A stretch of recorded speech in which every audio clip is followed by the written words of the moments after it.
Hello everybody, welcome back to Wappelville. Well, we got something for Wappelville here because this is me. Yeah, this is Wappellious Spellbrush here. It's from Artisan Guild. Check it out right there. And we've got some pictures in the couple of lower left-hand and right-hand corners there. There he is, Wappellious Spellbrush. A couple of years ago, we painted this 28 mil version. Then last year, we painted a 54 millimeter. Hey, Grey Wolf, sorry I'm a little bit later. Just I had to get a print going while we were doing this. So this is part of all the Artisan Guild stuff that we've been painting here. We really love our Artisan Guild stuff. And we painted a whole bunch of it either live on stream or as tutorial videos.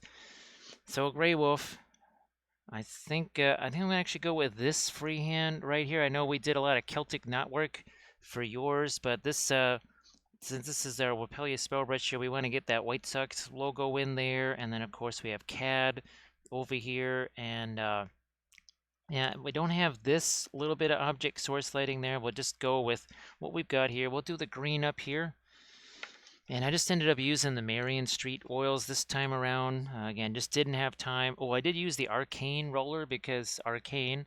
Hey, Dark Dan again. Nice to see you. Nice to see us. Maybe we'll have these be glowing or something. I don't know. There's plenty of areas where we can do glowy stuff. And of course, I really did want to focus more on the freehand, perhaps not tons and tons of object source lighting everywhere. Hey, Gurney, how you doing? Man, oh man, it's been a while. So I hope that you've been doing all right. And things have been going okay. Nothing super fancy on the palette here. I don't think we didn't have any of these radiants last time around. Actually, radiant yellow over there, turquoise, blue, magenta, violet, green down over here. I don't even think, geez, hey Blades, nice to see you back. Gray was, do you think that we had Indian yellow last year when we did our Wappellious Spellbrush? I don't think so. Now, this was done in acrylics because this was a couple years ago. This is before I was streaming the oils and such here. But, oh yeah, you can see there's a little bit of a magenta glow right there. Now we're going to say thank you so much for a Sarge Shamrock Shake. Thanks. So we're just going to let them look at all them little shamrocks right there. It's Don't Mess With Me Lucky Charms. Thank you so much there, Sarge. Hey, Brush Blender, nice to see ya.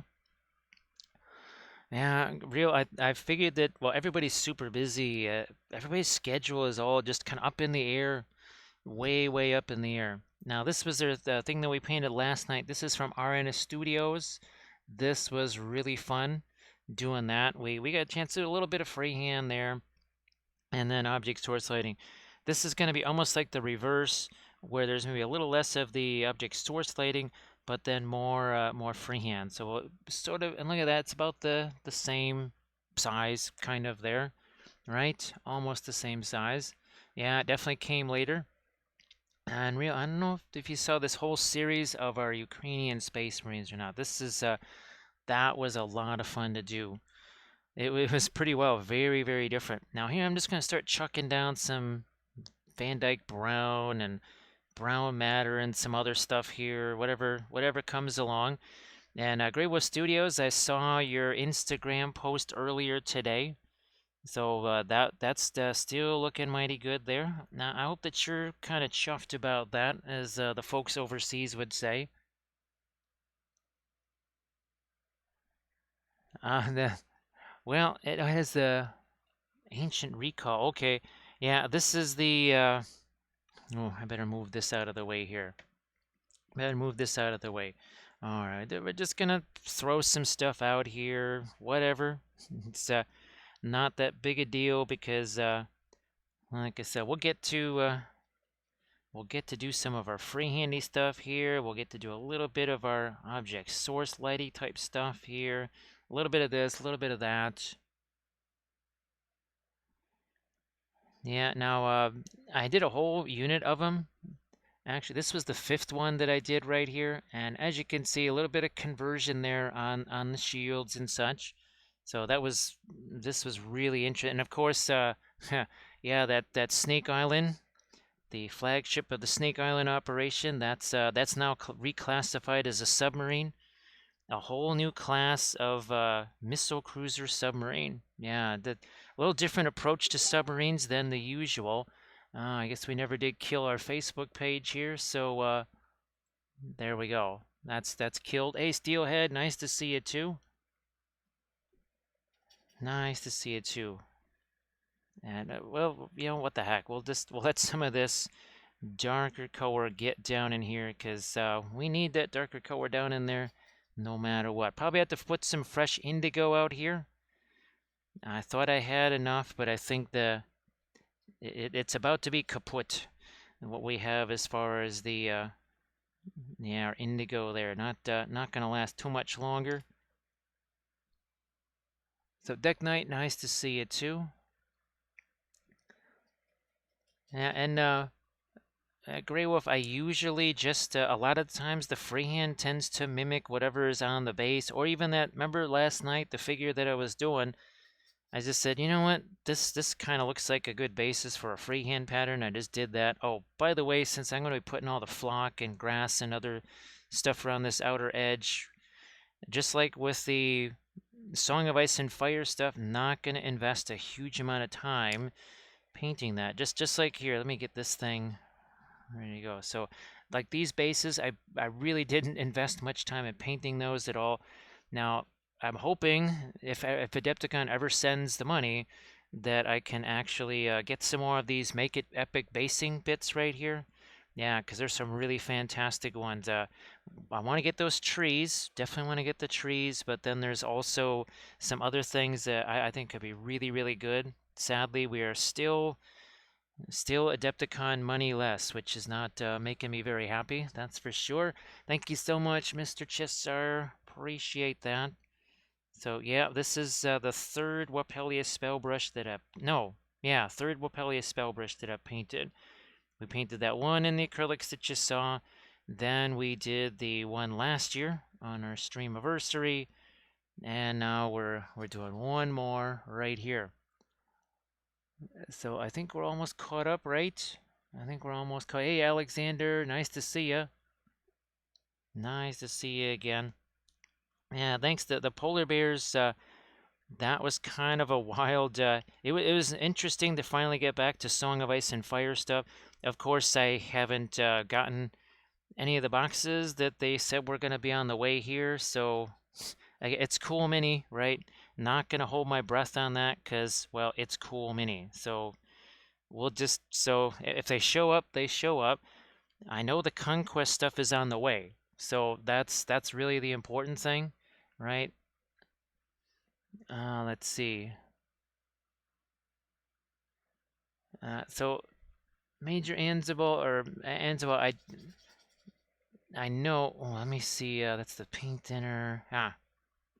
So I'm fairly sure that it's the unrefined stuff because you can see this has a little bit of a yellowness to it. I think someone in Australia, it was Dano, I think, that said, you know what, I think you want to get the unrefined stuff. Blades, well, I'll try to, I don't know, if you could maybe shoot me an Instagram message or something like that, reminding me to do that. Since I never get to actually watch Twitch, I don't ever get to follow anybody. Because the last time, I mean, outside of rating somebody and then saying hi and goodbye, that's pretty much the only time I ever get to watch Twitch, unfortunately. Because I'm either streaming or filming. So yeah, it's kind of a bummer because I really would like to. I mean, it'd be nice to see somebody else do all the painting, wouldn't it, Blades, for a change? Say, okay, I'm gonna sit back. Why don't you sit there and do some painting now? Yeah, you entertain me now. I wish to be entertained. Entertain me now. Thank you, Grey Wolf Studio. Thank you so much. Much appreciated. Boy, Mr. Cheshire, that's been going on since 2003. Yeah, here's a little story. I used to paint the, what was that? What the heck was that called? It was based on the Art of Brahm. Gosh, I can't even remember what the heck it was called, but it was the game that, no, I can't remember what it was called. But he kept thinking that was going to be the next big thing. He kept thinking that was going to be the next big thing, which of course it never became the next big thing. And I started painting that stuff in 2003. Thank you so much, Primal Ace. Thank you very much. Appreciate that. So Suicide Printy, it was Dark Age. Thanks. There you go. Oh, Mr. Cheshire just came up with it too. So it was Dark Age. I would be on the phone with Dave for 3, 4, 5 times a week, and he kept saying that he needed to get me a rule book. I never got a rule book until 2013. So yeah, the rule book that he promised me since 2003 didn't happen until 2013. So it was only 10 years, right? Only 10 years. Thank you so much, Blades. I appreciate that. And hey, Megan, how are you doing? Nice to see you too. Hopefully, I don't know, does Queez have a game set up for this weekend? I forgot to ask last night. And thank you so much, Megan, for the bitses. Of course, we will say, yeah, don't mind 2, 3 refills on this tonight. I could certainly use a bunch of those. Yeah, Mr. Cheshire, that was, well, thousands of dollars that never got sent to me. Yeah, and by thousands, I mean like 5 digits worth of money. They still owe me on that, actually. It's just so many people have come and gone. There's no records, of course, anymore, conveniently. So, yeah, that's, but Megan, see, don't you want to deal with miniature companies? That's kind of what it's like. And thank you so much. Hey, Queez, there's Queez. And thank you so much, Alexander. I appreciate that. Hey, Lord Dave, how you doing? Ooh, Lord Dave, did you get to see these here? Now, I saw your picture on Facebook of all of that restock at your local game store. So there it is. There you go, Lord Dave. That is, I don't know how new these guys are. They're not exactly new. They're sort of new. I mean, kind of new, I guess you could say, maybe. Now, Armored Wolf, sorry, I thought I sent you a message. Here we go. Actually, Armored Wolf, here, let's get the hype train going through town. There we go. Is there a Grim in the house? Hey, Grim. Everybody, please give Grim a follow. Grim, we were talking about you pretty much most of the night last night because of, well, all the research that you'd done on the different paints and stuff. So yeah, Armored Wolf, I was hoping to start at 4:30. That's, I thought I sent you a message. I guess maybe it never sent itself. Because, well, the phone has never been right ever since that stupid update, sadly. So I think it never sent you the message. And thank you so much, Dark Dan, again. I appreciate that. Thank you so much for that. I appreciate it very much. Armored Wolf has to be teaching a class, so Armored Wolf is going to be kind of in and out here. Wow, look at that staining property of the indigo and the Van Dyke Brown. Look at that, huh? See, that ain't going nowhere, is it? Yeah, Grim, we're talking about you. Also too, trying to tell people about the Discord thing that you had set up, because there was a couple of people that wanted to dive in on that. Here, let's get some more, and then we'll get some red on CAD over here. So yeah, the Greyjoys. Is that, well? Again, don't know anything about Song of Ice and Fire or or Game of Thrones for that matter. Never read the books. Never saw the show. Is that attached with the Baratheons or something? Or is that its own thing? I can't ever remember if that's kind of like an offshoot of Baratheons or if it's its own thing. So I'm just again taking away some of this paint right here. And thanks, Grey Wolf Studio. Appreciate that. So yeah, Armored Wolf, sorry. I think I sent a message earlier. I thought I sent a message earlier today saying that I was hoping to start at 4:30, but I guess that never went through. And then I was kind of just bouncing around here trying to get things ready to go for 4:30. Oh, I thought I sent you a message like trying to get some food together, and somehow I didn't send the next one that said I wanted to try streaming there. So Barbarian Pirates. Okay. Yeah, that's again, that's stuff that I just don't know anything about, unfortunately. And thanks again, everybody, for all the bitses and subs. That is appreciated. What am I looking for here? I'm looking for one of these guys. We've got ourselves Balefire Forge rating right at the start here, just as we're getting into all the messy stage. So thank you so much, Balefire, for that rate. Oh, actually, let's why don't we get out some Phthalo Green while I'm thinking it here, because I thought I had some out on the palette. We're gonna put some of this out here as we welcome in Baleforge. And thank you so much for that follow. Tijmar, I appreciate that. And thank you so much, Dark Danigan, for that gift sub. Appreciate that. So Balefire, how the heck are you doing? Yeah, we're getting big into the messy stage right here. Maybe a little bit of a thinner right there. Here, look at it. Look at how nice and neat. This is precision brushwork right here, isn't it, Balefire? Well, speaking of Balefire, this is a little bit like Balefire, isn't it? Oh, what we're doing here, it's our Streamiverssary, right? Well, here is the first Wappellious Spellbrush that we painted. Last year we painted another version of this. This is from Artisan Guild. That was about 54 mil-ish, something like that. Now we've got one at 72 mil because I learned a whole lot more about printing since then. And, well, we're going to try and have some fun here, painting up this Wappellious Spellbrush.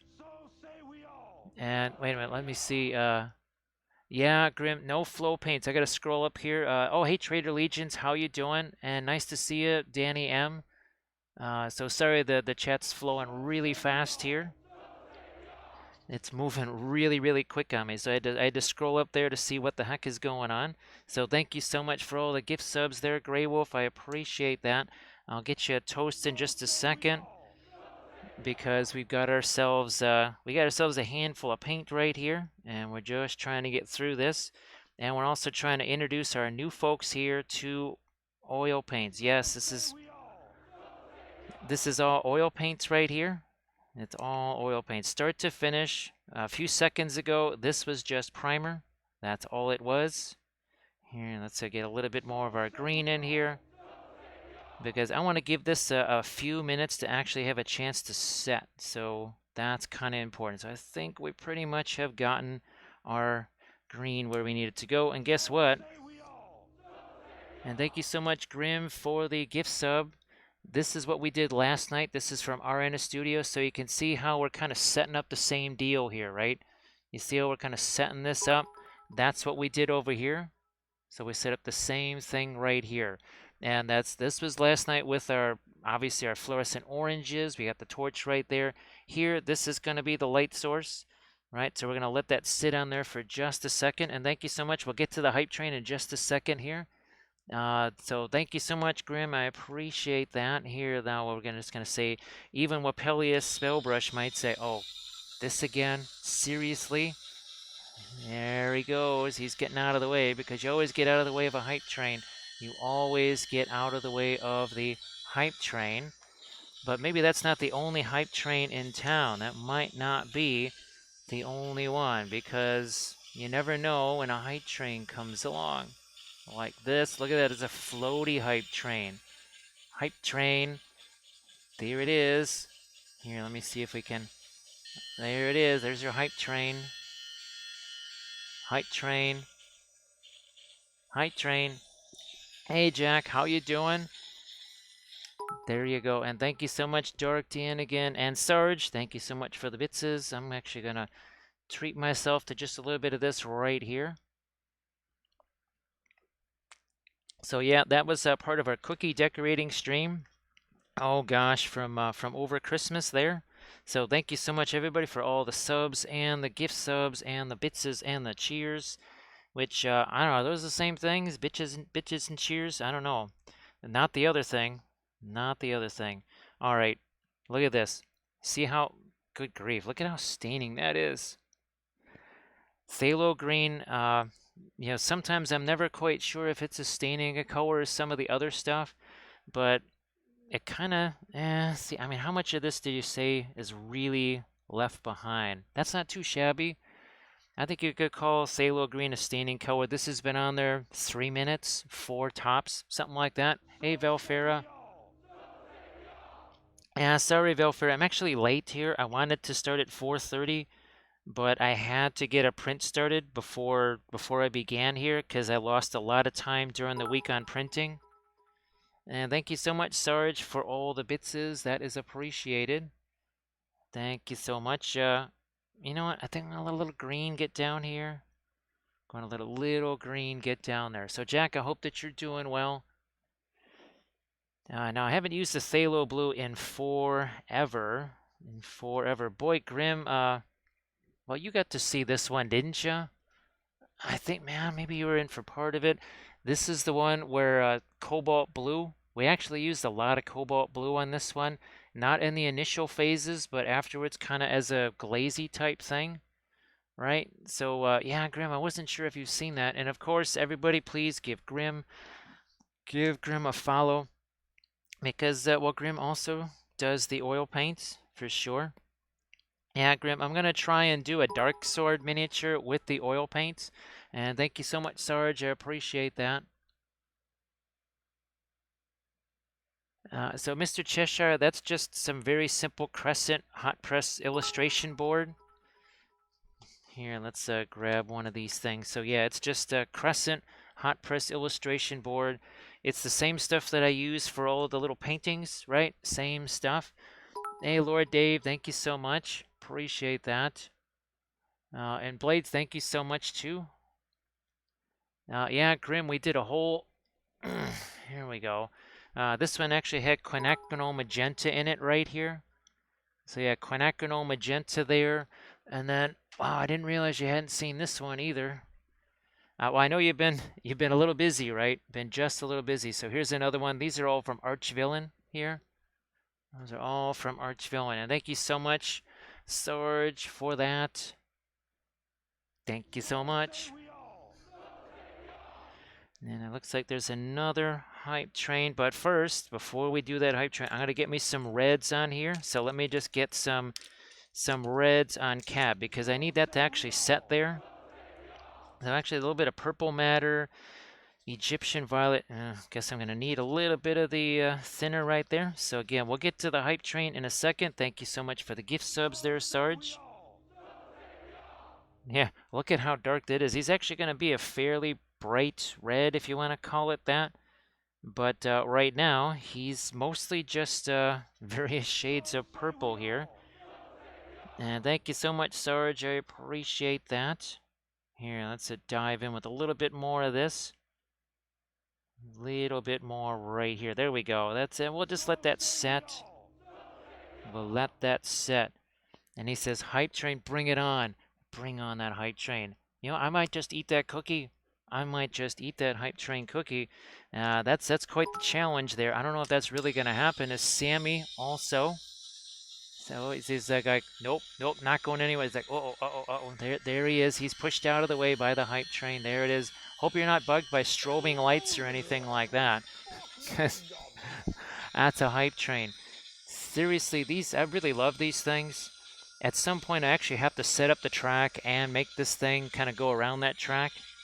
I actually got these for bolt action. Look at this here. So there's the coal tender that goes with it. And over here, we done got the, there you are. So there is now this has no batteries in it, so I ain't gonna go very far, but we got these ready for painting. At a certain point, well, we can paint up a hype train. There you go. How does that sound? And thank you so much, Sammy. I appreciate that. Sammy, Sarge, and Dave. Thank you very much. Looks like we're pushing our way towards that level 5. Hey, Happy Heretic.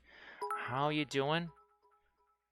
So it looks I think we made it. I think we made it to the level 5, didn't we?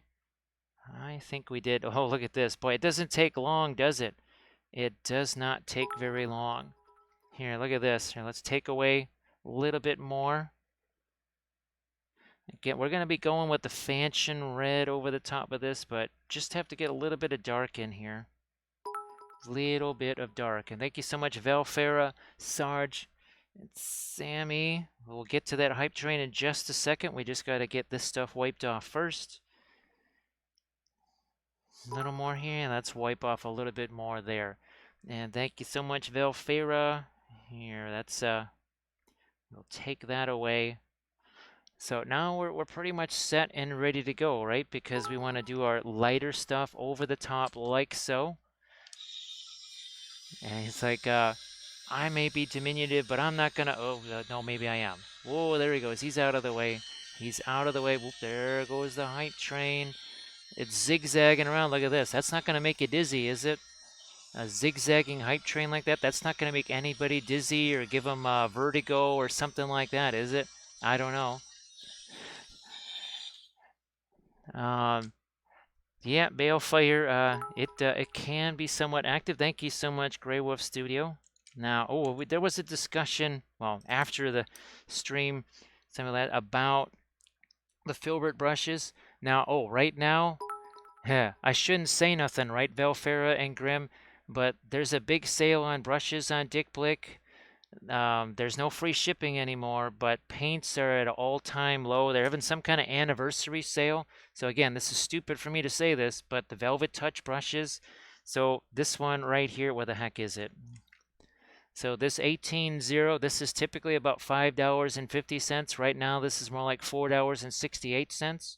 So if you're looking for stuff, this might be the time to go do it. Of course, again, I'm condemning myself to having nothing left for me. And thank you so much, Sarge. Thank you so much. Appreciate it. Oh, look at that. We got 105% of a level 5. Yeah, well, Grim, I did do a quick order last night because Crazy Wolf and Velfera were kind enough to do a donation. So I mean, I got like 6 of these, right? I wanted to get other stuff, but at least I was able to pick up 6 of these guys. So at least we're not imminently about to run out of these anymore. And Isabel, there's delivery. There's no free shipping. It used to be free shipping on $45 or more. And let's see. Yeah, Velfer, I didn't get a chance to get the filberts. I would love to get some more of these, but this I was down to my last one. I was down to my last one. So thank you so much last night. That really was very helpful. And let's see. So, okay, chat scrolling here. Let me see. I just want to make sure I'm not missing anything. All right, so we're not missing anything. So here we go. We're just going to go with one more of these, and it's going to be cookie time here. He's like, here, I'll eat the cookie. I'll eat it. He's just going to munch right there on that cookie. He's like, you know what? Even that piece of candy, that's too hard for me. Even for me, and I'm a cad. It's like, oh, wait. I'm going to eat the red parts. He's not going to eat the cookie. He's just going to eat the frosting right there. He's just going to eat that frosting on the cookie right there. He's like, oh, that's really good. Love that frosting. So thank you so much, everybody. Thank you so much for all the hype train bitses and subs. That's appreciated. Yeah, Blades, that cookie, all kidding aside, if that cookie were to hit you, man, that's gonna hurt. 'Cause that thing is a year and a half old almost. Yeah, that thing's been around for a while. So that'll mess you up if you get hit at a high velocity with it. Hey, Belly Savalas, how you doing? All right, here we go. Here we go. It's that time. It's that time to start establishing a little bit of our source lighting here. And as always, right, very gentle brush up. But look at that. See that dark color on the end of the brush? Look at that. You can see that right there. That means it's mixing. Look at that. See how easy this is? See how easy that can be? Now this stuff is going to have to be much lighter because this is essentially our light source right here. Now, thanks, Doshi. Nice to see you again. Thank you so much. It's almost like in the shape of a dragon right there. So I appreciate, again, all of the subs and bits and the gift subs too. And the gift subs too. Thank you so much, everybody. That is, well, as you know, that's very helpful, especially with since there's funds that we're still waiting on. So thank you so much, everybody. Let me see. I think we're Yeah, okay. Oh, thanks, Velfera. Yeah, is it different on the phone than it is, say, on a laptop or just a typical PC or something like that? Because I know sometimes it can be different, and huh, for as little as I get to watch Twitch on the phone, I don't ever see it on a computer at all. So I don't know if somebody knows what the difference is. So yeah, sorry, Armor Wolf. I thought I had sent you the message that I was hoping to start at 4:30. Obviously, that didn't happen, but at least it was reasonably close, sort of, kind of, maybe. Yeah, that's gonna have. This is all gonna be a wee bit lighter here when it comes to our green. Oh, yeah, we didn't get this over here. Let's get some onto the hair, just like this, and then you can see I got to get some more here. Got to refresh that brush. And well, thank you so much. I appreciate that. Well, let's get a little bit over here. And I think that pretty well establishes it. And we've got ourselves another raid. Thank you so much for painting big. Well, I guess we're painting a bigger version. We're painting a bigger version of Wappellious. Wow, that's Grey Wolf, look at that. Well, this is really more like 30, 32 mil, something like that. And this is, well, closer to 72 mil. Where's our new, oh, there's our new Gandalf.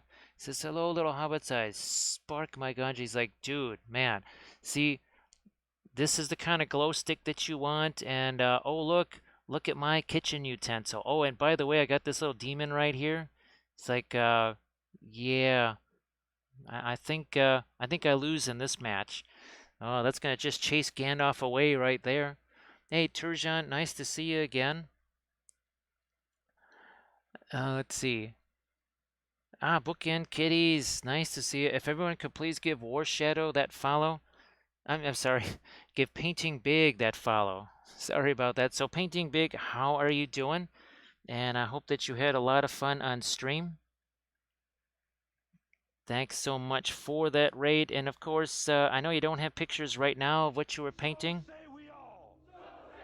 But if you wanted to put that in the chat, any kind of links to work in progress things, whatever, that would be totally fine. Thank you so much, Bookend Kitties. Appreciate that. And Grim, we'll get you your Book of Wapple in a second. There's kind of a little bit of activity right now. So thanks, Bookend Kitties. And all right, well, Painting Big, thank you so much. I know you looks like you have to run now. So thank you so much for the raid. And for all the new folks here, we are working with oil paints, and you've caught us right at the beginning. Well, we're basically about 10 minutes in right now, 10 minutes of actual painting time or so. And we always establish the object source lighting first. That doesn't matter whether it's acrylics or oils, that's just kind of a thing. Right? Want to get that object source lighting established as soon as possible. And you can see here, we've pretty much managed to do that. Maybe a little bit on Cad's wing over there. Okay. So last night we painted this also start to finish. Now different color object source lighting, but we did the same deal here. So again, this is all with the oil paints. We generally put darker colors on here, darker colors. Then we come back, see with these makeup sponges here, these makeup sponges here, we wipe that color away. And then we come back, as you can see, with lighter color like so. Something like this here, a big old filbert brush. And you can see lighter, more opaque colors. Same thing here. Then we start to work on, now here we haven't really had a chance to develop any of this yet, but you can see here, well, we got the freehand there. Plenty of freehand's going to happen over here. But you can see these are cooler colors, right? More grayed down colors compared to, oh, this, all of those much warmer, brighter colors. Now, thanks, Homunculi. Appreciate that. So here, actually, let's have these two side by side. Let's quick do a film noir because that'll lead into our Book of Wapple. So there you go. So film noir, as you can see, maybe you see a little bit of lighting, especially here, because we haven't really done anything over there yet. Once we start doing stuff over there, you'll see this kind of disappears. because why? The color is already different here. We have reds and browns over here. Here we have super high saturated greens. Same thing here. We have oranges here, less saturated cool coat, but we can't see that, right? There's practically no object source lighting there. Let's bring this back. Let's bring that back to where we need it to be. Oh, look at that. Our object source lighting has returned. Look at that contrast there. Color, saturation, contrast. Value contrast is great, but there's more to it. And that's where our Book of Wapple starts to come in right here. Color intensity and temperature contrast. There's a whole bunch of types. Yes, there's value contrast, but there's way more. There's way more to it. And we're also, because we have metal, here we're also going to have to make sure that the metal surfaces reflect their surrounding. And of course, what do we always say? Contrast, more than just light versus dark. Also, speaking of darks, we can't have that bright object source lighting without darks. So many times I'll see people do basically object source shading. They're like, but his robe was white. Yeah, that's not going to work. Ain't going to work. Here, let's get the Schmandorf over here. So homunculi, this is a 72 mil. Obviously, it's an Artisan Guild file, so I can print it any size I want. You would say this one's about 35 mil or so, and this one is 70, 72, somewhere in that range. Well, Doshi, you have a good nap. We should still be here, probably, maybe by the time you're done with that nap. So here, look at this. Blue object source lighting.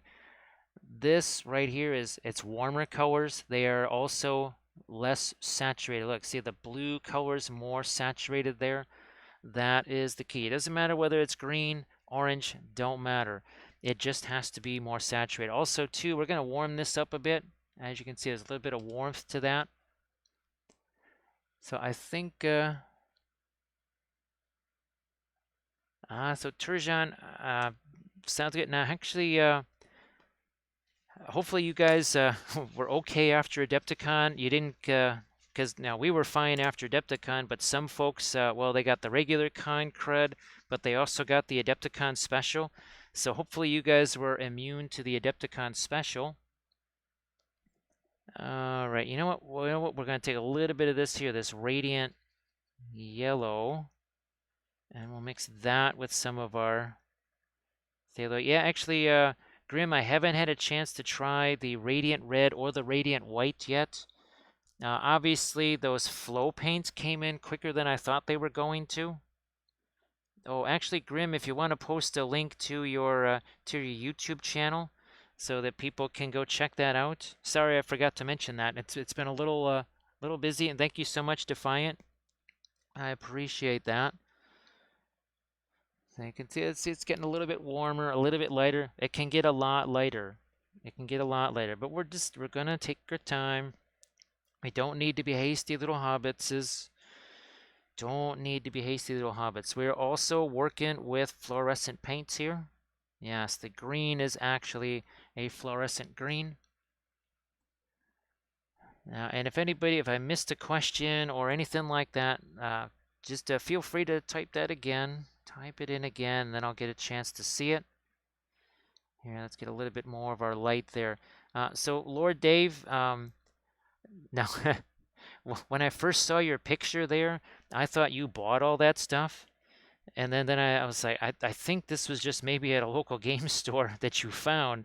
And then I saw that was the restock, because I was looking at that going, that's a heck of a collection right there of Song of Ice and Fire stuff.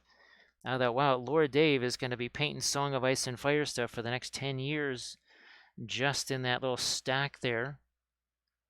Citrio, how are you doing? Nice to see you too. And thanks again, War Shadow, for that follow. I appreciate that. And of course, let me see. We want to make sure, outside of painting big, we also want to make sure that our other raid also was. Wait, there it is. Nope, that wasn't our. Well, never mind. We have another one coming in. We have Dice Check. Thank you so much, Dice Check, for that raid. That is appreciated. Hello, little hobbits. Spark my goblin. And Darrigan, thank you so much for that follow. We'll just have ourselves, well, we have a few Gandalfs. It's like, Wow. See, if I had a glow stick like that, the Balrog wouldn't have ripped my arms off now, would he? There.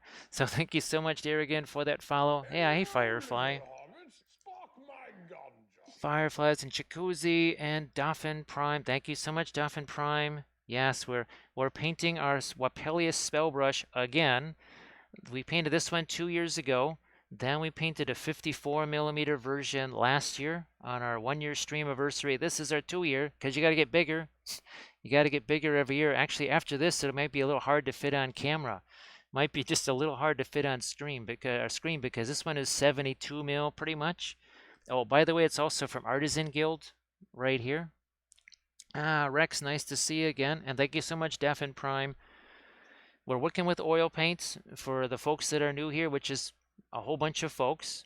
Then thanks again, Dice Check. I appreciate that. And thank you, Painterly Get, for the subs. I appreciate that. So here we freehand the object source lighting. This was last night's miniature. What was this? A 5-hour stream? This was a 5-hour stream, start to finish. So when it started out, it was nothing more than just primer. Basically this, yeah. It was nothing more than primer. We did the same thing that we're doing now. We put our darker colors down, wiped them away with the sponges, right, like so. And you can see where we wiped away the green right there. Look at that. And then we went back in and we started to refine things, add in freehand, adding more of our lights and darks, and that's the same thing that's going to happen here. Let's break him out again. So you can see we're just starting to get into our object source lighting right here. And and thanks Crab Fishes. I appreciate that. Let me just see if we can get to some of the new stuff. And Dice Check, thank you so much for that. I appreciate that that raid. And of course, everybody's probably already following Dice Check. We are going to also thank Mr. Cheshire. Thank you so much, Mr. Cheshire. I guess that means Hello, little hobbits. Spark my ganja. does that mean I get to buy some more brushes, Mr. Cheshire? Is that the sign? Is that my sign to buy more brushes? I don't mind, cause well, need more of these, right? So thank you so much, Mr. Cheshire. Now here's also some more oil paint stuff. We painted up a whole group of these, a little bit of freehand, as you can see, little bit of freehand on these guys too. All done with the oils, and all done wet into wet. And thank you so much, Swamp Fox. I appreciate that. Now, sometimes we get into things more like our Sky Earth non-metallic. We did an entire unit of these guys. Speaking of units, 1 week ago, we painted these. What was this, about a 7-hour stream? Yeah, this entire unit painted in 7.5 hours, wouldn't you say? Hey, Dan, nice to see you too. Palos. Hello, little hobbits. Spark my Nice to ganja. see you, and thank you so much, Etan the Shy Guy, for that follow. So these are from Song of Ice and Fire, and we painted all 4 of those polar bear riders on stream. Now, let's see, we just really love doing wild and crazy color schemes like this. Look at this. I think this is, what would you say, about a 4-hour, 4.5-hour stream? 5 hours maybe, ish. This is also 3D printed. This happens to be from Arch Villain. You know what? I'm going to put that one down here. Oh, look at this. This one, also 3D printed from Monster Mini Mayhem. From Monster Mini Mayhem.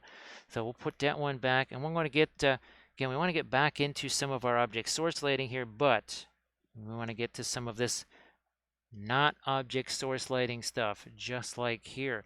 So thank you so much, everybody. And Painterly Get, much appreciated. Here, we're going to take some of these other radiants. Oh, now that's right, Grim. There was some folks that were really new, and they were trying to get a list of all the different paints. And of course, the radiants definitely were talked about. So of course, that meant that you had to be mentioned because, well, radiants, right? So yeah, as soon as we started talking about radiants, that meant we had to be talking about you. So that's probably why you heard your name being taken in vain. Yeah, Alexander, what I was hoping is that maybe they would send me some of these again, because we painted these all up on stream.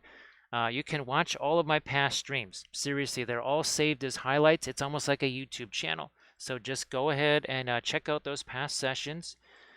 We painted all of these units, tons and tons of horsemen. With the Dothraki cavalry, I think we did 2 units of Unsullied. So here we also like to do some terrain on stream as well. So construct a building, paint a building. And then we did that a couple of times. And here's some more. So again, all painted on stream. Now there's our Wappellious Spellbrush. Here's some more stuff from Artisan Guild. All painted with the oils again. Same thing here. And there, look at that. There's some more stuff. All painted with oils, start to finish. Tiny ships, dwarves, whatever, all painted with the oils. Absolutely love doing that. Yeah, Rex, those the radiants are really something else, aren't they? They are really, really something else. Now here you can see, check this out. See how that's starting to add some ambient light to this here? But what do we got here? We have a filbert brush. Very, very light brush. Look at this. See all that dark paint that's on there? Remember we were talking about, this one shows it better. It's that dark paint that we wiped away earlier, right? Same thing. Same thing. Now, of course, Cad, he needs to get some red on him because, well, he's cadmium red, right? So we need to get some red on that guy. Oh, again, this roller right here, texture roller from Green Stuff World. We love using the Green Stuff World texture rollers. The snow and ice effects that you saw on that Song of Ice and Fire unit, the snow is, of course, from Armored Wolf. So that is the crushed glass snow from Armored Wolf. Get that stuff. It's there. Nobody else makes it. There is one producer in the world of the crushed glass snow, and that just happens to be Armored Wolf. So if you look anywhere else, you're out of luck. You gotta get it from Armored Wolf, and get it while it's in stock, because it's so darn popular, and it's not always in stock. Hey, Malin, how are you doing? Nice to see you. Let's see.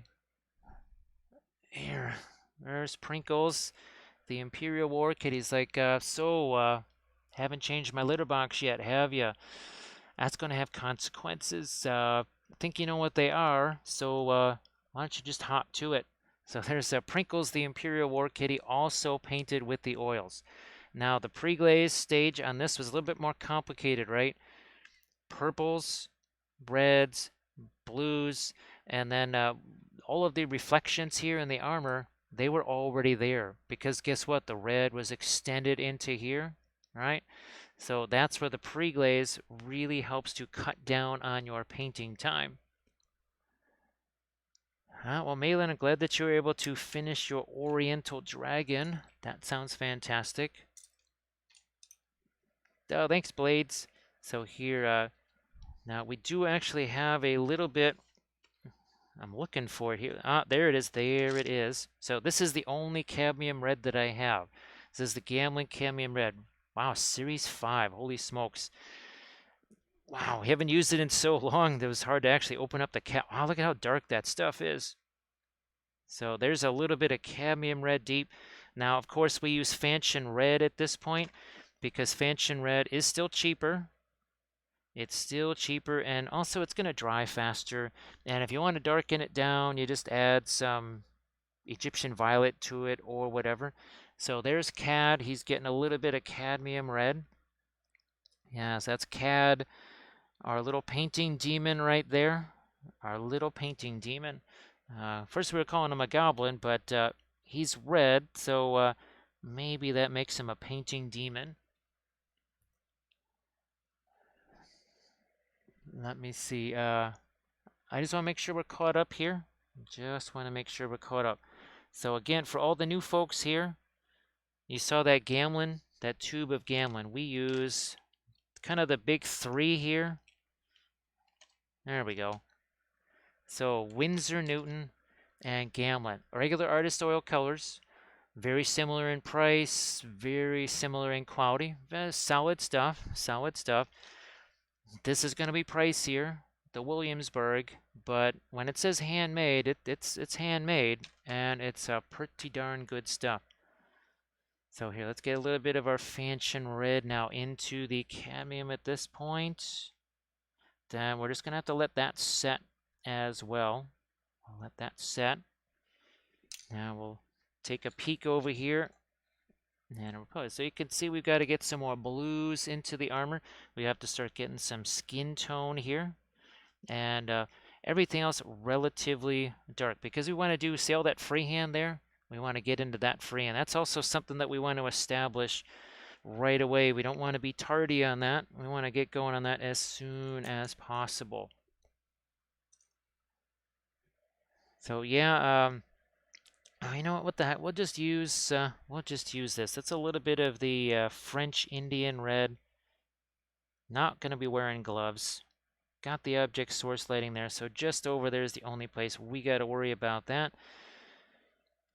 We're going to infuse a little bit of the brilliant yellow pale into that. And here, let's start to get some skin in the game here. A little bit of skin in the game. So blades, this is from Artisan Guild. It's from Artisan Guild. Is it called what, their Trouble in Tavern series? I think that's what it's called, their Troubles in Tavern series. There's probably, what would you say, Grim? 8 or 9, maybe 8 figures or something in that Troubles in Tavern series. Oh, and by the way, I think I'm going to do these in gray handles because what that represents, there's a lot of symbology here. Yeah, see, that's, these brushes right here literally are these things. Oh, and look, there's your Book of Wapple right over there too. So Grim says it's part of the welcome pack. It's been so long, Grim, that I didn't remember. It's been a long time. So thanks, Grim, for the info there. All right. Nope, don't need it over there. Let's start to lighten up our skin tone just a bit here. And again, for all the new folks here, we paint lots of busts. You saw that we paint lots of cavalry, lots of Lord of the Rings stuff. The one common thread is that we do terrain. Common thread, it's all painted with the oils. And, oh, look, a little bit of dry brushy stuff there. A little bit of dry brushy stuff. Not quite a dry brush, really, because guess what? It's all mixing together. See how this is starting to happen pretty darn quick, right? Don't blink. Don't blink because it's going to happen really fast. Also, we do not use a lot of liquid with the brush. There. Just wiping that away. Defiant, the radiance there, we did, oh gosh, I had one out here. I had one of those out. I was showing somebody last night one of those charts that we did. There it is. Yeah. There's your, well, what was that, 6 of them? 7? Yeah, so 7 of the radiants here. So it's pretty wild to see that, isn't it, Defiant? Wildline, I would suggest the printer first. Well, I basically I stopped using an airbrush a while ago, especially once I started using the oils. There was just no point to it anymore. There was literally no point to fooling around with an airbrush anymore. So I said, okay. And all of my, as you can imagine, all of my time, energy, and whatever resources I have all gone into the 3D printing side of things. Now we're going to have to get a little bit of reflected light down here too, just because. And this, it's actually got a little bit of the skin tone in there, which is kind of dirtying that up a little bit. That's all right. It's all right. That's all okay. This is a bit of a unique shape on the sword here. Probably make that as a gemstone or something. You know what? A little bit more of that Prussian blue. You can see that we don't do gradual little layers, right? See, there's no layers here. Hashtag no layers. Hashtag no layers. Again, we're going to be getting into our freehand there. I might, before we forget here, take a some of our indigo here and some of, let me get a little bit more of our indigo out on that palette too. Could use some more indigo. Oh, look at that, we actually have the indigo. Indigo Van Dyke Brown, that's going to make us essentially a black type of a color. Hey, Punishment, thank you so much for that. I appreciate it. Now, of course, I just brush this stuff on. That's the other thing, too, is that I don't need an airbrush to just brush on primer. Maybe it was different when I was priming 100 miniatures at the same time or whatever, but things have kind of changed and I'm not really doing that anymore. So I just brush this stuff on. Now here, see, we're going to change this around a little bit. We're going to darken that back up. Darken that back up here. I mean, that's as dark as it's going to get. Oh, and I remember Grey Wolf, it was last year on the Streamiverssary. That's where we realized what a difference oils make as far as how dark they are versus acrylics, which aren't dark at all by comparison. Not dark at all by comparison. It was pretty shocking to see that before our very eyes, wasn't it?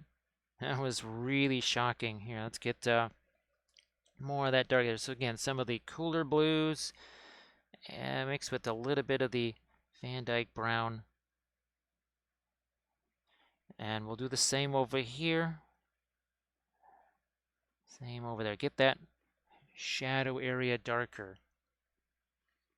Yeah, let's do a little bit more of our darks there. And of course, I want to say thanks to everybody that contribute all the cheers and the bits and the subs for our Streamiversary here. That really, it does, well, it would have meant a lot this particular month anyway. But even given current circumstances, it's even more helpful. So we really do appreciate it, and thank you so much. I'm going to see if I can get actually even a little bit lighter there on our object source lighting. Again, you can see that we prioritized the object source lighting before everything else. Why? We had to set that tone. We had to set that tone as quickly as possible. Here's some of the green and some brilliant yellow pale. Let those get mixed together. We're just now maybe starting to get into a little bit of thinner here. And by a little bit, I mean a little bit. It's not like acrylics where you need to chuck on a whole bunch of liquids. Don't need to do that. Also, too, again, you can see we're not doing any sort of gradual stair steps, right? We're going strong there. And then we're letting it all mix together. Go strong with those colors. Don't be weak. Don't go weak with the colors. Go strong. Also, how's about a little Indian yellow in there too? Smidge of Indian yellow. It's still green overall, but now it's a little bit more warmed up. Guess what? We can come back in with a bit more of our fluorescent green too. Let's get some. Yeah, you know what? That should also be lighter there. How in the world is that darker? It's not really a light source if it's darker. Again, we want object source lighting, not object source shading. Yeah, Grey Wolf Stews, that was pretty darn wild, wasn't it? And I hope that everybody's having themselves a good weekend so far. Hope everybody's having themselves a good weekend. So, Queez, sorry that you won't get a chance to exact revenge on your enemies there. I guess that'll just have to wait maybe till next weekend or something like that. And Grim, it's great to see you in here. I know I probably already said that, but I know it's been not ideal of late, so I appreciate you being able to join us here. Maybe a little bit of our light here too. Look at that, see? See, I don't have to mix a whole bunch of different layers of stuff. Ruined, thank you so much. I appreciate that. Nice to see you back. I don't know. I want to put that much of the light there. Maybe. Can always take some of that away, of course. And thank you so much, Ruin. That is appreciated. Thank you so much. Yeah, Grim, it just, and I know I've, every so often, just, Wanted to see if there was light there at the end of the tunnel and not a hype train. Well, I guess you don't mind hype train light at the end of the tunnel. Regular trains at the end of the tunnel, that might not be so much fun. Yeah, that might be less fun, having an actual train on the other end of that tunnel, not a hype train. And thanks so much. What was it, about 109% of a level 5 hype train? So thank you so much, everybody, for that. And thanks, Sarge. I know Sarge is always mischievous, trying to start up those blitzkriegs there. So thank you so much, Sarge. I appreciate that. And all the other folks that contributed to that, really appreciate it. There we go. So again, a little more. Again, some of those lights bouncing around here. Let me see if we can start to get some more light on the face there. If we can, I think, nope, that's not one of the brushes I was using. There is the other one. So yeah, we got some more brushes headed this way, fortunately, especially since we've pretty much destroyed, like I said, all the ones that we have, that we've been using. Nosferatu. Look at this, Nosferatu, 2 in a row. Nosferatu, what is going on here? Oh, actually, did you get this chance to see the end of this here? And, well, now back at it again with the object source lighting, right? So yeah, here this was our conclusion last night with the freehand and all the object source lighting. So here you can see here kind of where it transitions. You got the light, then see there's kind of a dark band. Then you get back into the light again. That's your ambient light. Same thing's got to happen here. Got to do the same thing over there. And thank you so much, Nosferatu. I appreciate that. Here, we're going to get some lighter colors here on, well, me, because this here is Wappellious Spellbrush. This is available from Artisan Guild Miniatures. It's a 3D print. It's a 3D print. We love our Artisan Guild stuff. It is more on the stylized side of things. So just realize, you know, you've got different 3D printing or 3D digital sculptors.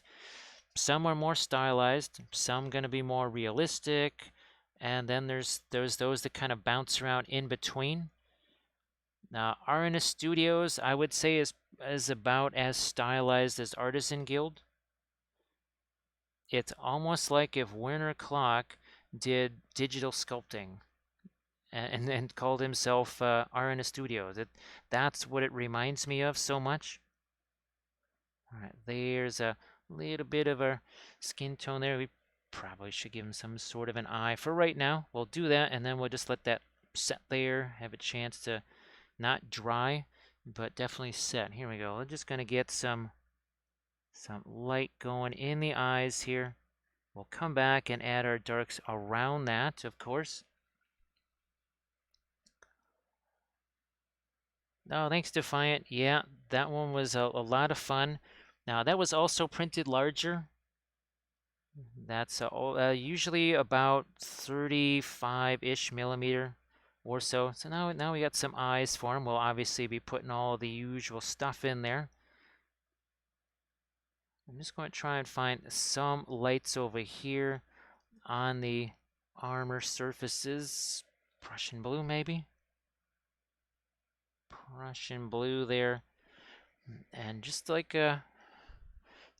this idea right here, right? You have sky earth. Why is it sky earth? Because all the stuff pointed towards the sky has a bluish color, namely Prussian blue, and everything pointed towards the earth, including this little cityscape here. So you can see there's a tower there, there's buildings over there. That's literally a cityscape reflected in the armor. And we didn't just do that once. Whoops, that's the one I want. We did that 10 times, no, 9 times. We did that on 9 different miniatures as part of that painting series. So yeah, that's part of our army painting series on the Patreon page. Did that 9 times, all with the oils. All with the oils, because why not? Why not? So here, nice and messy. Nice and messy. Why is it all messy? Because we're going to take a blending brush here. Something like this, just a soft, junky old craft brush. What we're going to do, we're going to take this and we're just going to stipple at this all of a sudden that messy brush stroke, you can't see the brush stroke anymore. See that? And look over here, this stuff, right? Look what's going to happen there. Look at that. Boom. All gone. That's it.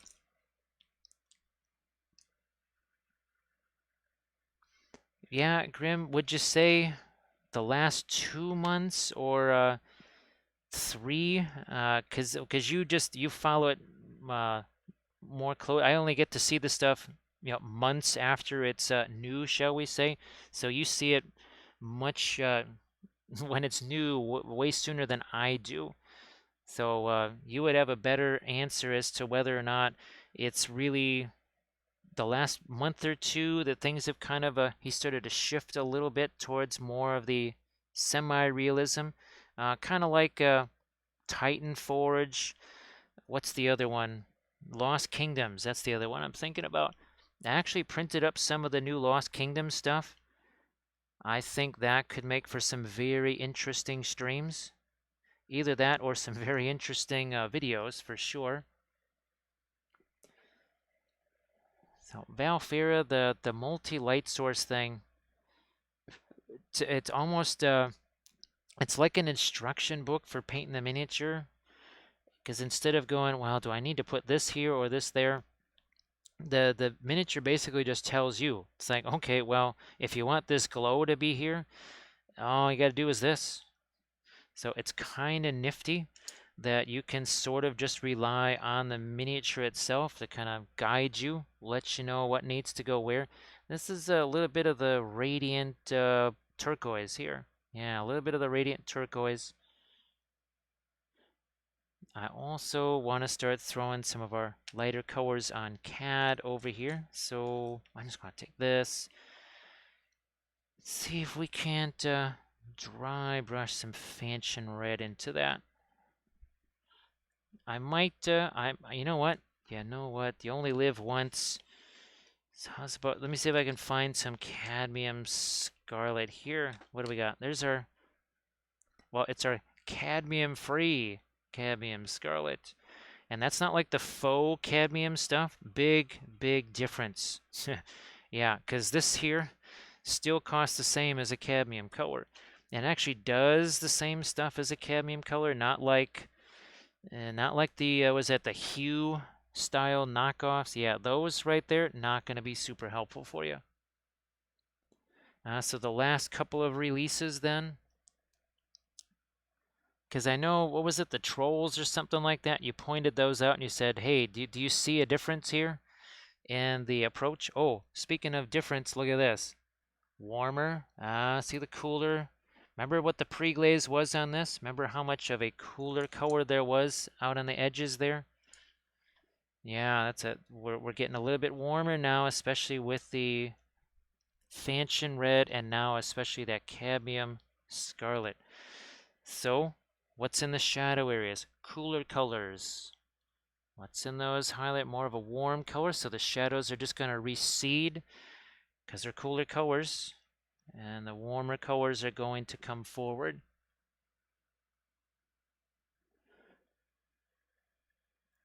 Yeah, let's do some more.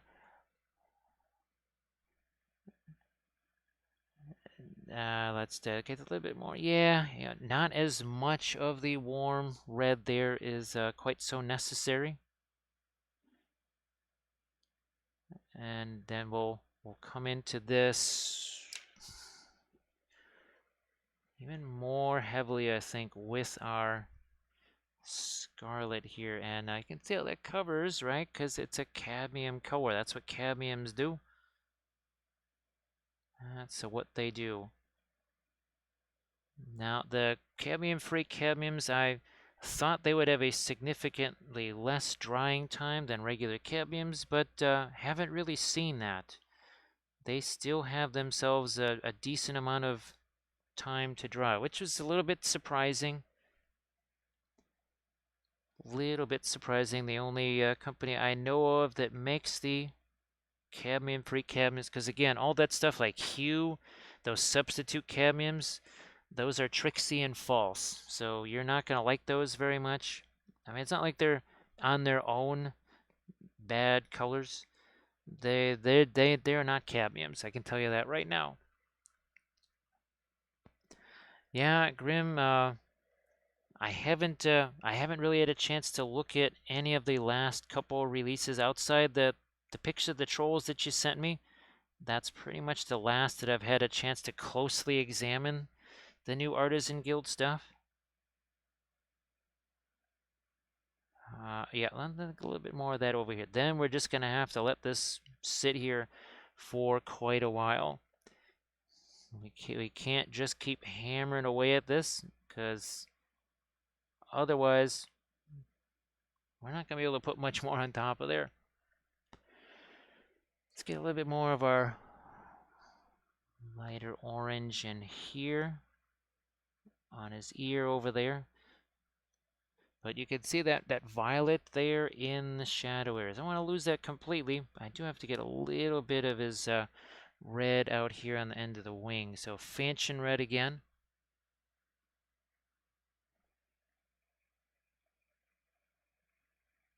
Yeah, I don't think, Grim, I don't think I've seen those. I don't think I've seen the Dwarven Goat Riders at all.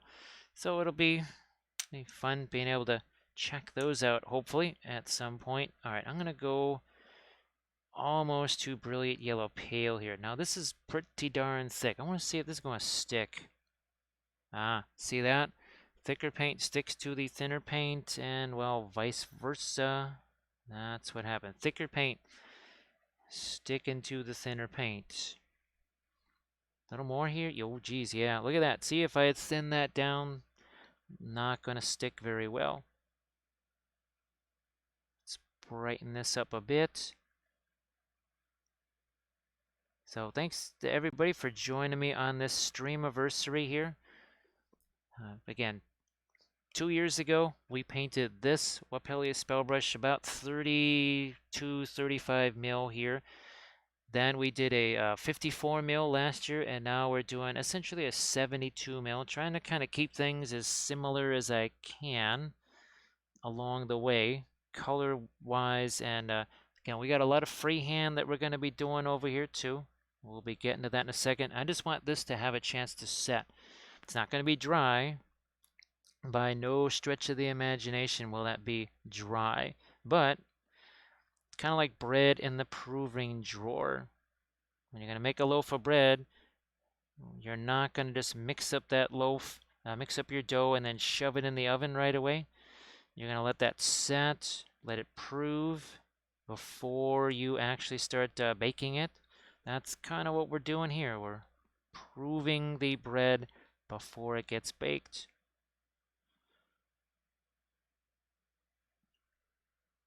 Hey, Thranuel, how you doing? And thank you so much for the Streamiversary wishes.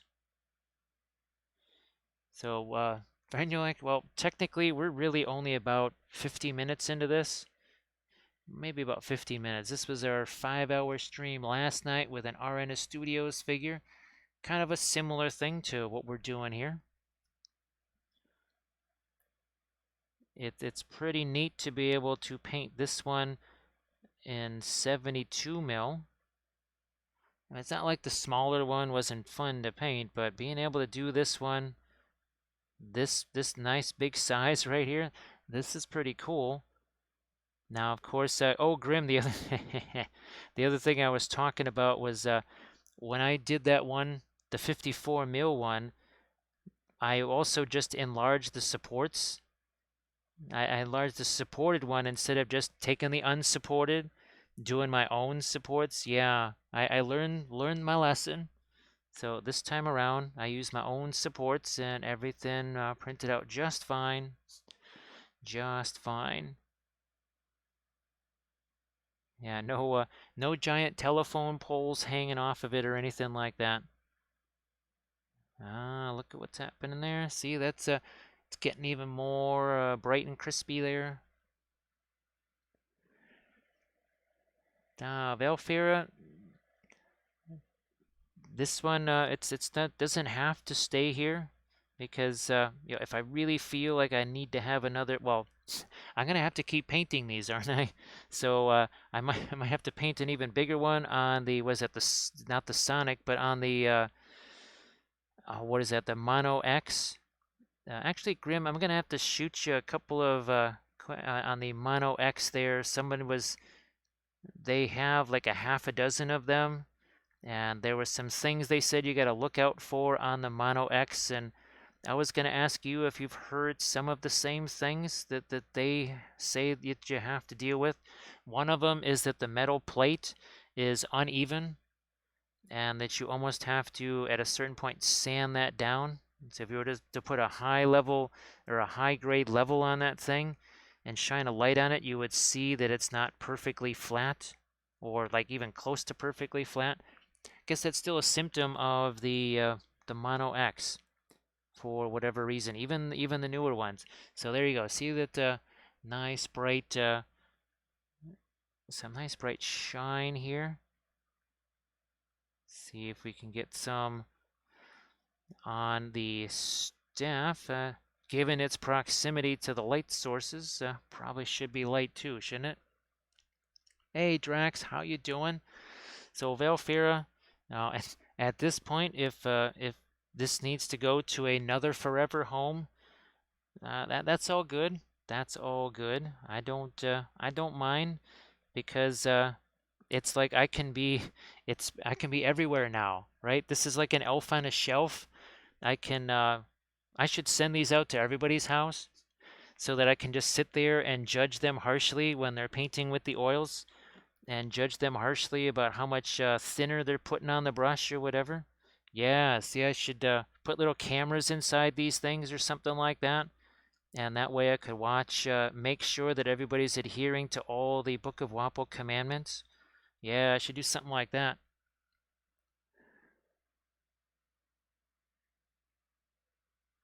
Ah, okay, Blades. I thought you wanted one to paint for yourself.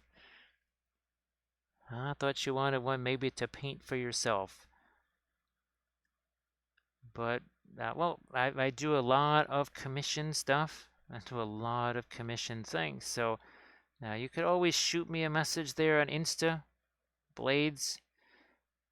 So yeah, sorry about that. I thought you wanted one to be able to print up and paint for yourself. Ah, okay, Blades. Okay. Well, of course, now the proximity of this, if you play any games that involve dice, that's not going to go so well for you because it turns out not even just my presence will destroy dice, but even the presence of my, what are these? Was this like a homunculi right here? Speaking of homunculi, hey homunculi, I guess I have my own homunculi.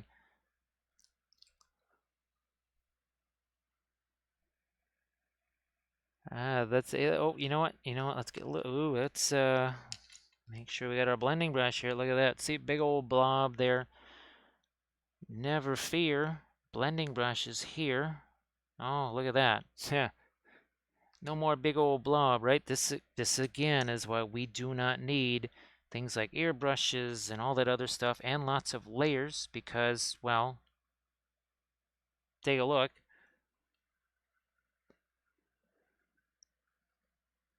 Punishment, if you're using oil paint, it's not going to take much at all because you can spread out that oil paint like you wouldn't believe.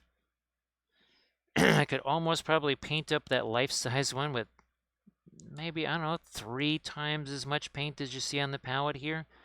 You wouldn't believe just how much you can spread that oil paint around and really extend the life of it, make it last. It's pretty wild. It is pretty wild. So everybody, please give Drax a follow. So Drax, let's see, how many more of the Blood Angels did you build? Was it 6 more that you built there? It's not going to be like the Tyranids, where it's like, oh well, you know what? Here's the first 4, but oh look, now I got the new Forge World ones here. Build these and paint these too. Is it going to be the never-ending Blood Angels army? And everybody again, please follow Drax.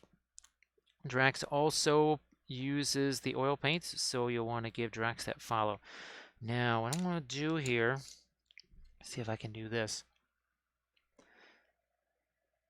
Valfera Yeah. Think of it this way too. You know how we're always talking about the stitching, right? All the texture that people do on miniatures, which, oh gosh, do I have one here that I think even this one does, maybe? Oh, here, wait a minute. Let me get my Saruman figure. That one has it. Yeah. So here we painted the texture on this, right? This is a 28 mil fig. That really should only be on the life-size version right there. So yeah, that's the texture on the Saruman there.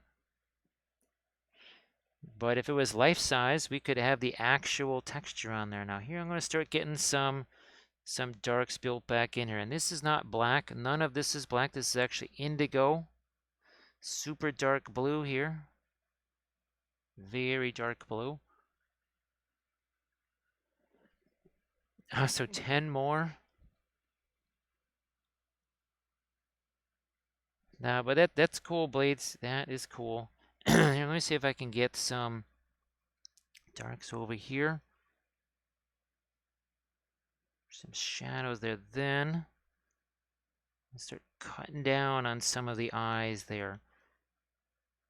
And then we'll try and get the actual boy. Andre, he really does. I don't know where he got the reference pictures, but boy, he unlike that other thing, that crazy druid thing or whatever, this actually really does look like me on so many levels, and the eyebrows are, yep, he matched the eyebrows all right. No doubt about that. All right, now I think we'll try and get ourselves some eyes in here. See if we can do that right here. Gotta make sure those are attached to that upper lid. Otherwise, he's going to look like a very surprised Wappellious for sure. I'm going to keep doing some more with my darks here on all these little bits, the little studs here on the armor, little spikes. We also need some darks here on the armor itself. That whole light, then dark, then light again. We'll have to get some of our brighter colors there too on those brushes where we want to have our fluorescent colors, because, you know, fluorescent paints, right? I'm probably going to have to throw some more of my white out here too. Yeah. For now, though, I'm just going to let that break that down. See, you know what? I will throw some more. This is the Gamlin Quick Dry White here. There it is. Just throw a little bit more of that out here. Good enough. This does not have alkyds in it or anything like that. If it did, it would dry way faster. Just like the brown matter, rose matter, purple matter, those dry faster just because whatever it is about the madder plant makes that stuff dry faster. There's no artificial stuff in there that's making that happen. So I'm just going to try and pop in some actual genuine bright lights here if we can do this. Like so.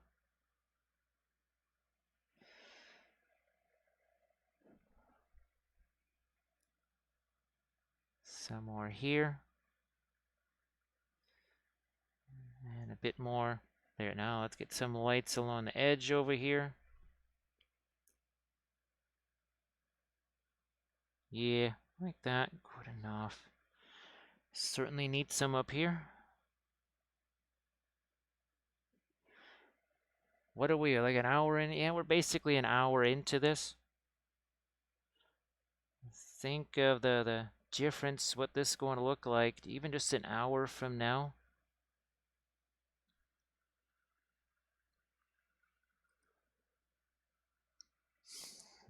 Here. So linseed oil should not be very expensive. The Mona Lisa linseed oil is, well, one of the reasons why they either they keep sending me linseed oil by mistake, or because I just keep getting linseed oil thinking that I'm getting the thinner. It's because they're virtually the same price. That's the Mona Lisa stuff. So yeah, there shouldn't be a big difference between the thinner and, say, the linseed oil.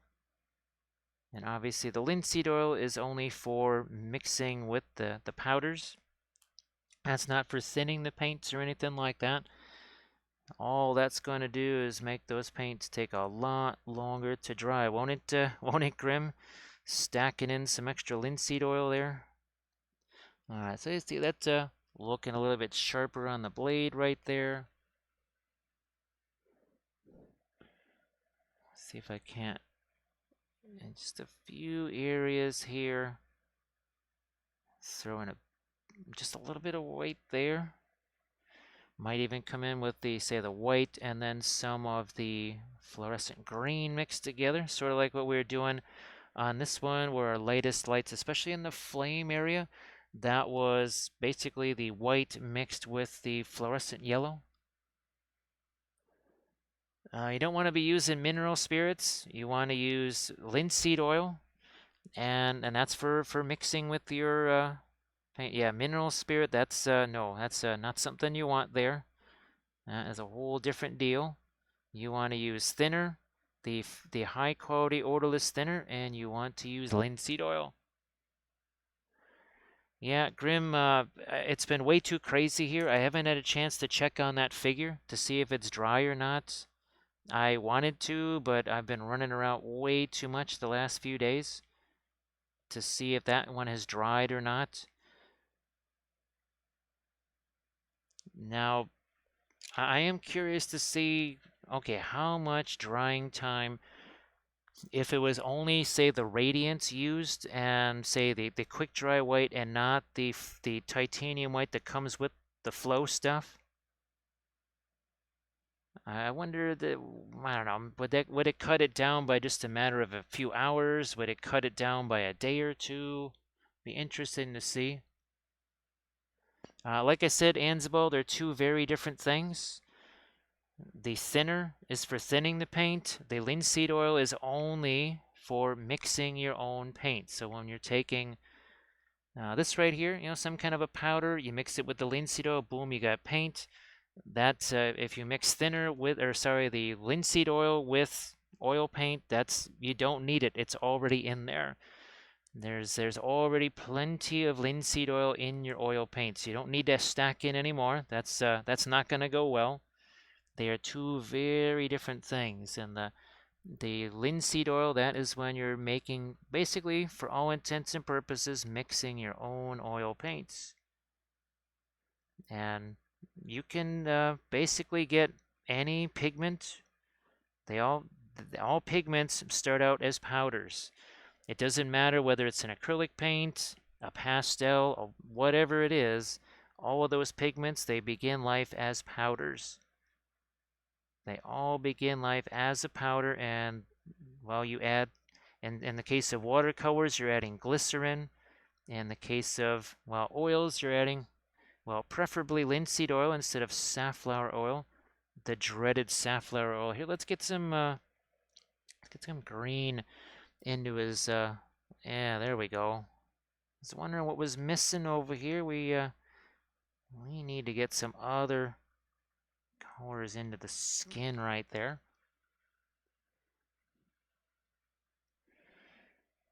And, oh, look at this. Here it is. So, in the US, this is what I get, the Mona Lisa odorless thinner, right? Mona Lisa odorless thinner. Overseas, you've got some options. You've got the AK Interactive. You've got this right here from MIG Ammo. And if need be, now you even have this from Scale 75. So overseas, you got yourself some options if you cannot get a hold of the Mona Lisa odorless thinner.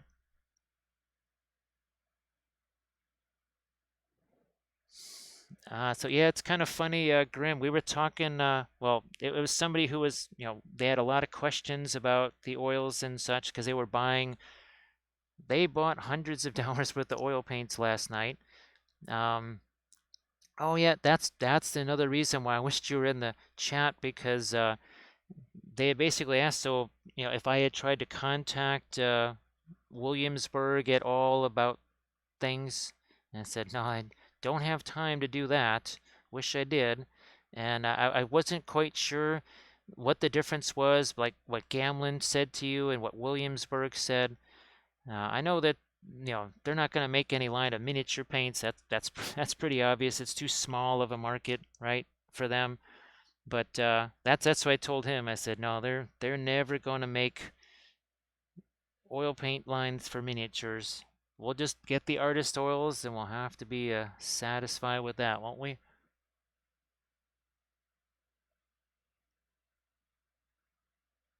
Let's see. I got cheap oil paints. Um, so maybe you're just gonna want to use the linseed oil. Just if you got cheap oil paints, then those are best just left in the tube there. Yeah, you're gonna want to use linseed oil. You're not gonna want to be mixing pigment powders.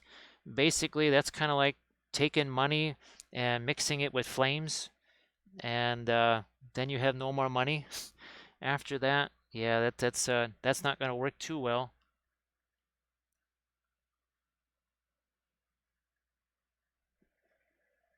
So yeah, Grim, that was the other thing I told him is they wouldn't even make actually Grim, I'm surprised that they even make the 20 mil tubes for things like the starter sets. Because when you think about it, your average artist person, well, they're working on large canvases or whatever. They're gonna want the bigger stuff. So see that we've got a little bit of light. Actually, I might even just zoom in here. Let me see if I can zoom in one. Ah, yes, I can. There we go.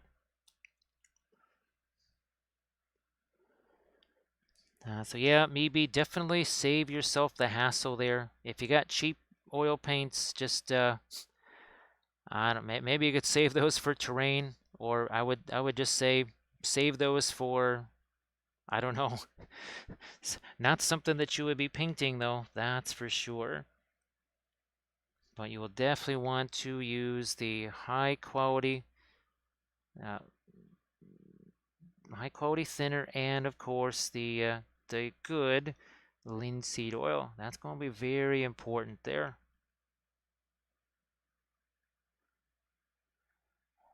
Need a, yeah, need a little bit of skin tone in there too. Now up here, I'm gonna start to get a little bit of the maybe Van Dyke brown here. For right now, we'll lighten that up eventually too. But for right now, I just want to get a little darker.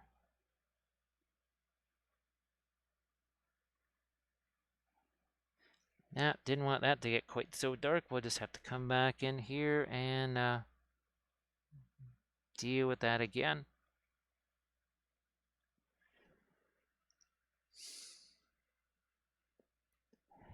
Yeah, Grandma, I seem to remember that Gamlin was a little bit more interested, which it's almost kind of contrary to what you would think. You would think the guys that are hand making the stuff that are I wouldn't say a small scale operation, but maybe not quite as large, say, as Gamlin. You would think they would almost maybe be a little bit more amenable to it, but didn't quite work out that way, did it? You never know what's going to happen with these things, do you?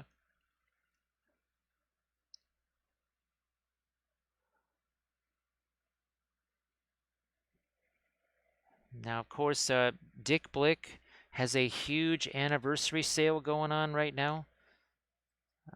Really, I would suggest taking advantage of it. I do appreciate all the folks that have done the donations to make that cause a little bit more possible here for me to be able to take advantage of that sale, especially now that Dick Blick does not have the, well, I know if you order more than $400, you will get free shipping because, again, the person that I was talking with, they got a whole bunch of stuff and they got free shipping on that. So if you want to buy that much in paint on your first go around, don't necessarily suggest that. That might be a little bit much to get yourself started.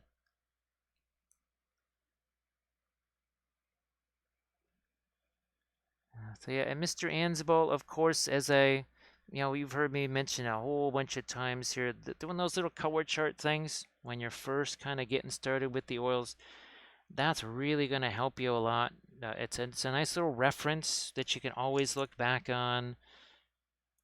You get a chance to see the consistency of the paint, how it handles. So I think that's a good way for you to go. Now, here what I'm taking is that is the radiant yellow and some of that. It's not Terra Rosa. Oh, French Indian red. That's what it is. Here, let me a little bit more of the French Indian red there.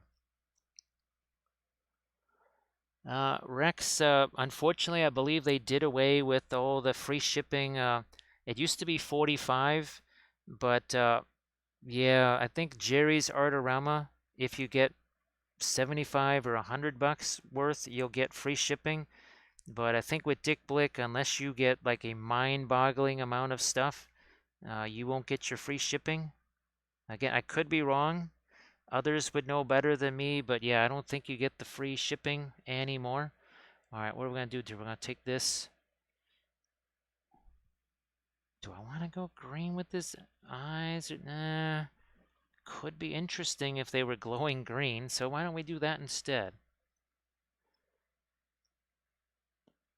So Jerry's is 90 for the free shipping. Okay. Yeah, I think Dick Blick is probably maybe it could be 200 Bowers or something like that for free shipping. But it's definitely not the lower amounts anymore. That I could tell you for sure. That is all gone away. All right, there's CAD with the glowing eye. You know what? I can actually see that other eye there, so we'll make that one kind of glowy too. So it is $75. Okay.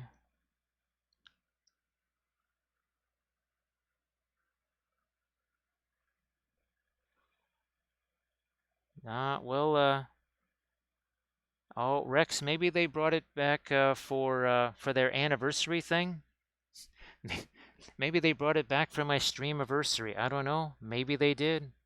All right, I'm using that same color we were using on his chompers here now on our Book of Wapple there. I'll see if I can actually write like book on here or something, or some kind of a little bit of our Book of Wapple saying on that maybe. It's big enough. So Valfair on the 70, well, on the life-size version of this, you would actually have to have chapters of the Book of Wapple written on there. Yeah. And then, of course, after doing the life-size one, then it's going to have to be like statues. So, if somebody's got some extra copper laying around and they want to make like a Statue of Liberty or, yeah, some kind of version like that of me, that's, well, we could paint that one up. We could certainly try and paint that one up too. Or like that statue of Arminius that's pointed towards Paris. Yeah, we could do something like that. Statue of Arminius. The first hero of Germania. Yeah, there we go. I could be Arminius. Actually, I wanted to do a Halloween costume. Dressed as Arminius. Let me see if I can get a little bit of the... you can see just how detailed we're being. I just chucked in some of that warmer color there, and I'm just taking the blending brush and wiping some of that away.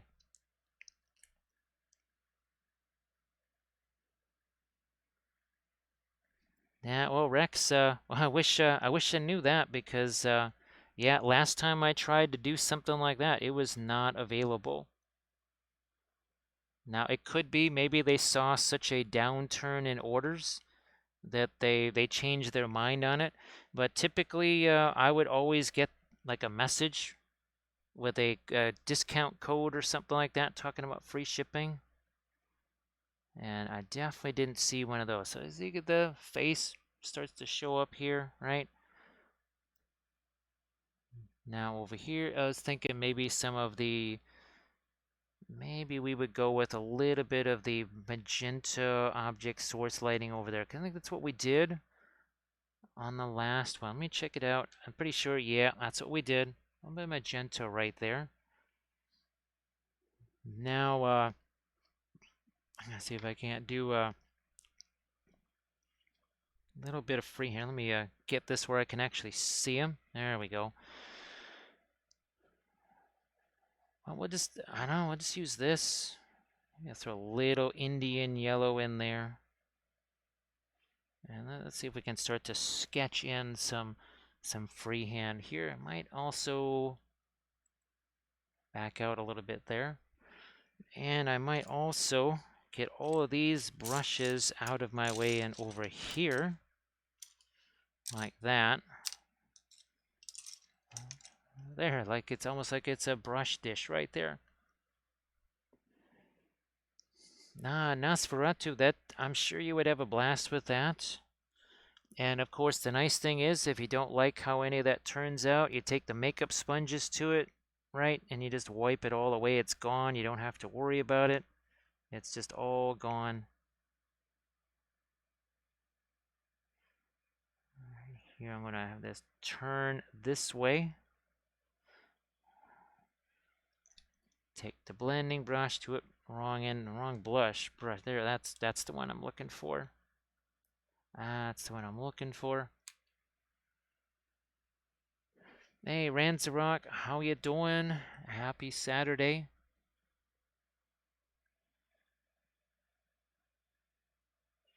Okay, there's our first line. Now we got to get this second line in here. Like that. And then I have to see, do I really want this object source line to be quite that bright? It would hit the, oh, you know what? We have this thing. This can be the arbiter right here. Yeah, see, so we should be getting the green over there. So, it's all good. All good. And where did we start this? We start all the way down over here. You know what? See if we'll do it this way here. I'm just going to have to get a little more thinner into that. A little bit more. And let's get down to something here. Little bit of our freehand. And just sketching this in very lightly. Nothing permanent. So that we could maybe make some kind of a change with that if we needed to.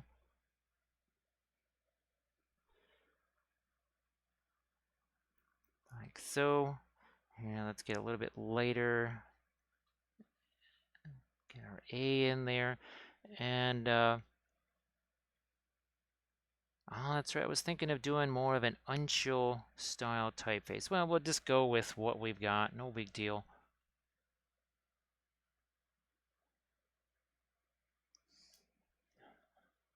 Boy, Ansible, that's a pretty amazing price. That is a pretty, usually that's more like about $16 or something like that. That is a fantastic price. I'm really surprised about that. So that's quite the find there if you discovered that. Wow. That is very impressive.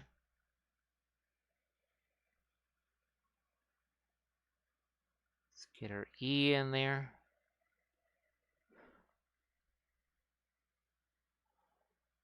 Yeah, Nosferatu, the oils with, like you say, with the opacity of them is really incredible. And well, for things like freehand, right, this ability to be able to move it around and manipulate it, and here to get, say, some of the the darks in the freehand. All I've got to do is just let the color that's already there mix with it. Now, if you're not comfortable with that, you could just let it dry. You could just let it dry and then go back into it again.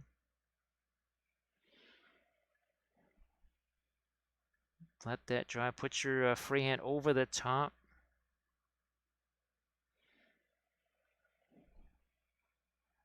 Let's get some L's in here now, because L's, right? Need a couple of those.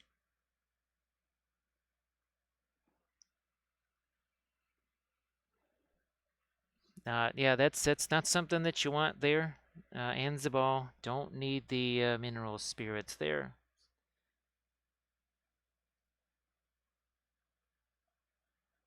Yeah, that's more of a kitchen cleaner or something like that. I don't know.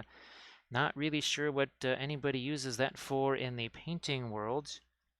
When the odorless thinner and your linseed oil, those are the things that are gonna be the most useful for you, without a doubt. See if I can get the eye in here.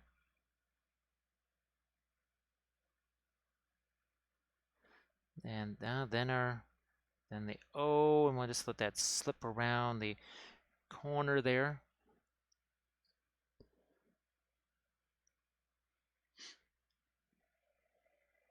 Okay, we can go much lighter than this, but first I want to get a secondary line here. I'm going to just make this a little bit more elaborate than the first one was, because we've got it's bigger miniature, right? So we can do a little bit more with this now.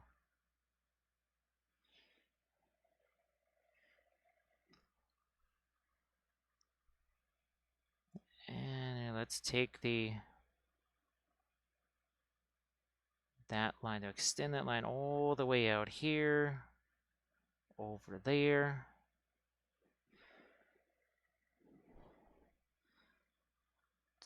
Double up on this line too.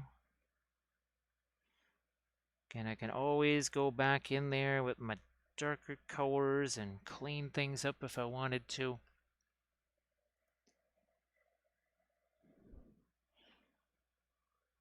That's pretty much in the shadow area there, so don't worry about that too much.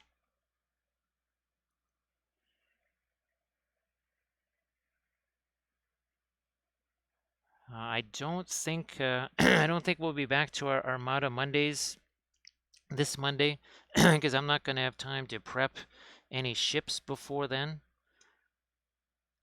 But maybe 2 Mondays from now we'll be back to our Armada Mondays. Okay. That's never mind. See, look at this. I'm just gonna wipe that away, and we'll just do some cleanup right here. Somehow I lost track of where I was with my 2 lines, and now it's all good again.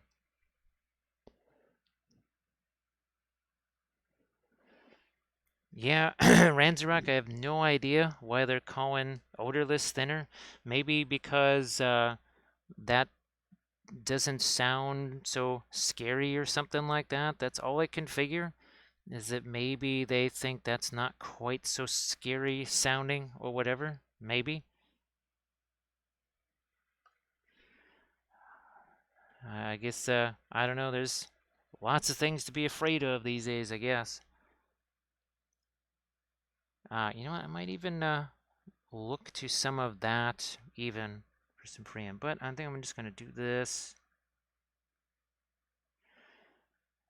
And again, if I don't like it, I can always just get rid of that and try and do something else. So yeah, I don't know. Not a fan of that, so look at that. Boom. Took about 2 seconds to get rid of that, didn't it? That was really difficult. Nah, I'm not going to mess with I was just about to change color in that bottle there, and I thought, nah, best leave that bottle alone. I'm going to get a little bit of that color up here. I don't want that to get too light. Cut back on that just a smidge there.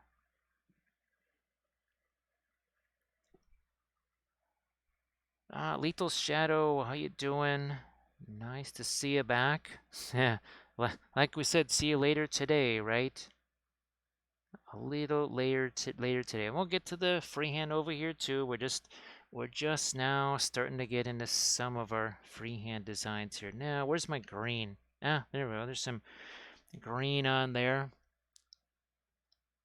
Look at this. I'm gonna just take this and see I'm doing that little tap tap tap thing. It's not necessarily wiping that out, but it is softening some of the edges here. It's kind of important.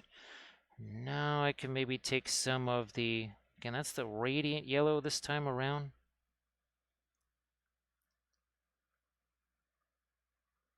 And now we can start to think about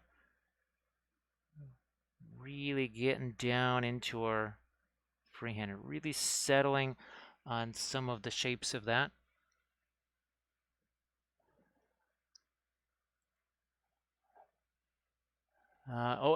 Folks, so Lethal Shadow Gaming, for the folks who do not have a printer and who would love to be able to print out files that you don't have that ability, but you still want to do 3D printed miniatures. So Lethal Shadow Gaming, they do the high quality prints. It's not like finding some kind of random person on Etsy or something like that, and you have no idea what you're gonna get. You're gonna want to look towards Lethal Shadow Gaming, because there you're gonna get yourself some high quality printage there. It's not one of those things where you have no idea what kind of weird quality or not quality it might be. Totally different situation.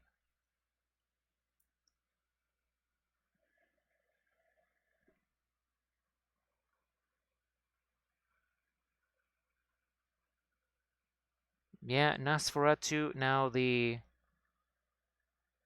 biggest dwarf ship, is that somewhere? Is that about the same size as, say, like the largest Empire of Dust ship?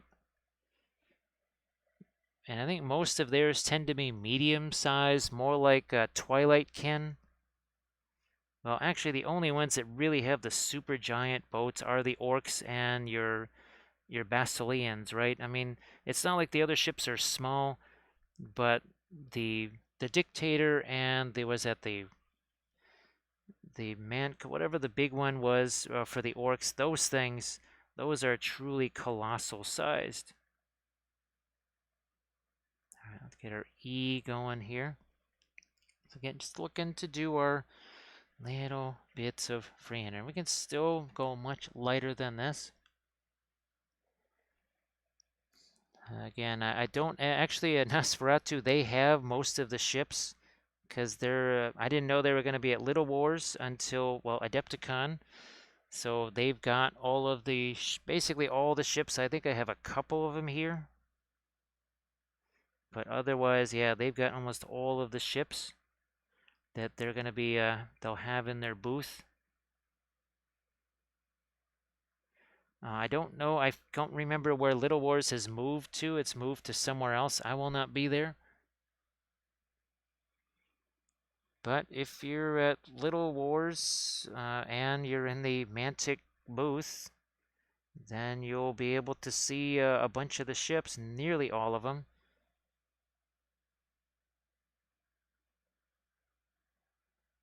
All right, I think you can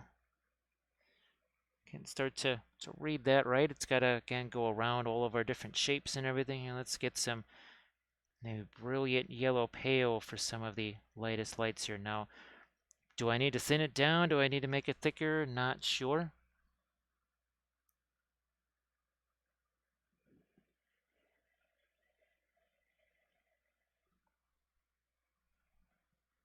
Yeah, Nosferatu, the salamander ships.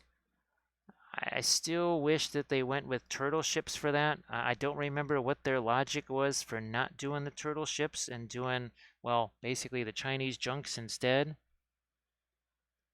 It's not like it was terrible or anything like that. I painted the biggest one, and then actually I painted some of the smallest ones too.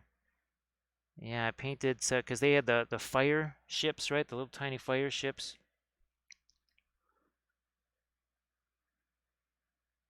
And I think the starter fleet, which has basically two of these smaller ones and then kind of a mid-size, semi-large. Yeah, Nosferatu, that was the thing with the lizard ship, the salamander ships. Those sails are kind of they're sort of clunky there. Again, I was hoping for something a little, well, something that didn't have sails. Maybe that was it. They didn't want to have too many fleets that didn't they were kind of immune to the wind rules or something like that. Maybe that had something to do with it. I don't know. All right, now I'm going to come back in here with some of my darker colors and start to clean things up here. Because I can do that. That's the great thing about the oils, of course, here. And then I can come back in here and just say, you know what, that's a little wonky right there. We're going to clean all that up. Might even, again, take away some of the light in there. Not all of it, but just a little bit. Okay, I'm going to clean some of this stuff up, and we also have to make sure that we leave some of the stuff down in the shadows there.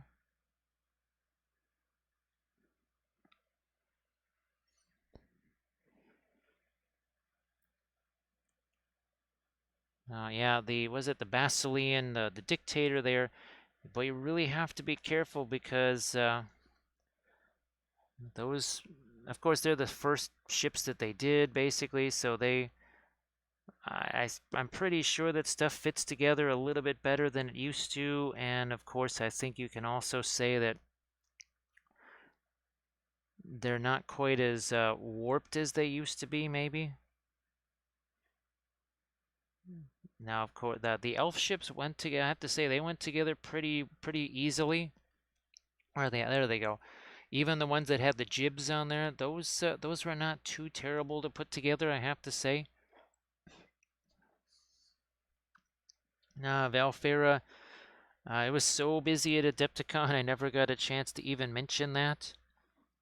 But it's kind of funny, right? That was one of the, what would you say? It was one of the favorite ships, or one of the ships I really wanted to paint. It's the one I was most looking forward to from well, basically the Empire fleet. And that was the one that, well, there wasn't anything in the box except for a piece of wood and a couple of sails, I think. Yeah, it was Valfera. It was a bit like that Moskova model that I showed you that picture of. All right, thanks so much, Grim. I appreciate you hanging around. And again, take care of yourself there. I know there's a few things going on, so take care of yourself. And here's hoping that we'll be able to watch you on one of your Wednesday streams soon enough. And again, just everybody give Grim a follow, just so that when Grim's able to start streaming again, you'll be all set, ready to go. You'll be getting those alerts straight away. And also check out Grim's YouTube channel, where you've got all those really fabulous kind of intro videos to the oils. They'll be very useful for you. I think they'll have a lot of helpful info, so go check those out too. What's going on with this thing? Yeah, I might. Where's our Indian yellow here? We'll just throw some of that. Just throw some of that out there so I don't forget. See if I can get a little bit lighter here with Cad, our little gobbo friend down here. Well, no, little demon friend, because we've kind of painted him more like a demon than a gobbo, really, when you think about it here. Guess I need to go more with this to lighten that stuff up.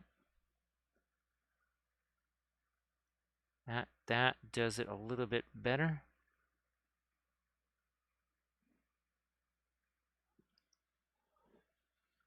Now, and thank you so much, Armored Wolf, for putting that link in the chat there.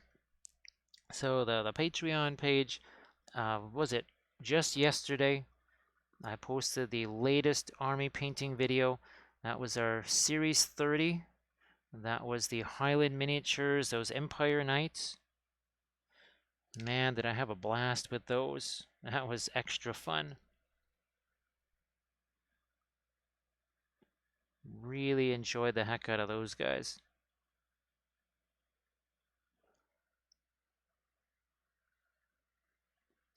Yeah, that's saw that one there too. Yep. Do I need to? Yeah, I'm gonna let that get also a bit lighter down there too, just because it's being hit by the object source lighting as well.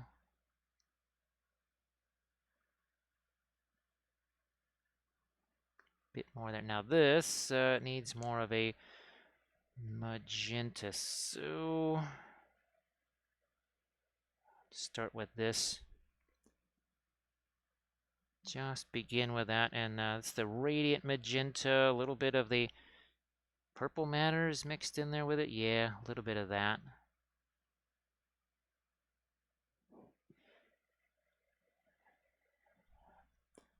I'll reflect a little tiny bit of it here.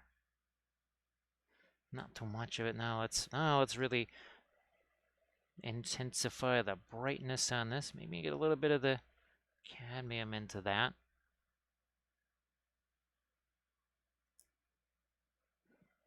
And we can still go lighter than this.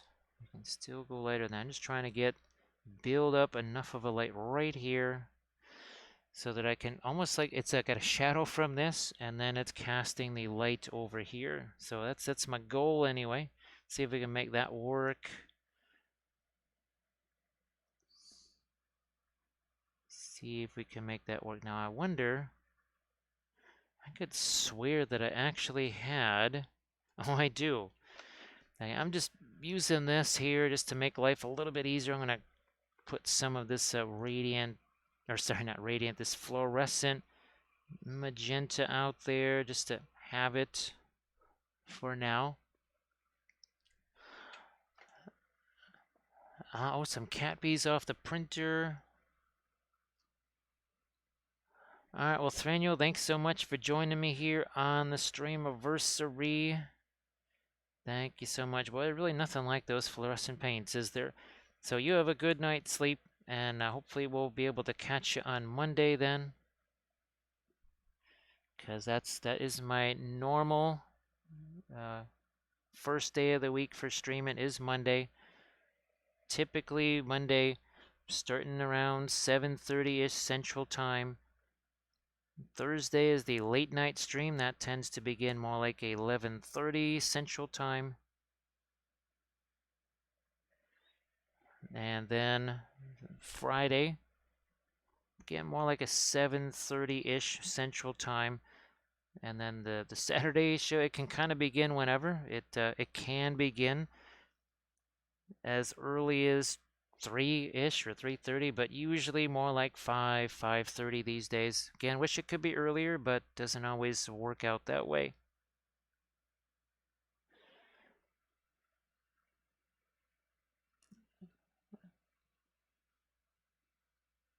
So Dark Dan again, there really wouldn't be, I would suggest a whole lot of indigo. And probably if you got the radiance, say the radiant blue, the radiant turquoise, probably more of the radiant blue than the radiant turquoise. Radiant turquoise is going to be almost more of a daylight kind of a thing. So yeah, that would be my suggestion there is indigo. Now, of course, where did he go? This right here, that Williamsburg indigo, that was some pretty intense stuff. So that might could be an interesting pre-glaze of something that you're looking to do moonlit. But the vast majority of your pre-glaze is going to be indigo, and then you're probably going to be doing an awful lot of the sort of lighter dry brushy stuff with some of these radiants over here again, like the violet, this blue, and then of course brilliant yellow pale, probably something like that would be another thing that you would have in there. All right, we got a little bit of white now into the magenta. though. Thanks, Blades. Appreciate that. Let's see. You know what? I'm just going to let a little bit more of that white mix its way in there. So I get my preference is to use my own homemade fluorescent oils, but those are kind of buried right now. A lot of stuff just is still in a disheveled, disorganized thing because Adepticon just pretty much destroys the studio here. So once we can get that stuff all back together again, then we'll be able to hopefully locate all the stuff that I'm missing, because there's a lot of stuff that I just can't find. So again, there's a little bit of that magenta there. See, by darkening this down, magenta in the container, guess what? It gets lighter, doesn't it?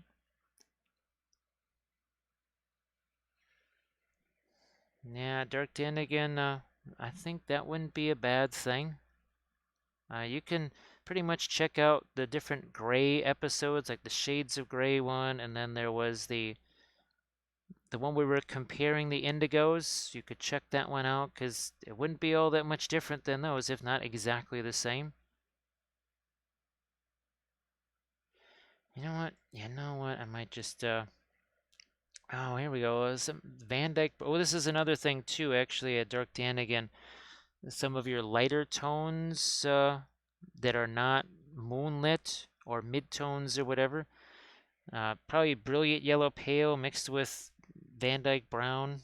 Not a bad combo for that. I think you'd be surprised at this really interesting warm gray color that you would get. Throw some of this onto the trousers over here. Again, looking for that warmer gray. So we'll just keep popping in some of the, yeah, a little bit of that Brilliant Yellow Pale here. And you could see how that's not just a light, slightly lighter layer. We went strong. Take our blending brush.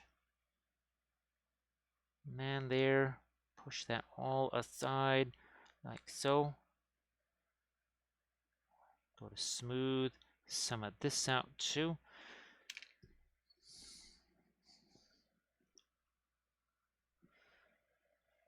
I don't know, is this going to be too much over here? Should the green reach that? No, we won't have the green reach this. We'll just have it be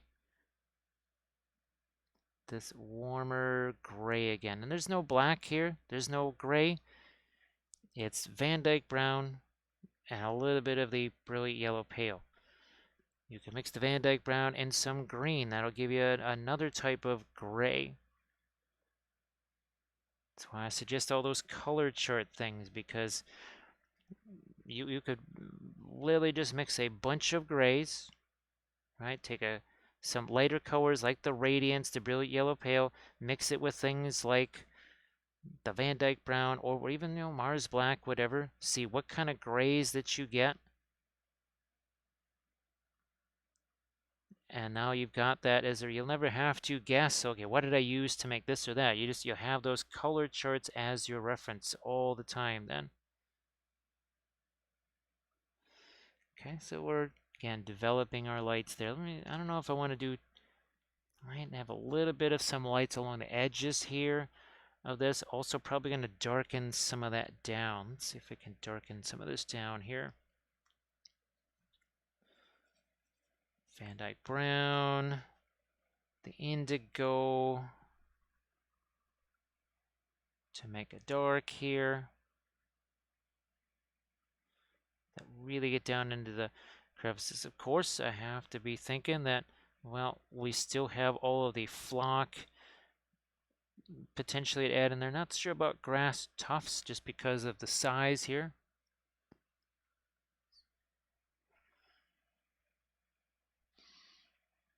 All right, so I think that is it's pretty well established with everything. We'll probably come in here and add some magentas there, and it could even be our fluorescent magenta because it's not metal, doesn't have magenta in it. I don't know. Let's throw this in there, see what happens. Right there. Doesn't change the value of it at all.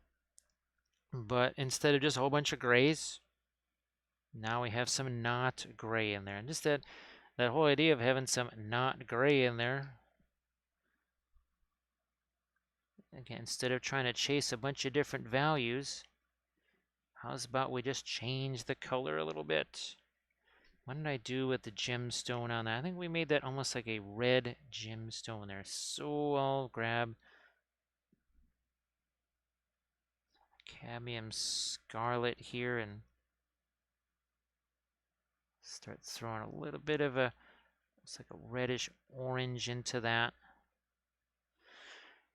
Gonna get back over here. Let's see what we can do with cat. Maybe use the radiant yellow with some of our cadmium scarlet. There's some lights. Lighten up his nose there.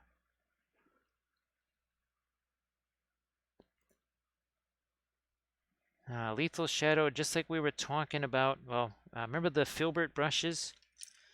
Yeah, all of this was established just in a matter of seconds using, that's the number 6 filbert brush.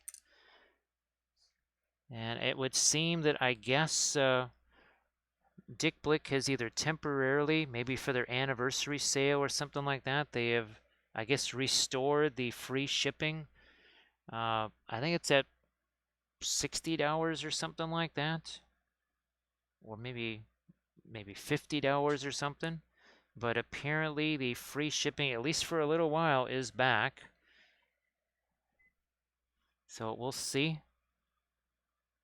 See if we can acquire some more stuff from Dick Blick. There, okay. Now he's starting to look nice and bright and mischievous there. He's very, very mischievous. You know what? I'll take the... That's a little bit of our magenta there. Might even... Oh, look at that. I took cadmium scarlet and some of the fluorescent magenta, and we'll put some of that on Cad's skin tone here. That's about even a little bit more of our yellow there.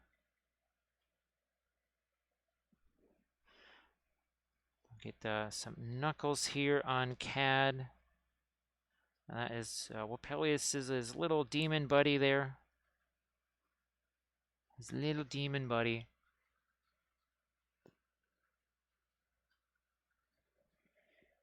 So yeah, Lethal Shadow, you're certainly going to have quite the collection of stuff to work with.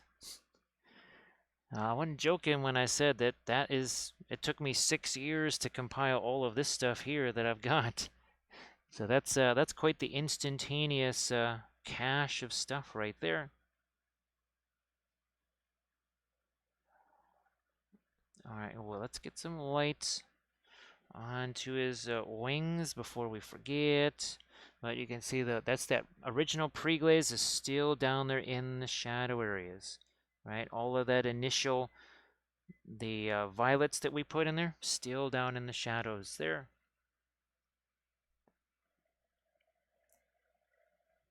We'll continue to add our lights here. This side too, like so. And again, to everybody that contributed with all the bitses and cheers and subs and everything else for the Streamiverssary, that is much appreciated. I know it was pretty wild last year, and well, this year we broke that level 5 hype train. Lots of hype train, and then lots of raids too. I think that was a little bit different than last year. I don't remember a bunch of raids last year. So that was a new twist. So much appreciated for the raids too. I think we've had at least 3 of them, maybe 4. And of course, lots of follows too, so appreciate the follows. Gandalf appreciates those, no doubt. All right, there's so CAD, some action there. Now, why don't we start to think about this stuff here? So freehand time, once again, it's a fairly basic design. Nothing complicated about that. We'll get it figured out here. Hey, Alcides, how you doing? Yeah, Blades, it was wild because there were raids and right in the middle of the hype train. That was pretty funny because people were just what's going on here? What's happening here? And there were bitses flying around. There was an active bitskrieg happening, and it just it got pretty wild, didn't it? Everybody was throwing their hat into that ring. Nobody wanted to back down. All right, let's get our first line down here. And the paint has, it's been thinned down, but certainly not to the degree that it's going to be a pin line wash. And look at what's happening here. See that? You see how this brighter color all of a sudden starts to mix with the color there? And it basically starts to shade itself. Yeah, that ain't happening with the acrylics, right? There's no way. Not going to happen. Yeah, Lethal Shadow, you should check out the beginning part of the stream because we were right in the middle of the pre-glaze and all of the initial messy stuff, and the raids came in and the hype trains came in, and if you want to see a little bit of activity, you just go back and check that out because there was a wee bit of activity there.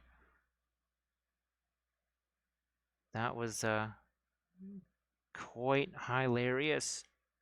It's a lot of Gandalf appearances early on for sure. All right, there we go. Second line. Second line comes in. Like so. Bring it all the way down here. We'll let it, again, start to blend in with the black that's already there.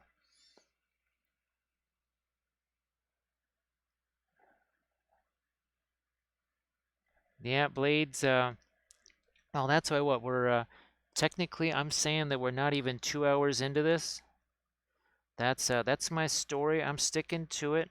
I'm sticking to it that we're not even technically 2 hours into the painting process.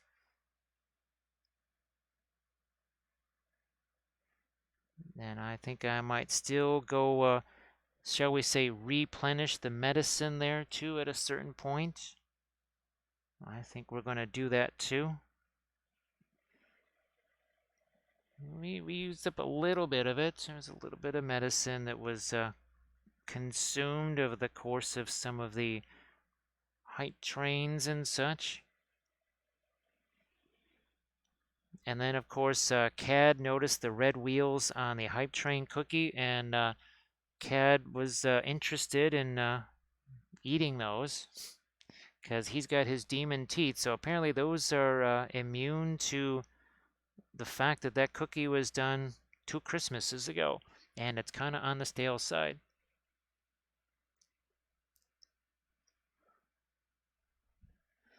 Yeah, thanks, Lethal Shadow. Appreciate that. Okay, now here, this is where it gets kind of fun because we've got all these different little elements here to do. There's even a little White Sox logo that has to be incorporated into that. And it looks like 1, 2, 3 of those. 1, 2, 3. Let me see if we can fit 3 of those in here. And I'm just going to try and position this. Oh, there we go. Maybe that's where he should go. Right there. All right, let's do that. 3 of them right in a row here. Let me see if we can do this.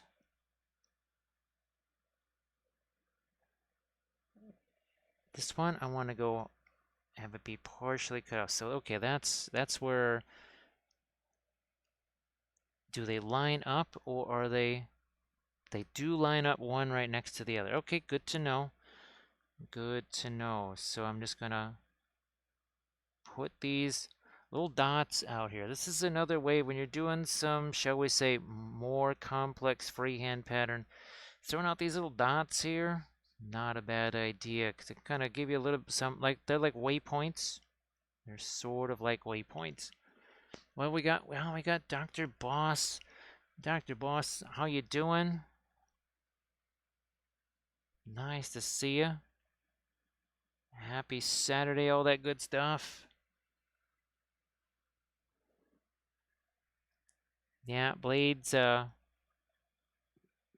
it's a little bit harder to see here, but that is the 1919 White Sox logo there because again, that was some dirty pool by the league right there. Set the franchise back for many decades. So we got a bone to pick about that. All right, let me see if we can get it's got to be 2 lines there. So that's going to be probably too much. And I'm just sort of sketching this. Again, we're just sketching this in. None of this is permanent. You could say I don't mind letting the color that's already there mix in. All right, because what did that do? That gives us essentially some shading to it. Also, what does it mean? It means that I have a chance to make some modifications to it. Yeah, blades, I think it was, wasn't it 1993 or so? I believe that was I don't know if it was a league. I think it was a division series. It wasn't it wasn't an LCS. It was a division series there. Uh, Blue Jays and White Sox there. It must have been 93. Because that, well, of course, 94 was the strike season, I believe. That also is another bone of contention for Sox fans. Because that was potentially a year that the Sox might have been able to make some hay.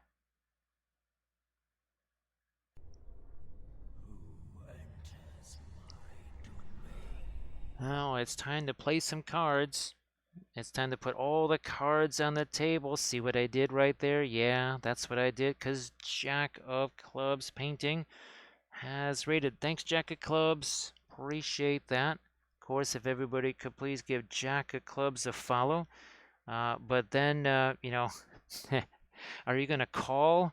Or are you going to... Hello, little hobbits. Spark my gun. Wow, looks like Ninja Gaming has just put some chips onto the table. Thank you so much, Ninja Gaming. Hello, little hobbits. I spark my gadgets. Like, dude, man, way tougher wizard than you are. Plus, got a demon, made a cadmium. So why don't you just skedaddle? This here's my stream. It's like, well, I mean, I did just that was me. That was me that I just heard, right? It's like, no, dude, you've been doing too much pipe weed. I didn't hear a thing. What about you guys? So thank you so much, Ninja, for that follow. I appreciate that. Yeah, Blades, it's always funny because, oh, by the way, it's our Streamiverssary. Probably should mention that. Minor detail. We are painting another Wappellious Spellbrush 2 years ago. We did this. It's an Artisan Guild figure, by the way. Right there. It's the Artisan Guild. This one, 32, 35-ish mil, something like that. Last year we did one that was about 54, and then this year I printed up a 72 because, you can never get enough Wappellious Spellbrush. We started out with our usual pre-glaze and such things, and the ultimate goal here is we want to have, see all the stuff in the not object source area? That's kind of what we're working on now, doing some freehand, like what we got over here. Starting to, we're sketching in some freehand over here. We just got done doing some freehand down there on his robe, and we're going to be getting back into some of the face and other areas too. But we're just kind of now going from place to place, working around town here. So thank you so much. And of course, Jack of Clubs, if you have any sort of pictures, things that you've been working on, of course, right? Obviously, you just finished your stream, so you don't have any pictures of what you're working on right now. But if you got any work in progress things in a Discord or Instas, want to share that, go right on ahead. Hope that your stream was fun and that you're having yourself a good Saturday. Just trying to get a little bit of skin. I just noticed over here I was working on Cad, his little demon buddy.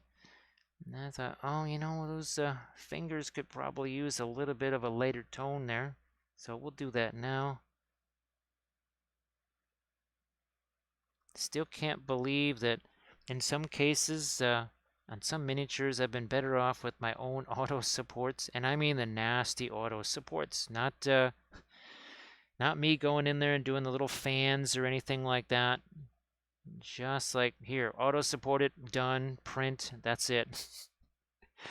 That's funny. It drives some folks absolutely nuts. It absolutely makes them crazy that we do such blaspheming here. All right, what do we got? What have we got? We got Radiant Violet. We got a little brown matter here. We're going to just dry brush some of this in here, whatever. Whatever.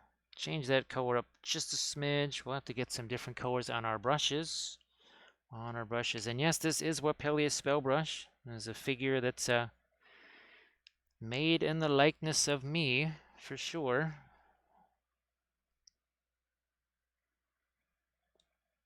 Do I want to push these a little further out? Yeah, we're going to push these a little further out here, and then we'll do the secondary line on the inside, maybe? Yeah, I think we'll do the secondary line on the inside. And then we've got to match these up. So first thing I'm going to do here is, again, finish off these shapes. Finish these off. Then we're going to kind of do a little bit of cleanup on the interior of these. And then we've got to replicate them all across the back of this here cloak. Yeah, Defiant. I can remember, the first time I tried to do things like hollowing and stuff. Yeah, that was harrowing. See what I did there? See what I did there? That's a little bit of linguistic gold you just don't get everywhere. All right, that's good enough. Now, so they don't. No, we did want those touching each other, so we're gonna have to make a few modifications. No big deal. And thanks, Blades. Thanks, pal. I'll be sure to try and remember and check that. Oh, we could do this. We'll just do this instead. All right. This would be better. This is actually better than what I was originally. Yes, much better than what I was originally thinking of here. Okay. I can make changes. I can do that. I can change things. That's the great thing about the oils. If we didn't like any of this stuff here, now take me a blending brush and just go and wipe. It's all gone. Totally wiped away. Now this, also speaking of some changes here, you know what? What was I talking about? Doing just that. Just wiped a whole bunch of that away. Because I realized that that was not quite the right size. Man, that didn't quite work out because his wing got in the way. Where there's a wing, it's in the way. Okay, now I think that's the size that we need. Okay. There, that's more like it. You gotta be willing to say, the heck with it. Going to make a change. Boy, if you remember one of the very early things that we worked on a long time ago, and I mean a long time ago, that was, I think it was 3 times we wiped out the stuff and started up again. It's like, that's close. Not close enough. Wiped it out again. Did it another time. Yeah, that was pretty hilarious. All right, so now I'm just going to grab whatever here. Let me send that Perline Black. And now I'm going to try and make the necessary modifications to this.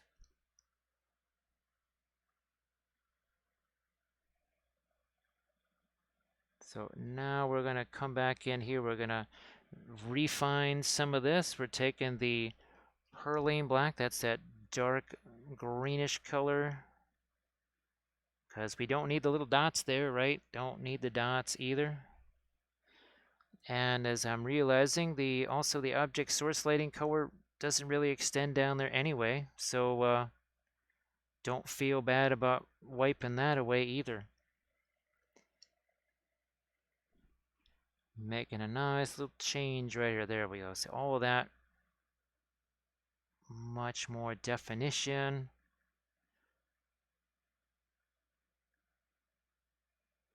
Because essentially what I got to do is take these shapes and then replicate them over and over again as we go along the back of this. So this freehand right here, this will be a little bit involved. It's probably going to be involved as everything else that we've been doing so far. And of course, we've already done a wee bit of freehand here on the front of the clothes there. And thank you so much, Blades. I appreciate that. Thank you so much. Thank you so much, Blades. I'd really use some of that. So the Van Dyke Brown, like I was telling you last night there, get either the Gamblin or the Williamsburg. For whatever reason, the Winsor Newton version of the Van Dyke Brown is more like burnt umber, and it's the darndest thing. It makes no sense, but then that kind of happens with oil paints. One company makes their whatever color very differently than the next one. It could just be their process. It could just be their process. Things like Terra Rosa versus Burnt Sienna. They're both Pigment Red 101. Literally, that's all they are, is Pigment Red 101. There's nothing else in them. But what is it in the process of baking it or cooking it or heating it or whatever? What is it that changes it so darn much? And thank you so much, Nerifel. Nerifel, boy, it's been a while. Geez, Nerifel, did you get a chance to see the lizards at all? I don't even know. I don't know if you've seen the lizards yet, the slans. I think you got to see some of the Ukraine Marines, didn't you? So last week, or was it 2 weeks ago, I guess, we painted a whole bunch of these. We painted 3 of them, and this was the return. This is the return of Cobalt Blue. Speaking of dreaded paints, thank you so much, Dreaded Paints, for that follow. One of the most dreaded colors of all. Cobalt Blue made an appearance 2 weeks ago as we were painting some of these Slan. Believe it or not. Yes, and thank you so much, Dreaded Paints. Why is it dreaded? Where's that Cobalt Blue? There you are. Poof. Cobalt Blue. Why? Because it's a Series 4, and you can sort of do a lot of the same stuff that this does with Prussian Blue, which is not Series 4. And Nerifeld, yeah, this is from Arena Studios here. We just painted this one last night. This was very fun. So here's again the example. This is the Norse texture roller from Green Stuff World.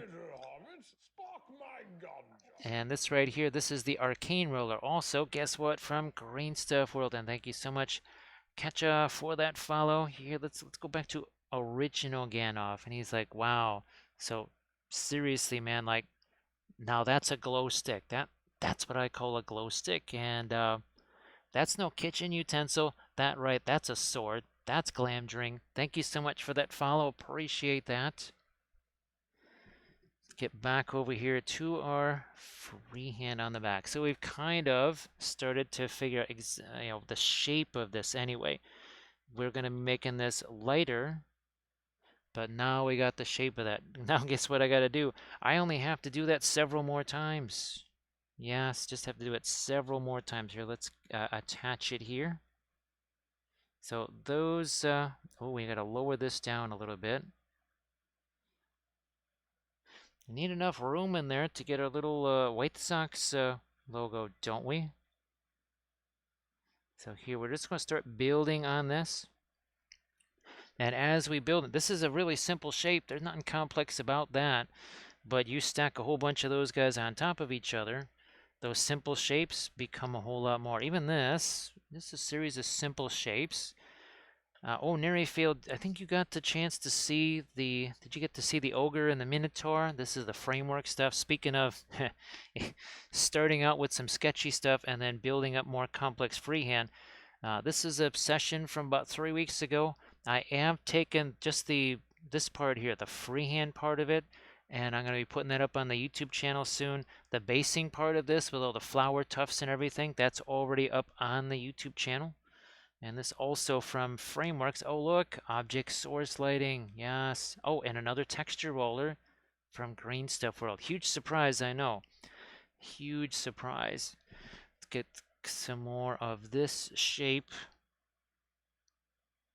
Starting to carry it over to this way now. Here, it's going to get interesting, if not tricky, downright tricky, because we have to negotiate this, right? See this whole undulation, this turn right there? We are going to have to manage that somehow. Going to have to manage that somehow, some way.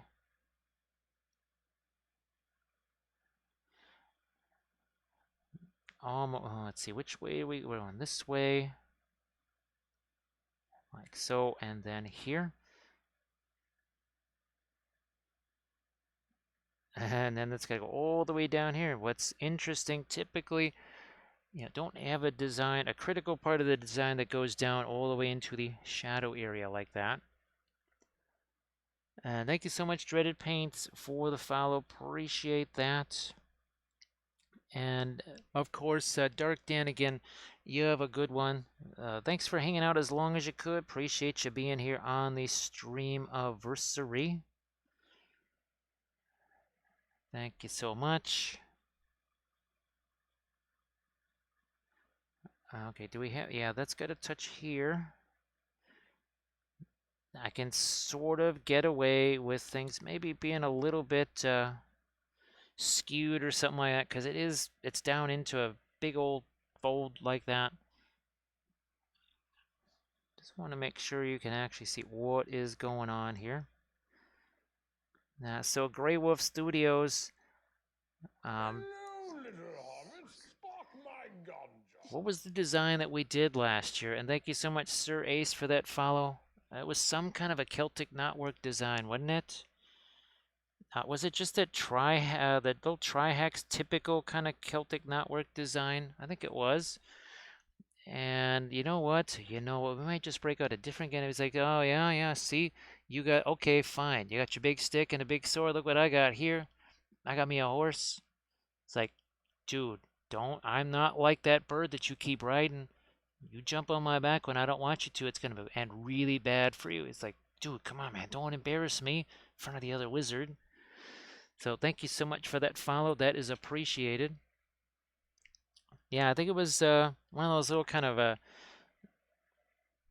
very simple knotwork pattern that we repeated how many times? Like about a bazillion times, I think. All right, so again, we'll be coming back into this with our darker colors to do some cleanup work on that. This is still the sketching stage right here. We're still sketching out all of this craziness here with this part of the design. And as you can see, it's mixing with the color that's already there, which is good because that basically, for all intents and purposes, that shades it. And that's what we need it to do.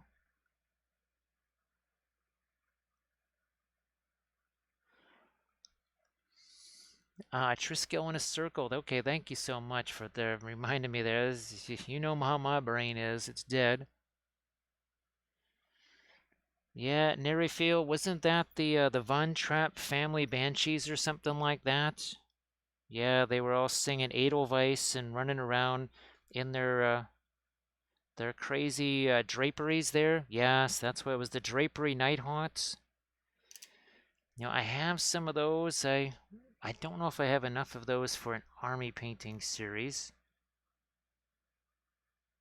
But there's a part of me that's almost tempted to do a batch of those as an army painting series. So again, you saw what we did there. Just kind of went in and said, ah, the heck with it. Wiped what was there.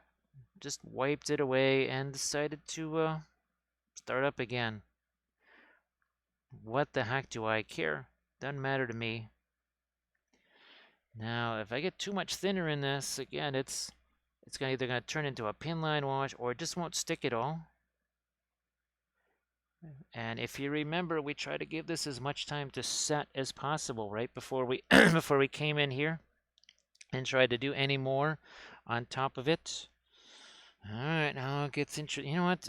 I'm just going to preemptively get rid of these little spots here because those aren't going to do me any good. Those are not going to do any good whatsoever. So blades, those are on the Instagrams. And of course, if you want to see the sessions where they were painted, they are all saved. It's like a YouTube channel. I would say they were probably painted around Halloween, not this last year, but I think Halloween of 2021. So look around, say October, November. I wish that I could do playlists on Twitch like I do for YouTube, but it's not quite like a YouTube channel, is it? It's close, not quite.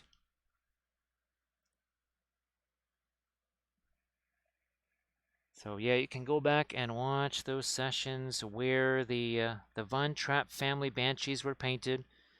Actually, Nerryfield, did we do both of those in one stream, or was it two separate streams? It's too long ago for me to remember, right? Again, with my brain, yeah, remembering anything is a challenge. Lucky if I can remember my own name most of the time. Now that I'm not in a big old fold, it's going to be a little bit easier. You can see we're sketching that. You can see how this is building up now.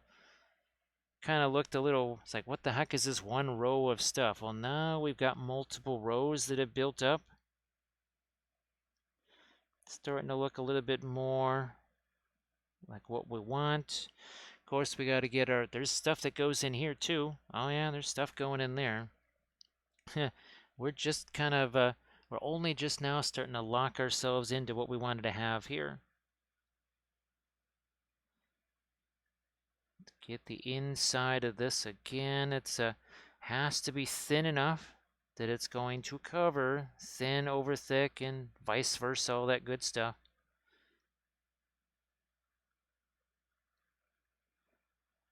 Gotta remember that.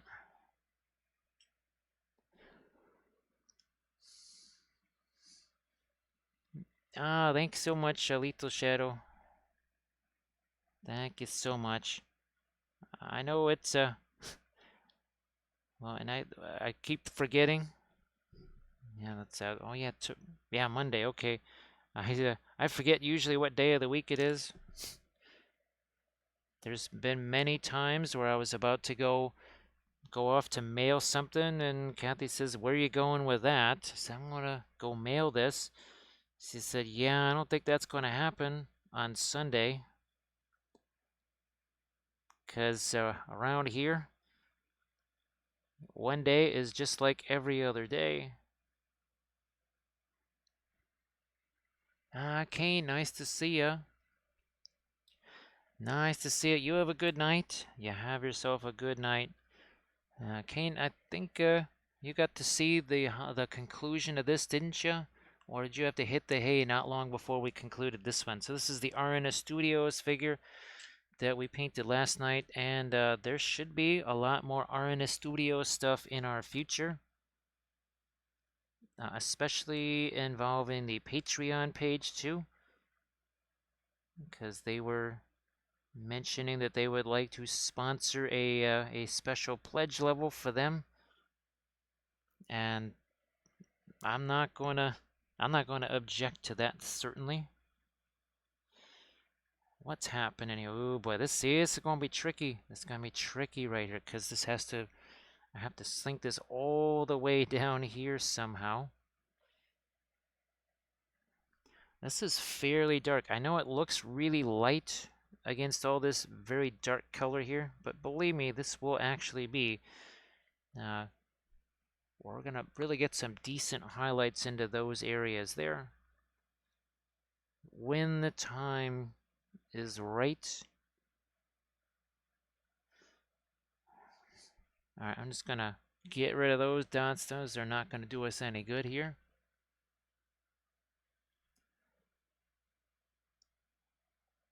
Okay. Whoops. Sorry about that, Velfera. Now, I did not wish you successful printing, so I will not lay claim to that particular catastrophe. I will not lay claim to that. That wasn't me. That was not me. I was nice and did not wish you successful printing, because we all know what happens when I do that. If I wish anybody a successful print, you might as well just take a hammer to your printer, because you are doomed. You are fatally doomed. All right, so yeah, actually, Velfera, we did a little bit of freehand on this side, just a simple thing, just the Wappellious name, at least the start of it there. And we'll have to come back into here and get some work on Cad's face and other things too.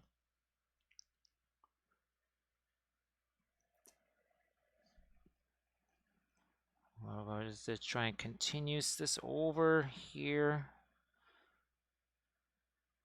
So what I'm going to do is try and build all the ones that go along this bottom edge, and then we'll try and work from there.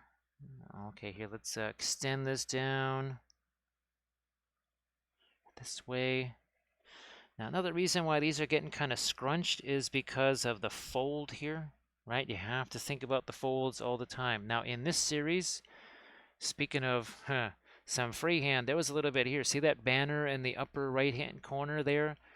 We had to actually kind of scrunch the face of that sun on the flag. It made them look a little weird, but because of the way the folds were, we had to scrunch that. That is our latest army painting series right there. Here's another one. This is the Army Painting Series 28. Here's 29 using the Arch Villain miniatures.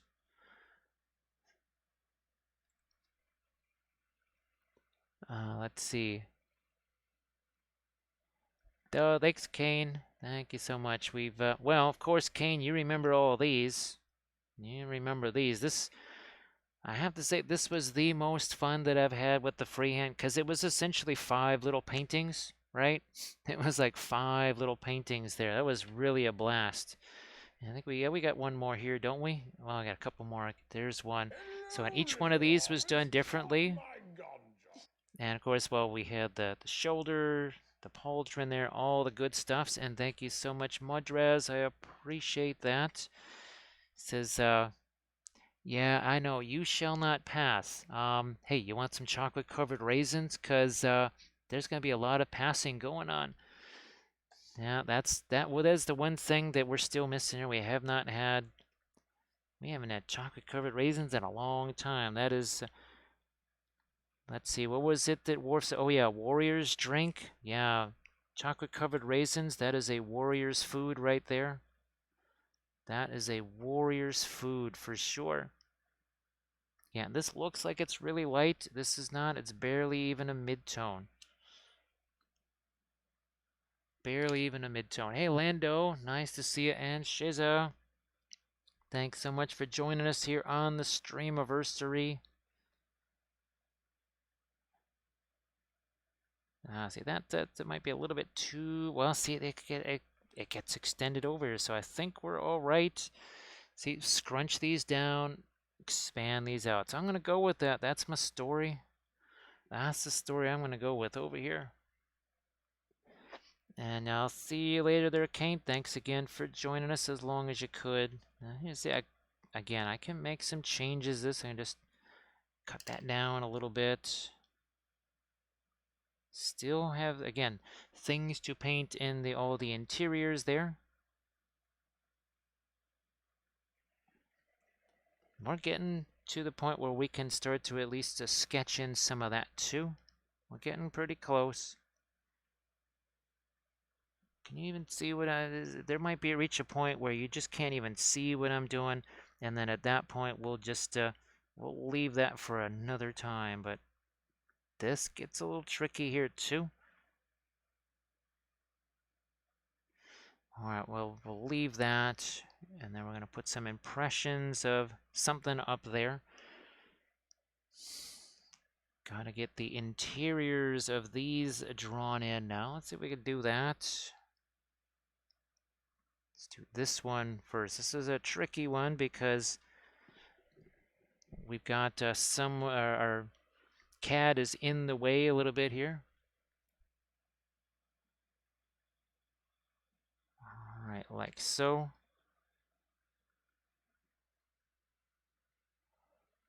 Actually, Lando, I think once accidentally, much like how we got the linseed oil instead of the odorless thinner, they sent chocolate-covered almonds by accident.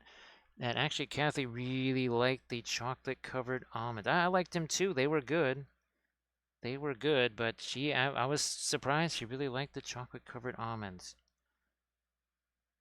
I have not had a chance to get those ever since, but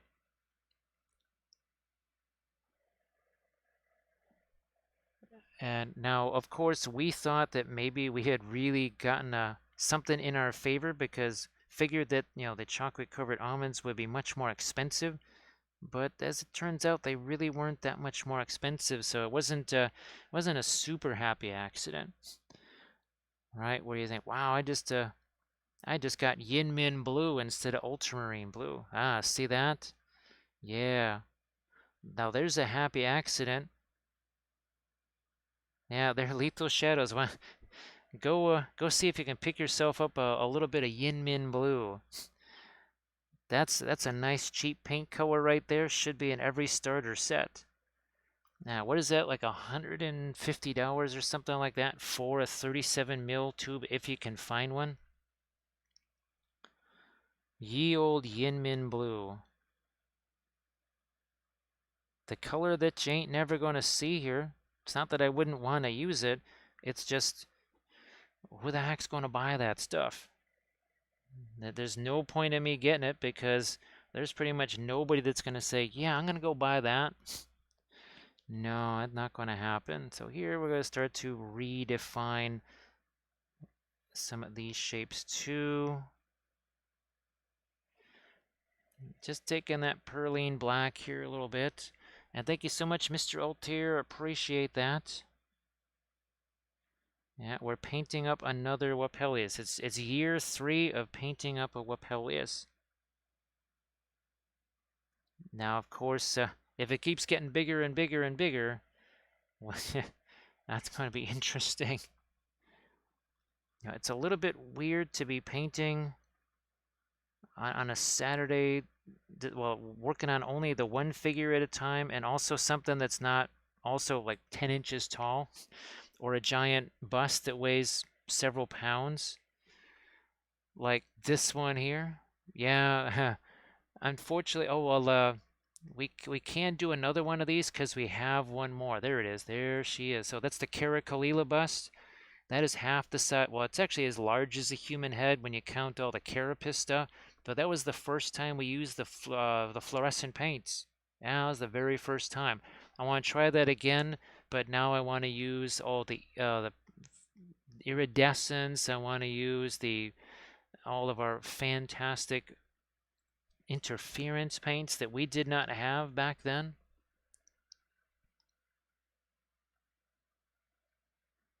Well, Mr. Alter, I hope that it's going okay for you. I know it's a kind of a challenge there, but hopefully, as you're doing it, you start to make some discoveries along the way. And it is sometimes the voyage of discovery can have a few waves. It can get a little bit topsy-turvy there. Might get a little seasick along the way. Just make sure that goes over the side and not onto the floor.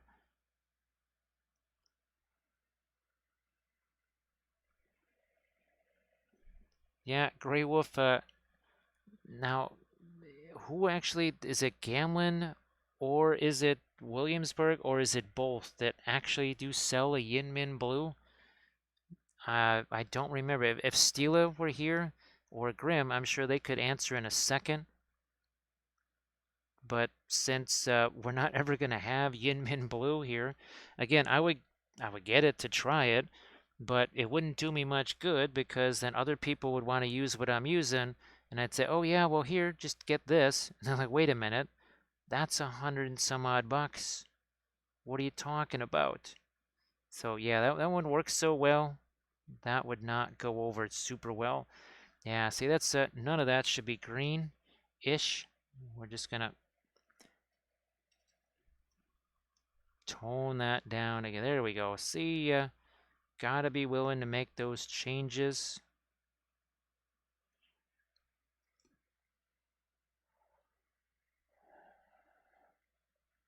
Yeah, and Mr. Altier, like you said, that's a really, really good way to kind of approach that. Just trying to have some fun with it, right? That's why the whole painting contest thing for me just, oof. It seems like people stress out about that so much. I just keep thinking, where exactly is the fun in that?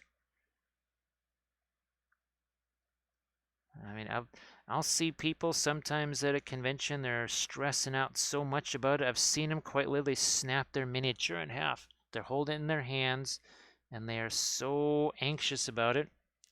Next thing you know, that miniature becomes modular, and that probably wasn't what they wanted for their contest entry, was for it to be in pieces.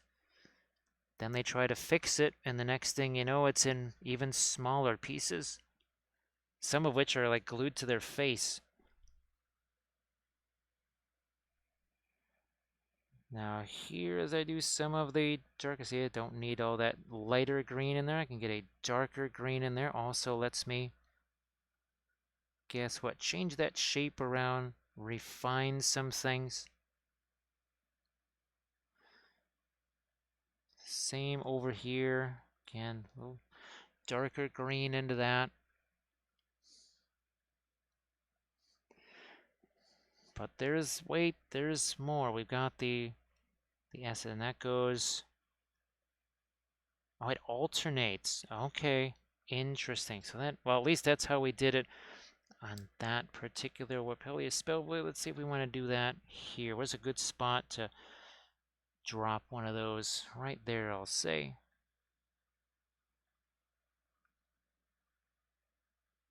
And that lovely 1919 logo right there.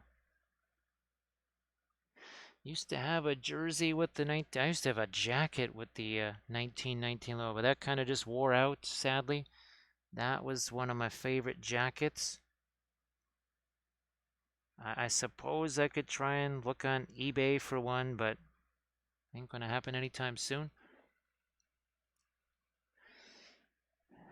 So Yin Min Blue. I think it's almost better. You're almost better off trying to find the pigment powder for that, because I'm pretty sure Stila found the pigment powder for Yin Min Blue, and she was trying to make her own in a tube using the Muller and all that kind of stuff. Once again, we'll get our S here, like so. Just let that be, and then we gotta figure out, okay, if there's one there, there would be one there. Nothing there, there needs to, look at where that's gonna end up. Of course it's gonna end up inside the big old crevice right here, because why not? So let me thin this down then, I guess. So Golden offers the Yin Min Blue. It was Stila, right, that had the Yin Min Blue at one point there. I could swear that was her. I'm just going to see if I can't sneak that all the way down into the crevice right there.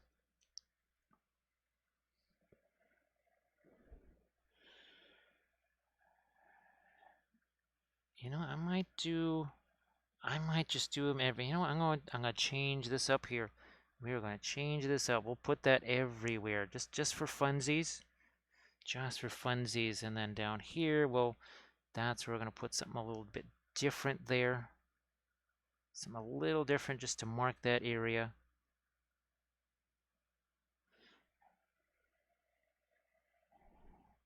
Either that, I might just do something like this here. Something simple, just to occupy that space.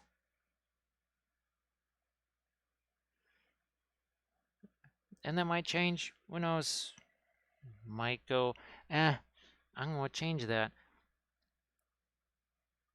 But what I'm going to do here is I'm going to get some of these, the letters in here.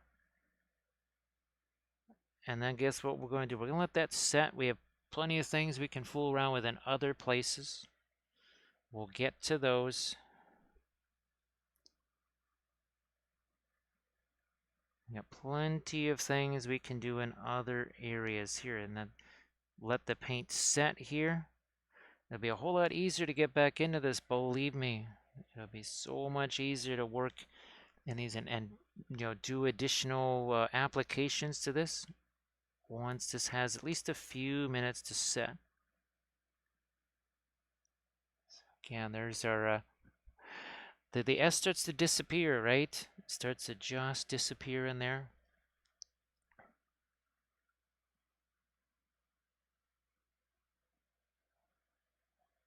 Oh, thank you so much, Elite. I appreciate that. And thanks so much for joining me here on the Streamiverssary. That is appreciated. Yeah, it's kind of funny, Lethal Shadow, because we were reading, the stuff about Cobalt Blue and about Yinmin Blue, and as they're talking about its properties, all we kept saying is, why in the world is anybody buying this stuff? It has no purpose. It's so limited in so many ways, but yet it's so coveted. I guess because it's the first new blue pigment, right? And they're all agog over the new pigment. Now here, I don't want this to get too light, this letter here. Why? Because it's in the shadow area, of course. So let me see what we want to do here. Do we want to extend this up any further? See what we want to do with this. That's not going to get our letter there. It's just going to get that part of the pattern. So I think we'll leave that be. And thank you so much, Elite. I appreciate you joining us here. Now here I can, I could do something inside of this. We might just do a little something in there that's, again, maybe couldn't put that on the 28 mil version, but on the 72, maybe we will.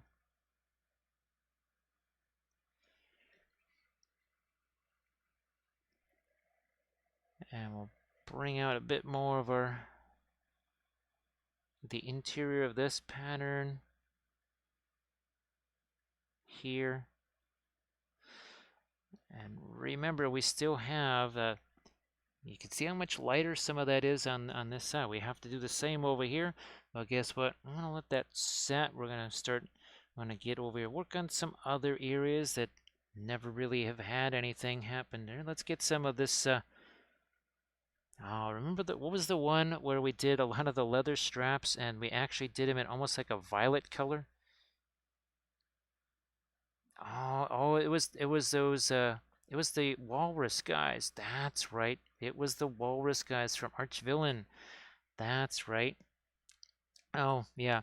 Other thing here, wanna try and get some, speaking of blue, how about some Prussian blue?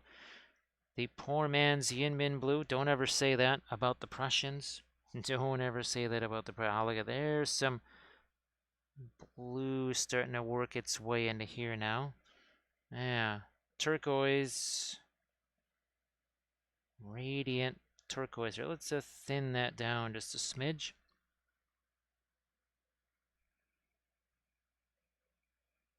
There. I know that there's, what's that? Oh, completionists, I think that's what they're called. The folks that just, they kind of have to have everything.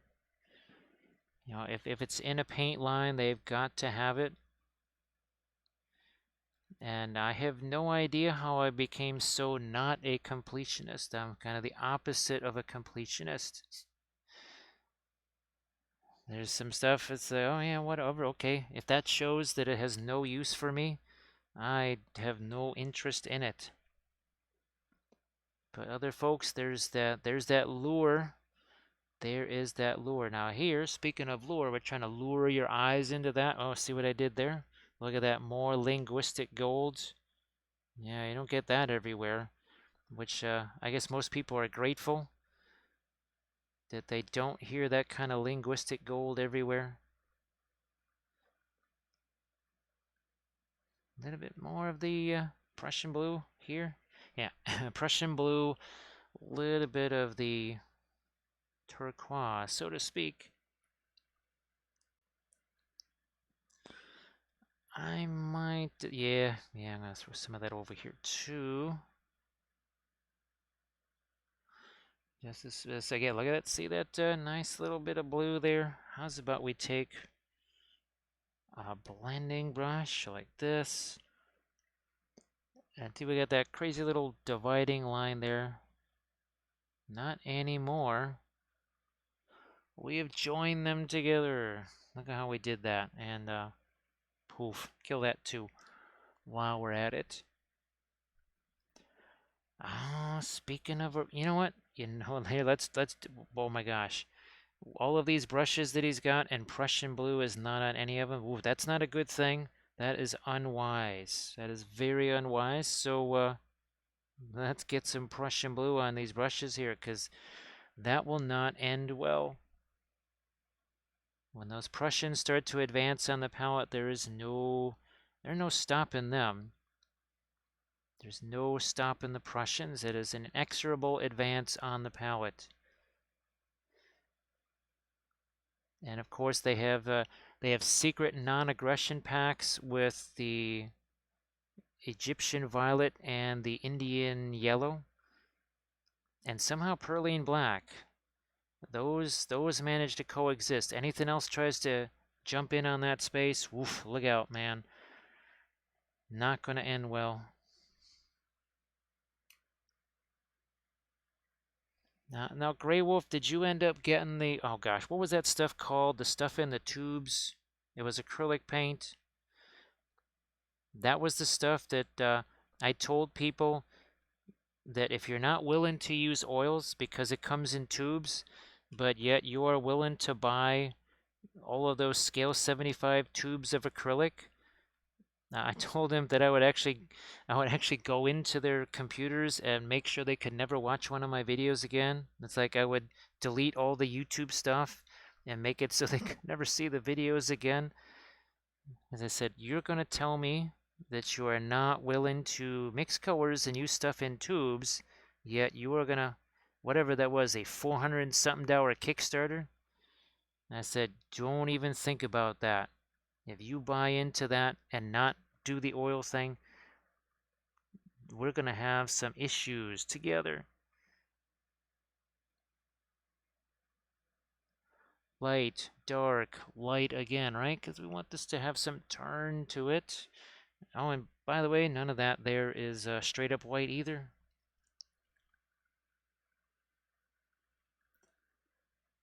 So, K-Sauce, you could catch me on Instagram or, shoot me like a messenger, right? Facebook Messenger there. And it's really not too complicated. There's just those few things that you really want to pay attention to. Starting off with things like the pre-glaze, of course, and not too much paint on your brush. Let the brushes do the mixing. The miniature is your palette. Palette, all that is a color storage device, nothing else.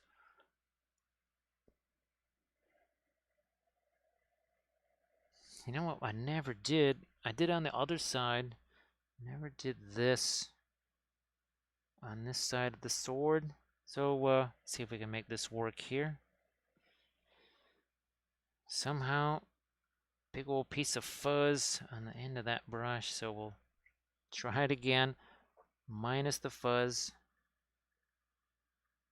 That's more like it. There.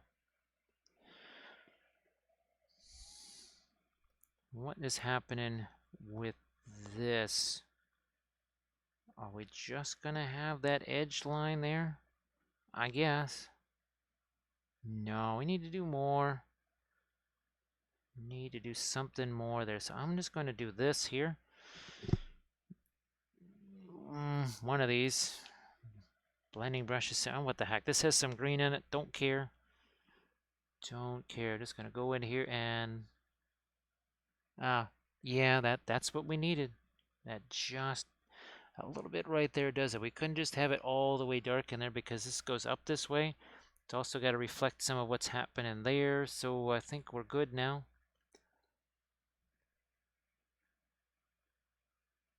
What's happening with this? We'll leave that alone. Let's see if we can get something happening here with our fluorescent green maybe, and a little bit of the phthalo green. Ooh, that's awful intense right there. Also, translucent. I was hoping for that because that's probably gonna be too much. Here, let's see what happens. Just about what I wanted there. Maybe a little more. Maybe a smidge more. There we go. That's more like it. I'm gonna darken this down to, nah, not so much darkening it, but it's, ooh, that also brings out some intensity of the color there too, doesn't it? So again, look at that. I'm just gonna plop that on there somewhere. Blending brush. All good. All good. You know what we need? Oh, we got this. We got this right here. Maybe a little bit more of the phthalo green. This is what we needed here. It's a bit like, I think you can see it on the night here. Yeah. Bingo. This is what I'm looking for. So see this edge right here? So you got the armor reflecting on itself, right? But see this, it's like a little dark shape, but then it sort of extends this little peninsula here of dark that comes right along that edge, makes that edge sharper, A, and then B, see it, nice little soft blend here, but it's not just a straight line that goes up this way. It goes up this way and kind of goes all the way around. Trying to do that same deal here, right there on his shoulder. Do I go as far as Perline Black? Well, only one way to know. Yeah. We will do that. Perline Black. Then, light there. Because of the whole, reflected light thing. Still green. Still green. Why not? See what we got. Is this too much? Nah. No, that'll work. All right. Slap that on there. Blending brush time. Hashtag no layers. No layers. Bam. Light, dark, light. That looks more like metal now. I mean, it looked like object source lighting, just not so much with the metal. That wouldn't be very helpful, given that is the one surface that is actually metal on this thing. We need some more dark on the things and not getting directly lit like that.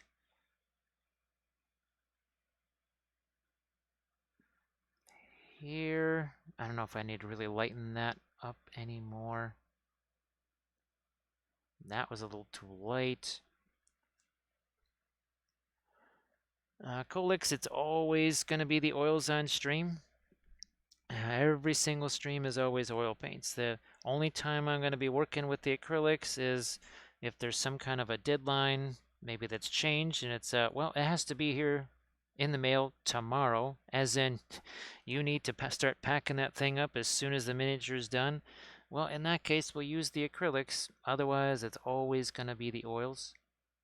So much more fun, so much more chill, so much more relaxing. And of course, the darks are darker. And this is actually, believe it or not, the figure where we learn this, because I can't even see it here. Look at this. Look at this. So that's acrylics. That has not been sitting in the sun for 2 years. This is as dark as acrylic gets. Oils just say, here, hold my beer, step aside. Look at this, right? Look at the deep, rich darks here. Look at how bright the lights are. And there's your acrylics. And these are some of the most potent acrylics you can find. Next to oils, not so much. Right, Bill? It was, well, it was on the stream. Look at it. You can see it on the back there, too. Same thing. You can see a massive difference between the two.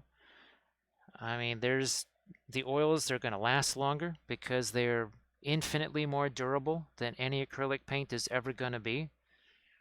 If you didn't want to have to paint your house every 5 minutes, you would paint it in oils, not acrylics. Far more durable, more luminous, pretty much more everything. Yeah, more of everything. Technically, well, not technically, ultimately it is less expensive than the acrylics because once you buy oil paints, you will never need to buy them again. Even me, for all the work that I do with them, I still very rarely have to replace a color.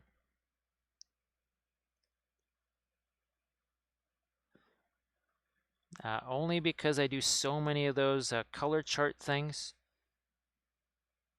as part of all the tutorial videos, which most people not going to be doing that many color charts for tutorials because they're not doing tutorials.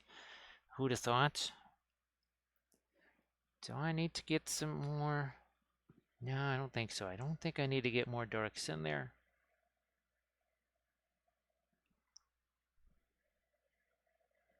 More of our light, though, on some of the edges of the metal here. Yeah, some of the edges of the metal there.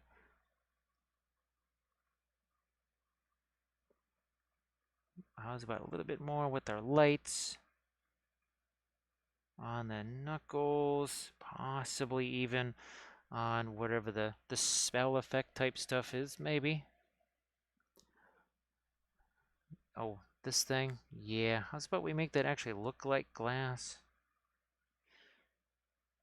With some reflected light input. Gee whiz, what's going on here? No wonder, I was looking at this going, why does this look unusual? That's why. No reflected lights at all.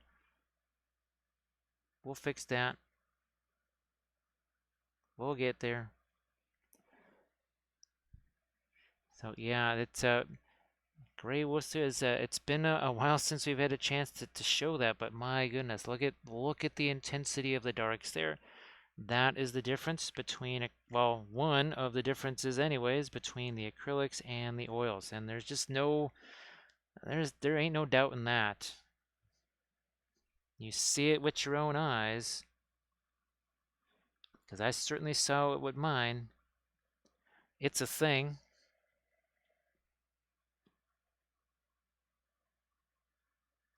And like I said, those are not just some kind of cheap, you know, fly-by acrylic paints or something. Those are some of the most intense, strong acrylic paints you are going to find, and yet they quite literally pale in comparison, don't they?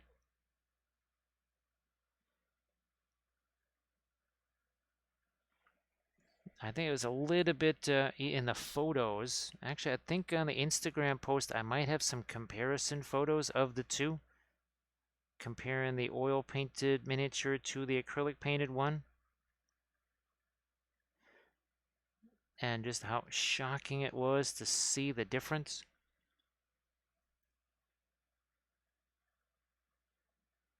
More of that. Yeah. Oh, you know what? where that's where that is. I think we need to get some of our green over here, and maybe even on the side of this too. I might see what happens with a little light edge on there. Yeah, I mean it's armor. It's armor after all. We've got to do that. Oh, guess what?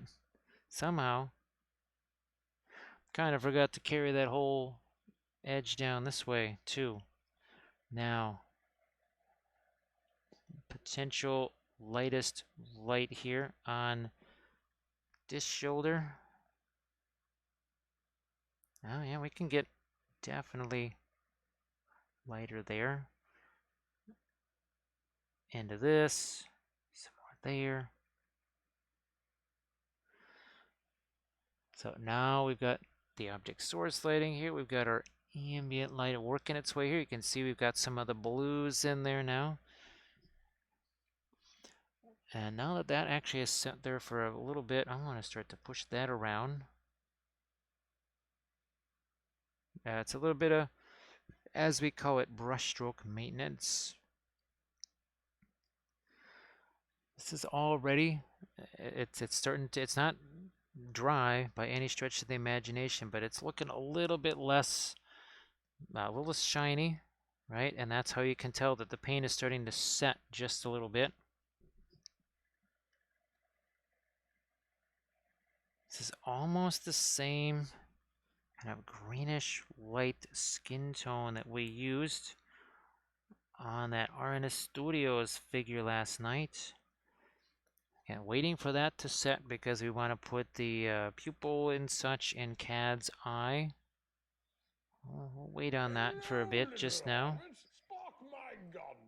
Thank you so much, Net Diver, for that follow. Gandalf appreciates it too. Says, oh, not that guy again. He's such a puny little guy. I mean, it's no wonder he got his arms torn off by a Balrog because he's so small. He's like, whoa. It's like, who are you calling small? It's like, well, I don't know. Heard that the gardener is the hero of the story, not you. Like, didn't you get your arms ripped off? He's like, yeah. It's like, wait a minute, what? The gardener's the hero? So the guy that dies, not the hero, but the gardener, the guy that cooks, the chef, he's the hero? It's like, yep, that's what I heard. So, I'm out.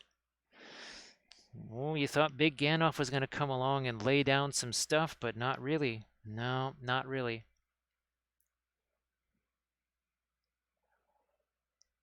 Yeah, Grey Wolf, you know what? I can't wait to see your side-by-side pics. You know, the acrylics and the oils side by side. I'm sure you can't wait. I'm sure you're really looking forward to seeing those side by sides.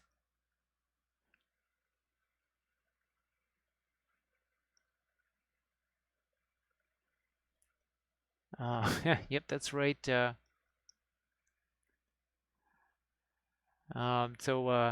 Net Diver. There was a time where kind of that was your choice. You had your choice between, well, oils and oils. It's interesting. Yet as a 2D artist that has been using oils for 40 years, it's just another tool, no big deal. Okay, I might still get some darker stuff in there. Might still do that. What I am gonna do is I'm gonna take advantage of a smidge here of this purple matter here, because that's super translucent, and that's gonna go here on Mr. Gemstone and a couple of spots. That's also gonna go over here. And in a few areas.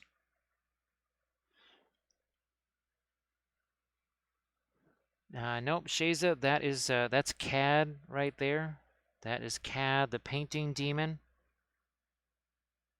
You sell your soul to him, and you'll be able to paint all the object source lighting and freehand that you want. You just have to sell your soul to him. That's all it takes.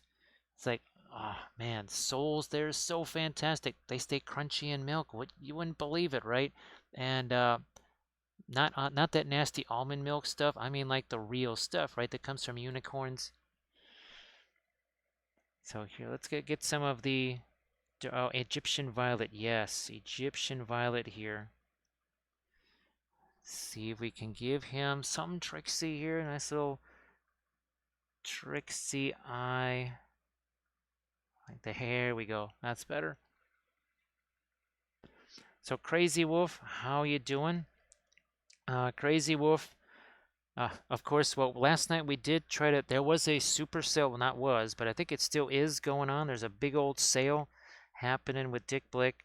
So I did an emergency order of brushes, but it looks like, I guess they have free shipping again, well, at like 60 bucks or something.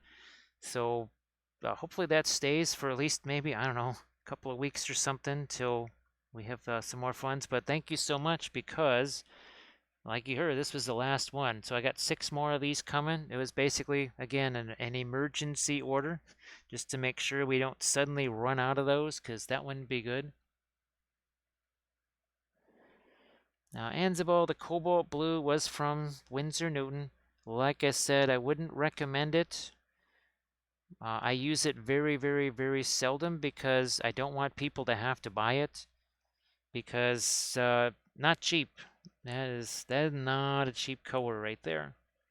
And again, I don't want people to have to invest in that and things like cerulean blue. I would use it otherwise, but since it would mean that other people would say, "Well, I want to do that," and say, "Well, you got to get yourself some cobalt blue." I don't want people to have to make that kind of choice, right?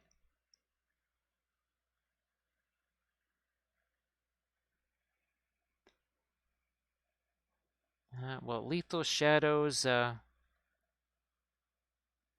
I don't know. Like we were talking about.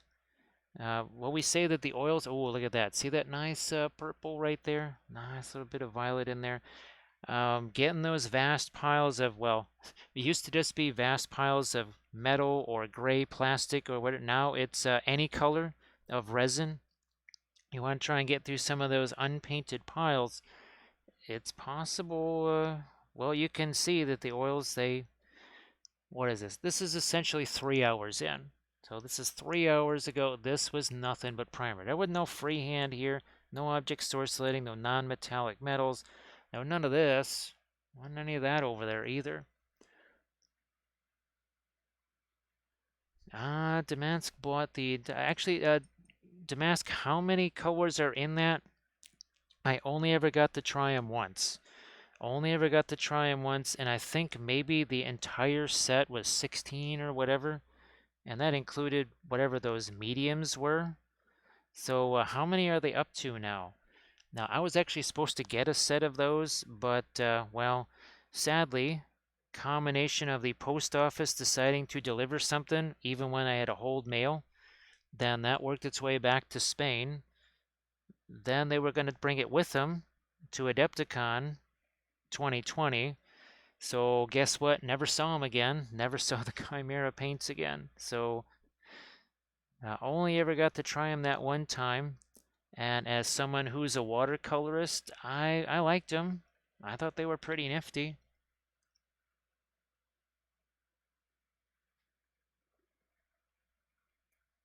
Oh, let's see. Hey, they had a dog once.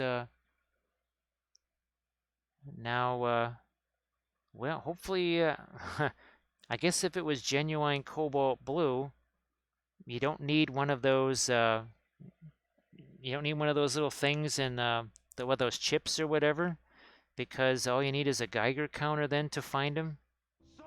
Yeah, like a Geiger counter should help you find them. Looky here. Speaking of 3D printing, look what we got ourselves. We got ourselves a Lamines. Lamines, that's 16 months worth right there. Thank you so much. Because Lamines, we could certainly use some of that. Thank you very much. Much appreciated. Well, guess what, Lamines? It's Streamiverssary time, right?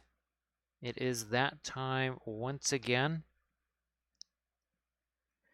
where we do all kinds of crazy object source lighting and oh, we touch a freehand. You know, actually, I think I maybe can get in there now and start to maybe lighten up some of those areas, kind of like what we did here. And look at this. Look who's in the house. Ah, Enzabal, that sounds like fun. So look at who just showed up. Look what the cat just dragged in. So everybody say hello to Kathy, 'cause there's Kathy.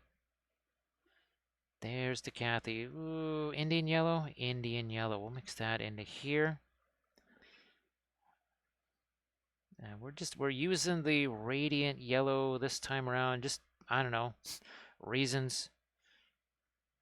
Just reasons. More of our yellow here. Spin this back around. So you can see, look at that. See that nice violet in some of the shadows there. All right, let's see if we can lighten up a couple of these areas. Now, I might also have to let that be thicker, not quite so thin. Which is tricky, right? Because usually, thicker over thin paints, all that good stuff. So, Lamines, I hope that your Saturday is going good.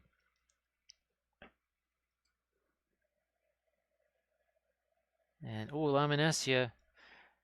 Apparently, RNS Studios, they want to well sponsor the Patreon page, so we might be getting a whole bunch more RNS Studio sculpts. So I just said the heck with this. I actually had this one printed out and ready to go.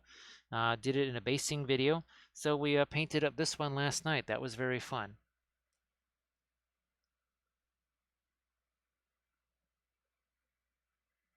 Now, Lamines, it's Streamiverssary time. Yeah, Streamiverssary time. It's been, well, I guess technically over 2 years, but we're calling this was the earliest that I could do the Streamiversary stream.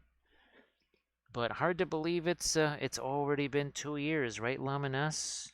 Doing the streamy stuff.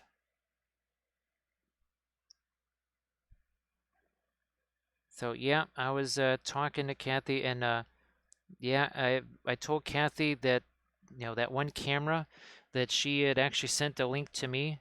Said, yeah, I think that was the very same camera that you were talking about, and sure enough, it was. We just didn't know that there was basically three different versions of it: telephoto, wide angle, that sort of thing.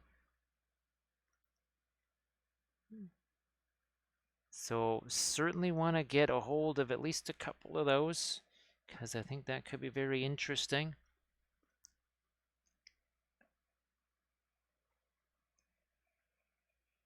Yeah, Blades. Now, the early streams, I didn't know that you could basically turn every session of Twitch into, well, a permanent thing, permanent highlight.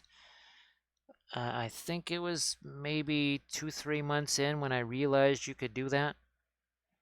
And then I started for every single stream to turn it into a highlight and do a thumbnail for it. So, see what's happening there? See what's happening? Certain little separation there.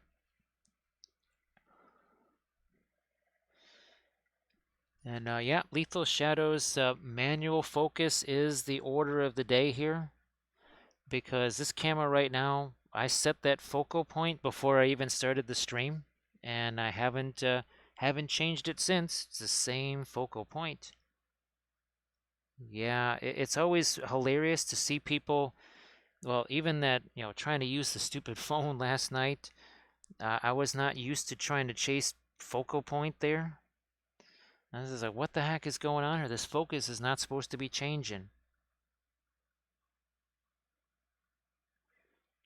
Oh, hover cam. Those are, yeah. Look up those hover. I'll have to send you a link to those hover cams, because that was another one where you can just set your focus and just leave it there.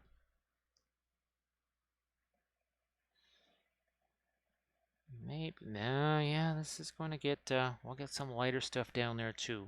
And guess what? This is still not even the lightest of our yellow here, so we can go lighter than this. Definitely.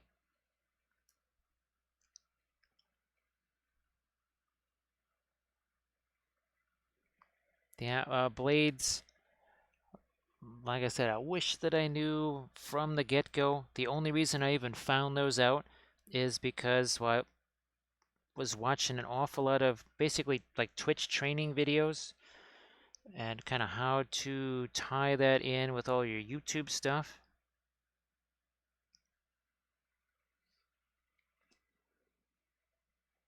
Actually, Lethos Shadow, I do like that idea of the the wide angle ones. I was thinking of those battle reports, right? For the taking pictures of and terrain videos. Yeah, because well, terrain making videos probably will also need that wide angle lens as well.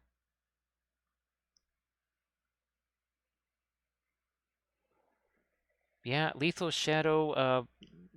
I was reading the reviews on those. This was the link that Kathy sent me. And one of the two people actually mentioned that this is like it was their first camera that really took advantage of USB 3, and that was actually one of their favorite things about that camera was that it took full advantage, I guess, of USB 3, which apparently a whole lot of cameras do not. They might say USB 3, but they're not really, I guess, optimized. Is that the word I'm looking for? I don't know. What I do know is I'm getting some of my lighter colors here into my freehand. This maybe a little bit, but not too much. Right, it is supposed to start going into a little bit of shadow there. And that's the other thing too, no capture card needed. No capture card. And actually, if we really start to have genuine cameras like that, all of a sudden the Stream Deck now starts to make a whole lot more sense. Remember this little forgotten bit right here? What's this? Bam, look at that. Ah, you thought I'd forgotten that stuff, didn't you?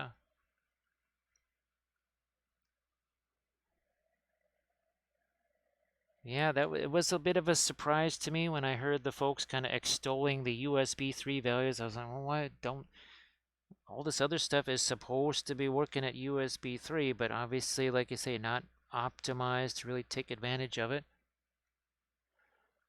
All right, Nosferatu, I know that well, you're up early no matter what, and hopefully again you'll get a chance to try out the oils and then soon be streaming again.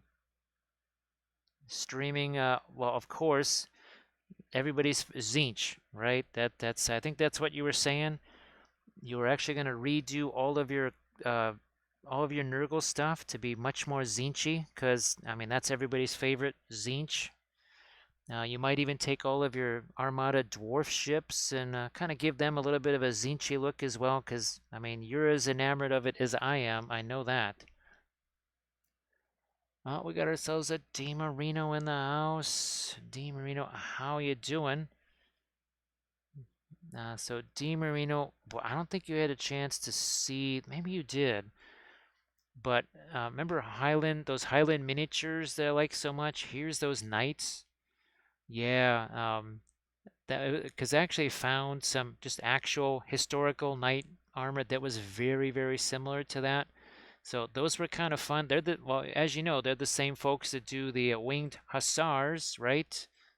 The winged hussars. Now, now KF Envy likes Slaanesh. I guess we did do sort of a Slaaneshi. I mean, that's kind of Slaaneshi, right? Yeah, it's got the magenta light. That's somewhat Slaaneshi, I would say. But of course, again, what is it that everybody loves the most? They love their Zinchi stuff, right? Because you can keep an eye on everybody when it's Zinchi. Yeah, I think we got another one here, don't we? Somewheres. There's another one of our Zinchi Marines hanging around somewhere. Oh boy, DiMarino. I'm gonna have to send you this. I almost don't want to spoil the surprise of it, but Kathy sent me this bit of a meme. It looks like a Revell, like 1/350 scale or whatever, 1/450 scale or something like that, a model kit, and it's of the Moskva, but it's basically just a picture of the open water and some clouds. Yeah, I was mildly entertained by that. Oh, thanks, Blades. That's another one that we painted on stream. And that's a bust from Printomancer. Alright, starting to lighten this up. Well, we'll lighten this up. You know what? I'm gonna go. I'm actually gonna. Ooh, this is perfect. This is what we should do. The yellow, the green, together. Blammo. That's what we need here. That'll work.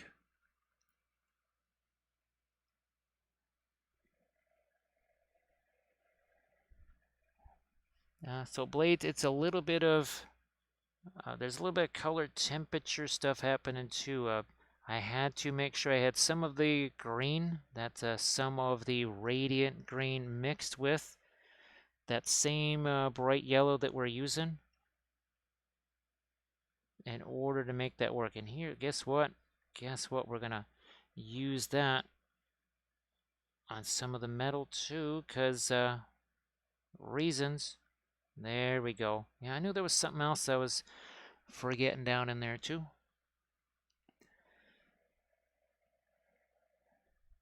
But also too, yeah, this is a cooler green here.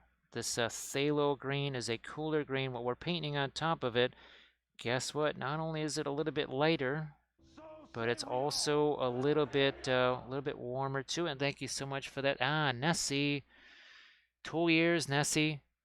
Streamiverssary, 2 years. Thank you so much. And everybody, please give Nessie a follow. Nessie, do you have, if you want to shoot links to your, I know you just did a YouTube video with your conquest stuff. Oh, I don't remember when it said you were going live with your Twitch stream on the conquest stuff, but everybody please give Nessie a follow there. And then we've been talking about the conquest stuff, right, DiMarino? That's on its way. That's on its way. So, 100 Kingdoms. Yeah, 100 Kingdoms and some of the orcs on the raptors. That's what's supposed to be on the way here. But you can also, again, check out Nessie, because Nessie knows. Nessie knows Conquest. And Sarge is still here. Yeah, so DiMarino, I think it's 3 boxes of stuff that I know of. Well, I think they're like $49 boxes or something. So whatever comes in those boxes, that's what's headed this way. And we'll try and get those prepped up. We'll try and get them ready for streams here. That didn't quite go the way I wanted it to. Oh, look. Blending brush. It's gone. It's all gone there. And again, thanks so much for all that info on the cameras, and just kind of confirming, right, things that we thought maybe were true. It's nice to know that they actually are true. That's good to know. Here, I'll push this that way. All right, and everybody, please go give again Nessie that follow on Instas there. Go give Nessie that follow. Ooh, we need our little bit of an S in there. What's happening over here? We'll just pop this right in there. And if it disappears a little bit, also too, blades, kind of want that to disappear right into the into our object source, kind of like what happened over here.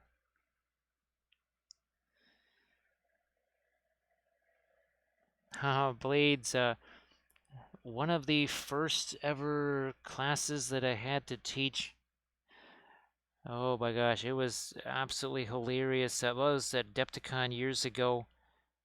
And I basically had to paint upside down while talking, because there were no such things as, well, these webcams and presentation cams that you could hook into a monitor and all that other kind of stuff. Yeah, you didn't have that kind of stuff. So that was how I had to try and teach the classes back in the day.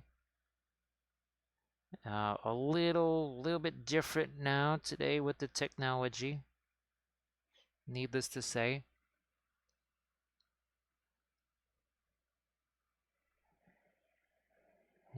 Let's continue with some of the, I want to say extreme light, but we also need to get some of that down over here too.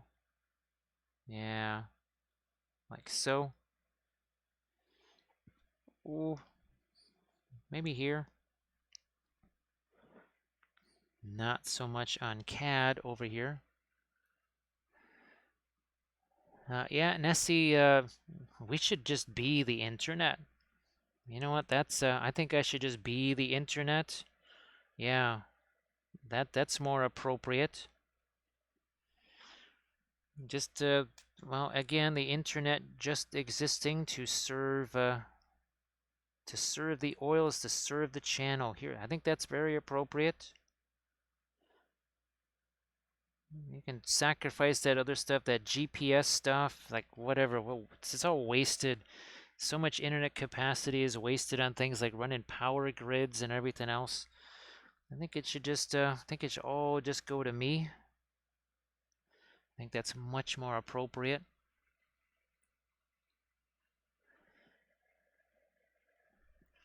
So blades now, yeah, right here, and I could even lighten up some of my object source lighting that's on the edge there to make that kind of get even more hidden.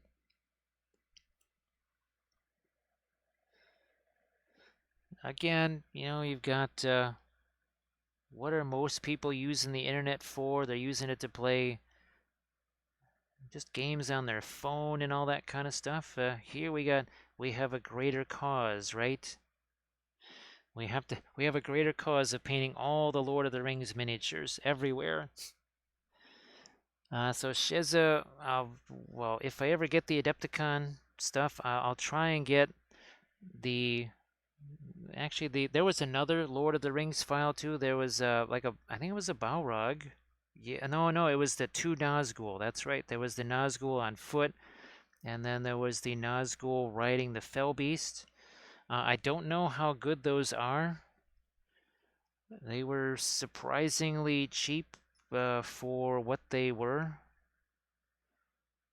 So I'll have to look those up again and well, see if I can snag those and then see if they would be worthwhile for printing as well.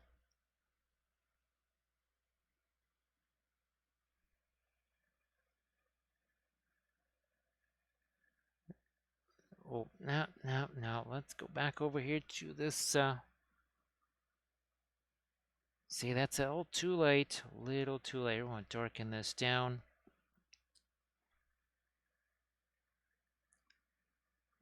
Like so. Some more here.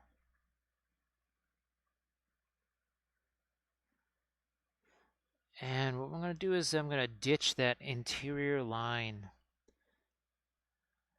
Just no need for that. It's mostly gone in all the other areas there. So Laminus, have you had a chance to print anything fun over the last week or so?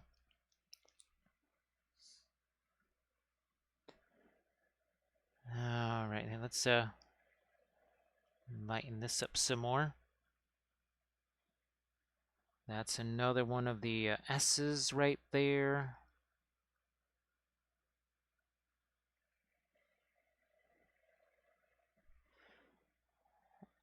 And we'll lighten this up just a little bit, not too much. That is supposed to be in shadow after all. Just give the impression of something in there. And then that really needs to, as much as possible, just kind of remain in shadow over there. And we can still go actually a little bit lighter than this. Actually, well, technically a lot lighter than that, because there's brilliant yellow pale. That right there is a whole lot lighter. Like what we did over here. KF Envy, that sounds really good.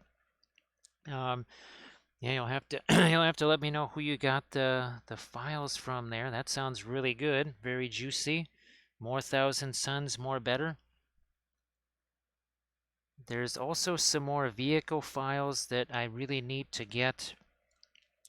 There's a couple of sort of Lehman Russ style vehicles that could definitely make for some interesting vehicle painting tutorials, the rust, the weathering, the camo patterns, all that kind of stuff. Oh, look what that's doing. Huh? You thought we was done there? No, we're just getting into our brights there.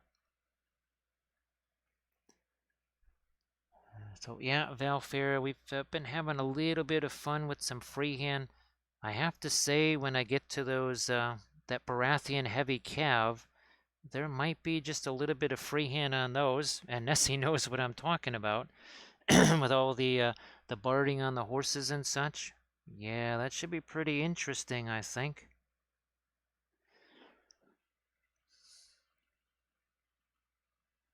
So Nessie, well, you know how much I love decals. You know that they are my favorite thing in the world. I mean, there's times where I just say, why would I want to do freehand when I could just do those decals, right? It's not like they ever don't go where you don't want them to. It's not like the micro sew and the micro set don't do what you want them to do, right, DiMarino? That never happens. Decals work 100% of the time, every time. Or, Hello, little hobbits. Spark my thank you so guns. much, Soda Boy. I appreciate that. Or we do something like this, and you can watch this stream, where we say, well, the decals can do what the Russian warship could do, and we're just going to paint them all by hand. That was 1, 2, 3, 4, 5, 6, not decal, all freehand, right? Painted that all on the Dauntless there. That was our anniversary of the Battle of Midway stream. And thank you so much for that follow. Sort boy, appreciate that. Hello there. Whoa. All right, so I get a white cloak. I die. I come back. They're like, oh, you're like all powerful, really cool. I get a white cloak. So yeah, I want some of this. Sorry, I want some of this on my cloak too. I'm gonna get me something to drink here. Let's see. So yeah, the we are not fans of decals, as you can possibly imagine. Decals never, ever, ever got those things to work right. What was it? Oh, it was the Stuka. That's right. It didn't even come with the decals. And I was like, this is fine because I'm just going to do all the darn freehand myself. And that's it.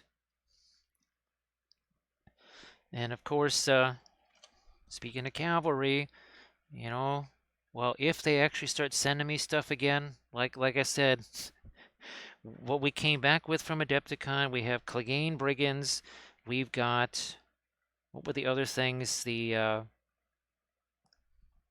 we got the chariots, we have the chariots, and then we've got the Dothraki lion tamers. I mean, that's sort of cavalry. There's horses and there's lions. So there's cavalry there. And then let's see, what was the other thing that was also, oh, then the Baratheon heavy cav. But of course, once that runs out, then it's just out, and that's it. And then there's no more after that, at least cavalry wise. Sorry, we're gonna have to go with a cough drop there, because I just realized that for all intents and purposes, I did about a 10-hour stream last night. So yeah, that the voice is gonna pay a price for that. I just was like, what is going on here? Oh yeah, that's right. It was like doing a pair of 5-hour streams.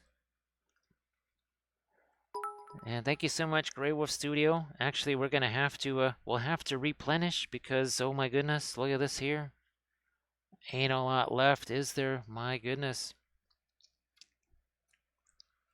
So here, Valfera, should be interesting now that we've got all the shading in there. How's about some film noir for Velfera as Velfera exits this exit stage, well, left or right, either one. Boy, well, you can see, I mean, there's a lot of shading, of course, right? But the red here, the green here, it doesn't exist. Now it does. There we go. The magenta there, bam, all that stuff just comes right back. And then even here, right, our green, look at that, the red that's got the purple in the shadows. So thanks so much, Velfera. Well, hopefully you got a chance to catch your film noir there, because we just did a little film noir for you. We could also do our RNS Studios figure if you didn't catch the film noir on this one here. But just give me a second here. I want to make sure I don't lose track of where I'm at with this. Let's hold them side by side and do a little film noir here on that. Again, there's no orange, there's no green, there's no reds, no violets. Just our, well, and even then, it even kind of kills some of the shading because a lot of our shading is invested in the colors. Right? It's all about the color contrast, the intensity contrasts. So Velfera, you have a good one. And hopefully we'll be able to do our usual Monday stream. You'll be able to join us on Monday and all the fun stuff. And thanks so much for the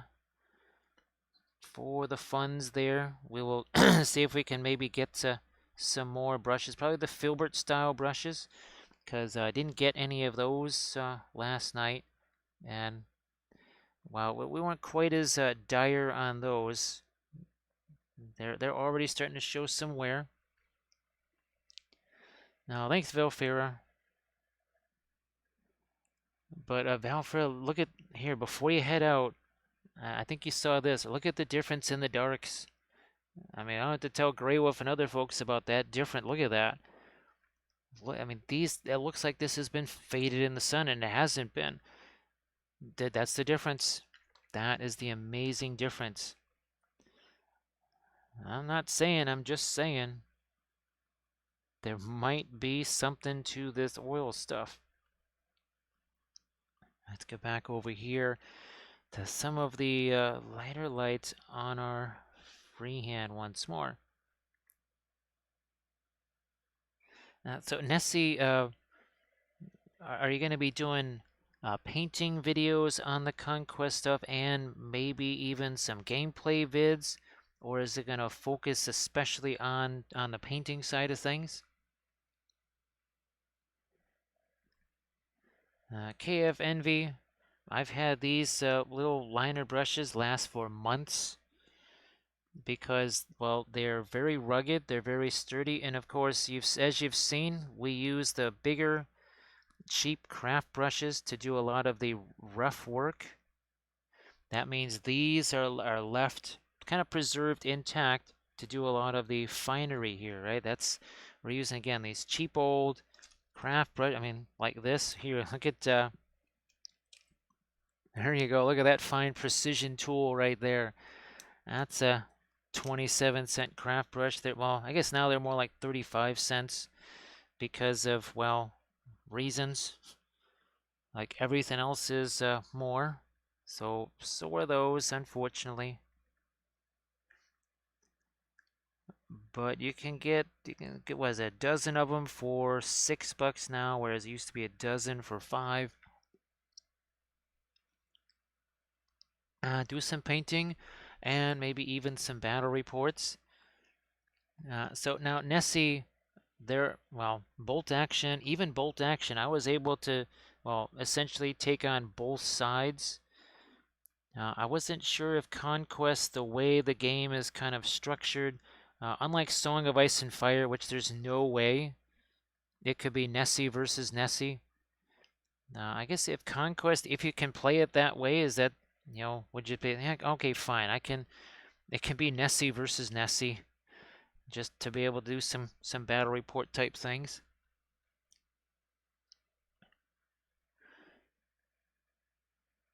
Yeah, Velfera, that's why That's why I wanted to do another one of these so I could always kind of have that comparison to show people on stream. What are we doing here? What are we doing? We're doing, again, a little bit of that cleanup work right there. A little bit of cleanup work. That's some of our, well, phthalo green, a little bit of the, and a little bit of the fluorescent green in there too. And that's what we're going to be doing a lot of here, just trying to clean up some edges, right? We kind of have the basics of what we wanted to see in place. Let's get a little bit more of that green out here, I think, maybe. Tone this down. Somehow that got awful light, awful quick.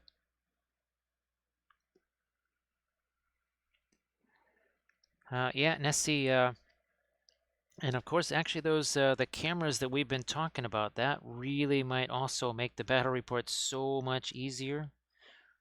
Potentially, at least, than trying, well, either just using the phone or, so I'm going to get a little bit of my dark under there. Certainly better than trying to use the 920s as cameras for a battle report, because not exactly wide angle, are they?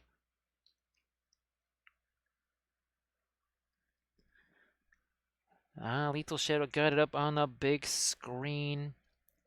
Up on the big screen. I think, I remember Landrast, I think he sent me a picture of one of the streams we were doing up on his big screen TV. That was really cool to see. All right, now here we go. We're having at it now.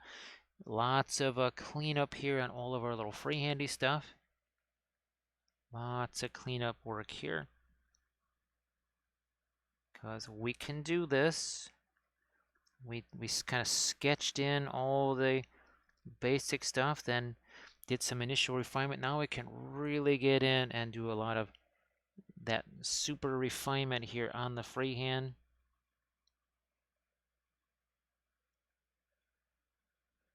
Like this. Yeah. There. You know what? We've been doing all this lighter stuff there. We actually needed to go darker. What the heck? What were we thinking there? What were we thinking?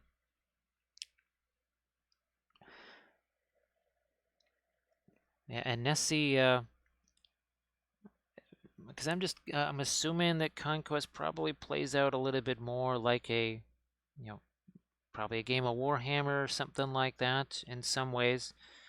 And while it's not ideal when you know both sides of what's going to happen, you actually learn the game a lot faster. That's how I learned Bolt Action. It's how I relearned Lord of the Rings. And boy, I sure learned those games really darn quick when all of a sudden, well, I knew exactly what was going to happen. Right? There was no, oh, I'm going to do something tricky. I'm going to fool you. It's like, no. There's nothing tricky that I can do because I already know what's going to happen. Hey, Lady B, how you doing? Thanks for joining us on the Streamiverssary. It's hard to believe that it's been 2 years. Technically, it's been a little longer than 2 years by, I don't know, maybe a month or so, but we just kind of chose this time as our Streamiversary here. I think it was just like when we became affiliate. That was April 13th or something like that. So I just kind of treat that as the official Streamiversary day. Our little ferrule right here needs to get a little bit brighter. Again, no hands on the ferrule. Well, look at this. Guess what? Can't reach this. Oh, and how was I holding the brush for all this? Look at this here. Hands closer to the back of the brush than to the front of the brush. KF Envy, now I don't know what system might work best with that, but I could swear that I was kind of searching, and I'm pretty sure one-page rules came up with some kind of a entity. I know there's It says there was even, it claimed that there was something in there for like games that used cards. That there was some way, oh gosh, War of the Ring, right? It's a lot of cards in that game.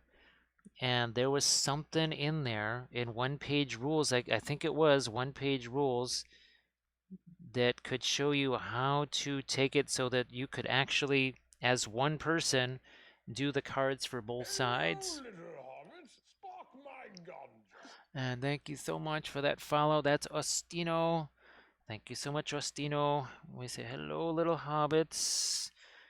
And he says, yeah, nice little horse, nice little dog you got there. Yeah, it's like, oh, you calling a dog? It's like, oh, it's Mr. Ed. It's a talking horse. Look at this. Yeah. Like, jeez, man. It's a rough stream for Gandalf tonight, man. He's taken that abuse. So Lady B, sorry that you're down for the count there. It sounds like. Hopefully you will be up on your feet soon enough. What do we got here? What do we got there? Radiant? No, that was just white mixed with the brown matter. So yeah, it's been a tough night for Gandalf. Yeah, he's Gandalf never does well when there's another wizard on the stream, especially one that's way tougher than him. I think the only time it ever worked out for him was when we were doing those Harry Potter figures. Yeah, go check out the stream with the Harry Potter figures because him and Saruman they kind of schooled the kids right there. Yeah, that didn't go so well. Spark my guns. Thank you so much, Vane. I appreciate that. It's like, so, got me a beat up conical hat. I got me a worn out stick, this lovely gray cloak. So thanks, Iluvatar. I know I'm not supposed to be flashy, but I mean, geez, why are you just dressing me out of the garbage can, man?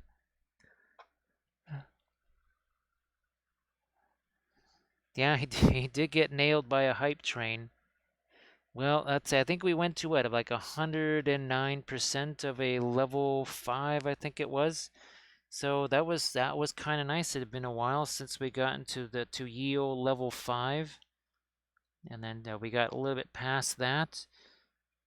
And Sarge and Grey Wolf and lots of other folks contributing to that. So thank you so much, everybody that contributed to the hype train. And thanks to the Crazy Wolf and Valfera doing the donation thing. That's kind of helped us to be able to get some brushes.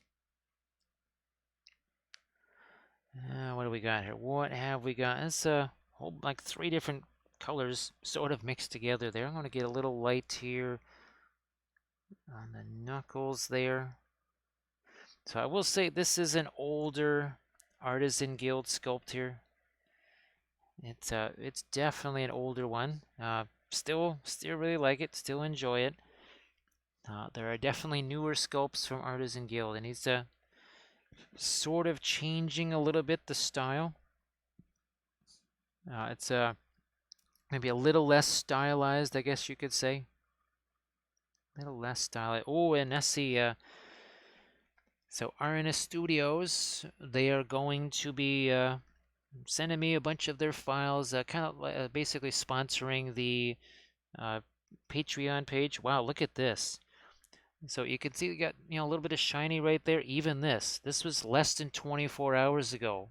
We were working on this, and you can see it's lost an awful lot of the shiny already. Now, of course, it would have been really fun because Lady B wants to take a little journey into Wappelville. Would have been very fun to be able to paint a lot of this stuff with the oils, and we'll see the miniatures too, but you'll be seeing some of the terrain first. This is circa about 2012, 2013-ish, somewhere around there. And again, we're going to be looking at the terrain first. Here we go. We're almost there. Bam. So there's your town of Wappelville. Wild West Exodus, back in the heyday. We could cover an 8x8 table end to end with terrain. And this stuff, again, it's all MDF terrain. And there's every single one of these buildings has a step-by-step article on the blog. The church, the jail, the train station, La Flemant Rose, the House of Horizontal Refreshment. We got the water tower there. There's your train station again. Oh, Final Slumber, the funeral home. Yeah, and you can see it right there. That's that green building off to the right. There's even an article on how we did the tombstones and the trees. This was also the first time we started using the bark and branch method on a mass basis. Now, of course, the snakes and the branches, well, I 3D print those now. Yeah, those are 3D printed now. But man, imagine the oils for all this stuff. Wow. Would have taken a fraction of the time for one thing, obviously more durable, but oh my gosh, can you imagine how all the intensity of the color with the oil paints, like what we're doing here? And again, where's our acrylic one? Look at this. Look at the oils here. And look, doesn't this look like it's been faded in the sun? This has never seen sunlight ever. It's like, what? When are you ever gonna take me out into the sun? I want to see the sun, man. Lamines, we were very fortunate to be able to restock on the Steinores at Adepticon. That was one thing we were able to accomplish there. Because well, on certain parts of that, not all Steinores, but there was certain Steinores where we were scraping the proverbial bottom of the barrel. So Lamines, is there any particular colors that you're running low on that you need to secure, or is it kind of a little bit of everything? All right, I'm gonna try. What the heck? I'm gonna use this, see if I can get some lighter accents here on some parts of the floor. Just reasons. Oh, by the way, this is the Arcane Texture Roller from Green Stuff World. The Arcane Texture. It's one of the newer ones, I believe. Anyways, could be wrong, but I think it's one of the newer ones. Yeah, Lumines, well, not only was I out of the black, well, we were pretty much out of the gray as well, I think. And then, of course, the ebony. That was one that I always really liked.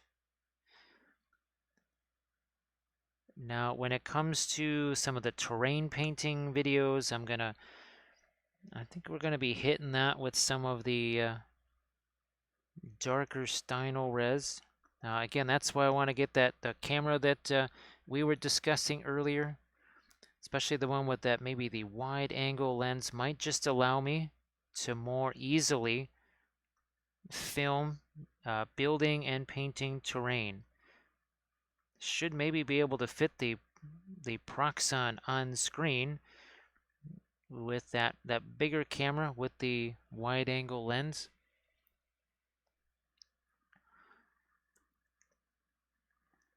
There, so we're gonna do some more of our light. No, let's go all the way to our light over here.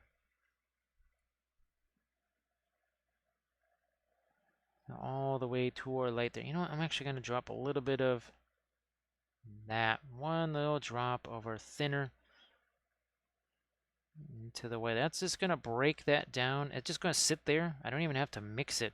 It will literally just break it down while it's sitting there. Now we're gonna, this is about edge contrast there. I don't need the light there. I just need it to sharpen up the edge of that. We got a couple of other areas where we've got to do the same thing. That's along the bottom edge of the blade here. And then the top edge right there. Bit more over here. Just take this, and we're just going to push this around and fade that a little bit. It might be too light. Blending brush here.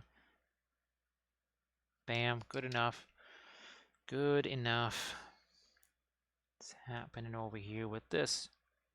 More light, little more light there. Blending brush again down here, because you can see No layers, no hashtag, no layers. I just threw some lighter colors down there. Then what did I do?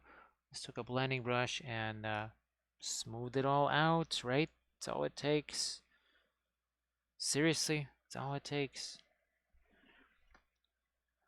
I just, there's for whatever reason, seem to really be obsessed with making things way more difficult than they need to be when it comes to the painting. I'm not sure why.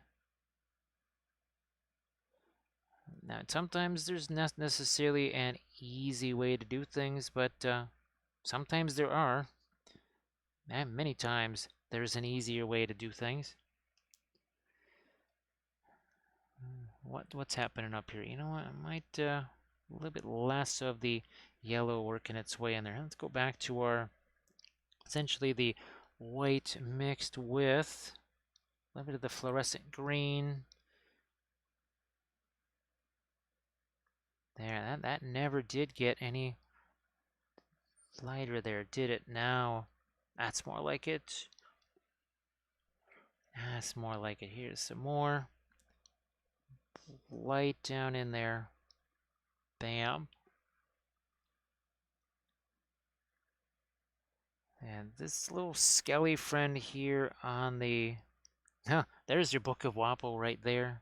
There it is.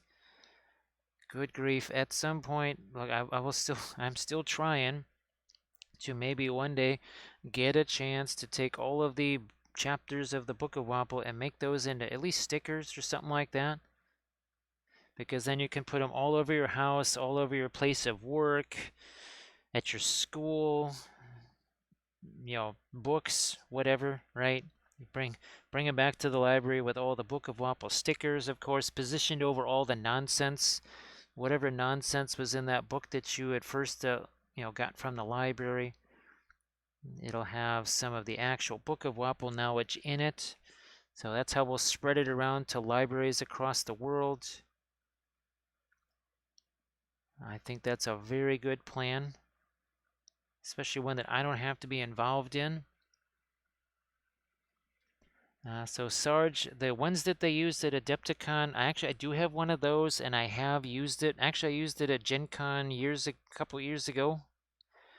It's called a Hover 8 cam. I'll try and find you the link for it, but that's more of a... It's better for live action type stuff, right? For being live somewhere, you're gonna hook it up. Oh, I used it at ReaperCon too, Sarge.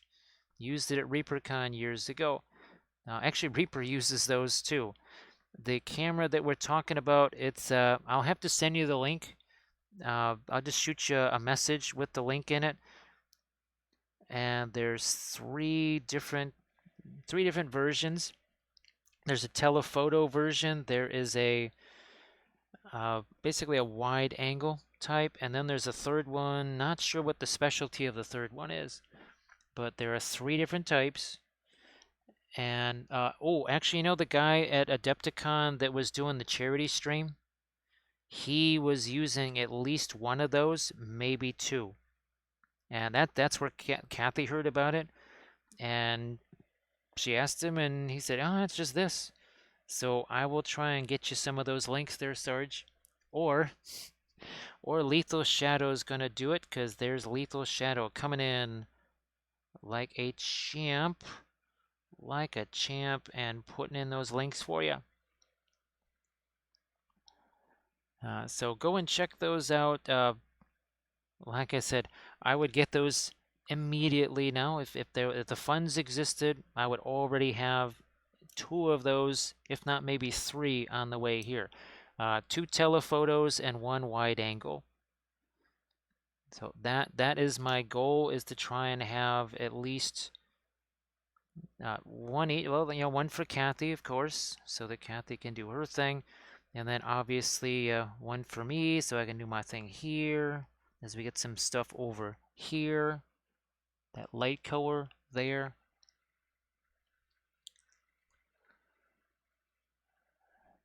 So Grey Wolf Studio. Actually, Grey Wolf Studio, what would really be nice is like a robotic one that just marches around the world and just says all the, less is more is way too much.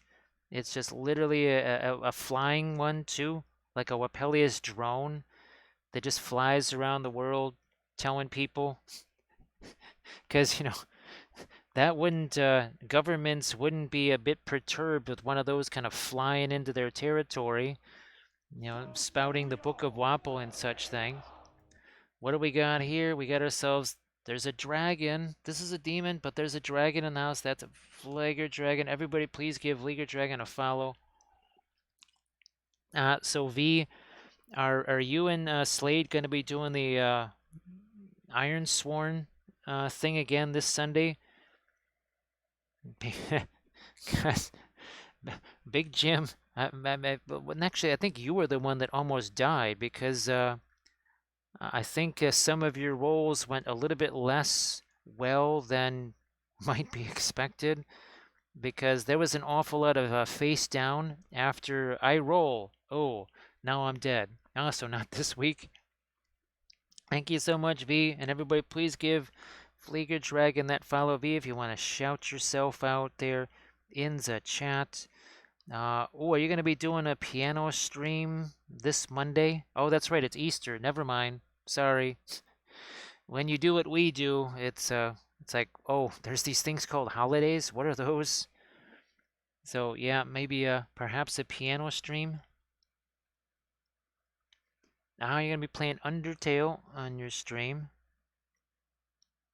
And then of course again, check out V for those fabulous piano streams. Fabulous. Wow, that's so yes, piano stream on Monday. You're only gonna get those one place, and you're gonna get those from V. So go check out V. What are we doing here? See, I don't want to do too much of the same red on our little gemstone there, but we kind of have to. It's kind of more of a light red there, maybe more over there too.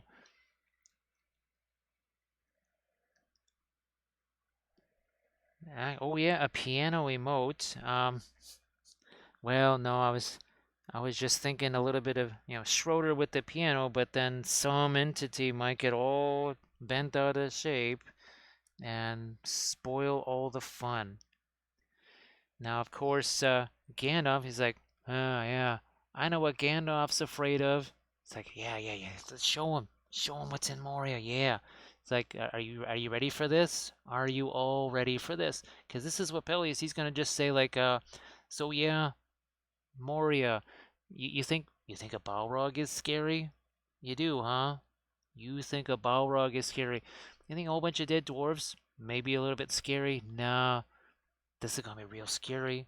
Close your eyes. It's gonna be scary. There. Mimes of Moria. Yes, they are French, and yes, they are mimes. Jetez-moi. That says toss me.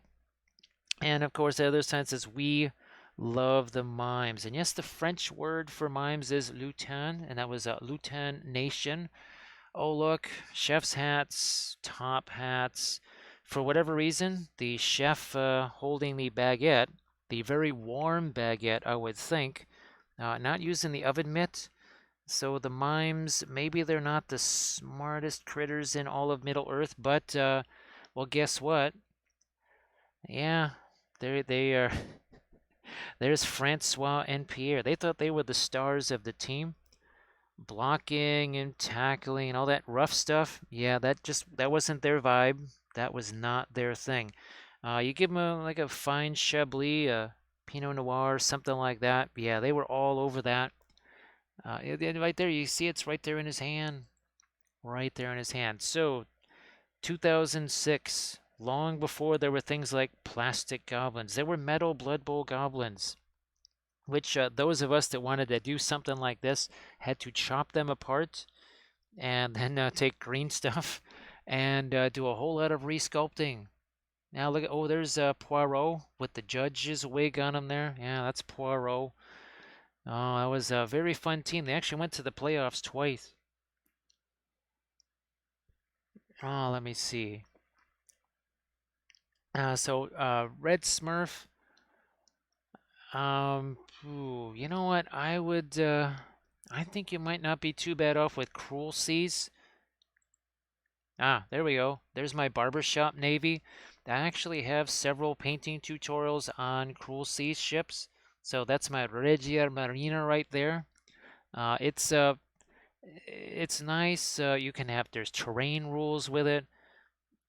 As much as I wouldn't mind the victory at sea, I think maybe give Cruel Seas a try. You could price them both out.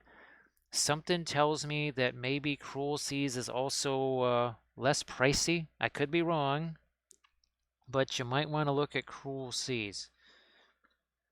And I've painted, well, I know I've painted a bunch of the U.S. starter ships. I've painted even some of the Russian starter ships, and obviously some of the KM ships too.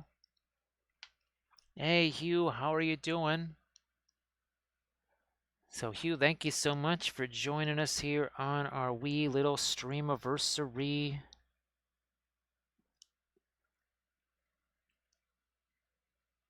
So yeah, again, the Cruel Seas came first, but something tells me that maybe your fleet system game might end up being a little bit more costly. And thank you so much, Blades. I appreciate that.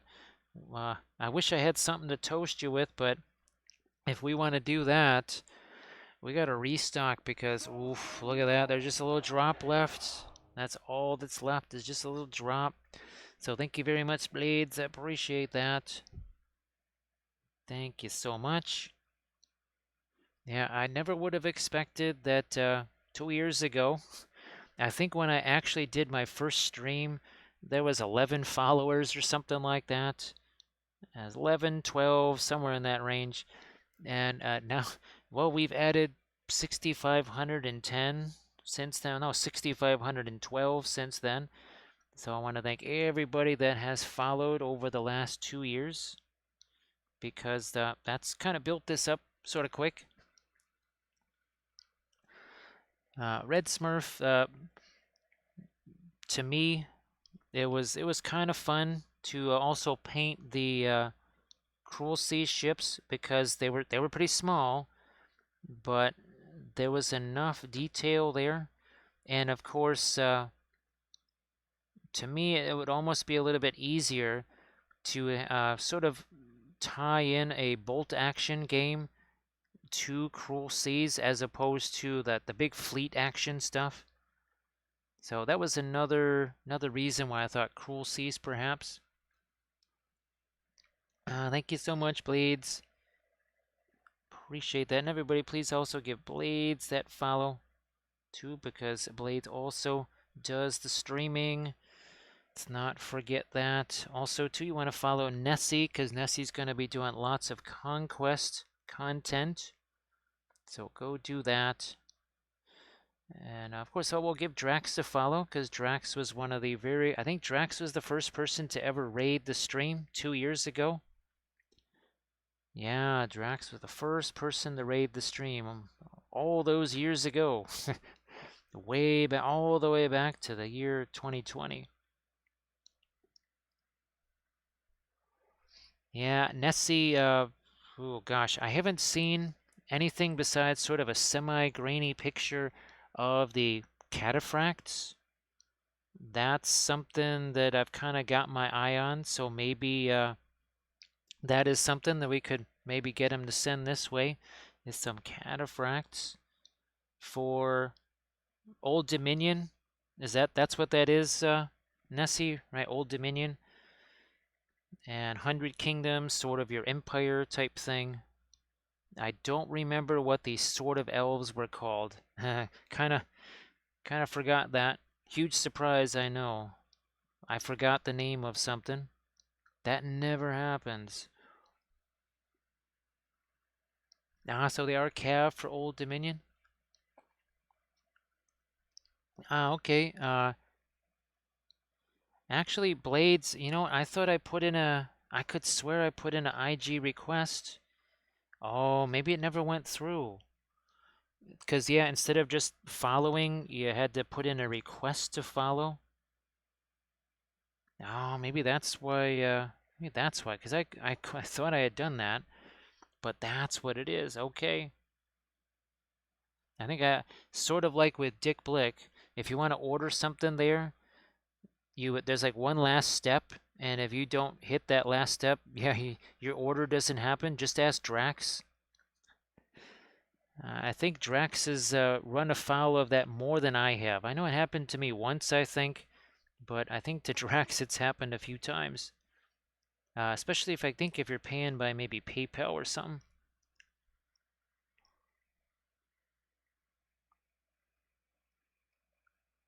Okay. So then, all right, I'll do that again. I think that's where I must have messed up then. Again, huge surprise. I messed something up. What was that? I finally got a chance to watch that interview with, was it Tabletop Minions? Yeah, I finally got a chance to see that. And I remembered one of the responses was what? Like, what's your worst hobby mistake or something like that? It's like, that's every day. Make sure to make a nice big mistake every single day.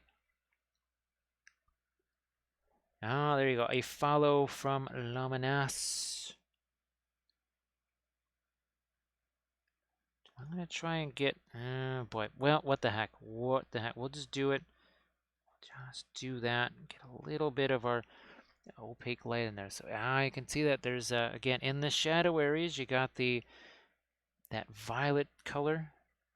And then in all of the... So just start getting into lighter areas, you start to get into some of that warmer and warmer red. Cooler violets, warmer reds. Kind of do some of that on his face. Where's the Egyptian violet? Mixed with a little bit of our radiant violet too, and bam. There we go. Yeah, this was looking a little bit too much like just red in the shadow areas. So, making a change.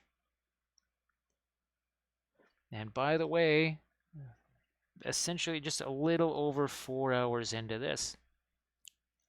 Just a bit over 4 hours in. Now, Nessie, is that something that you're gonna, I don't know, maybe do a multi-stage things with the oils on?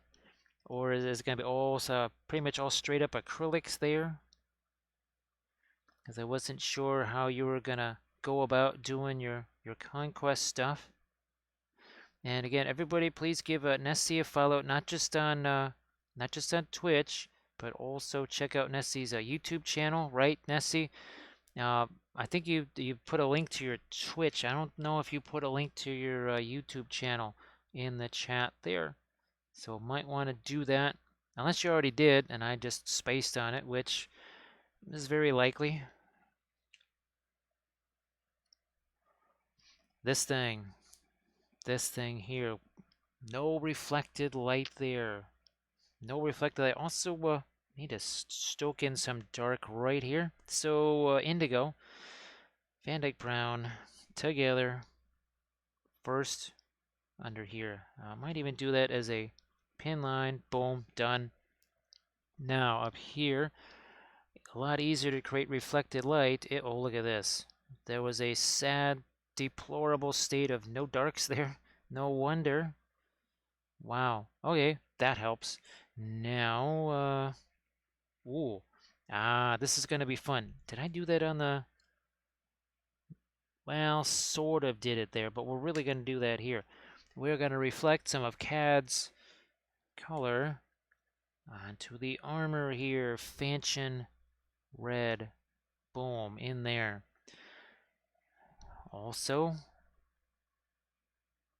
on these studs right here, more of the red.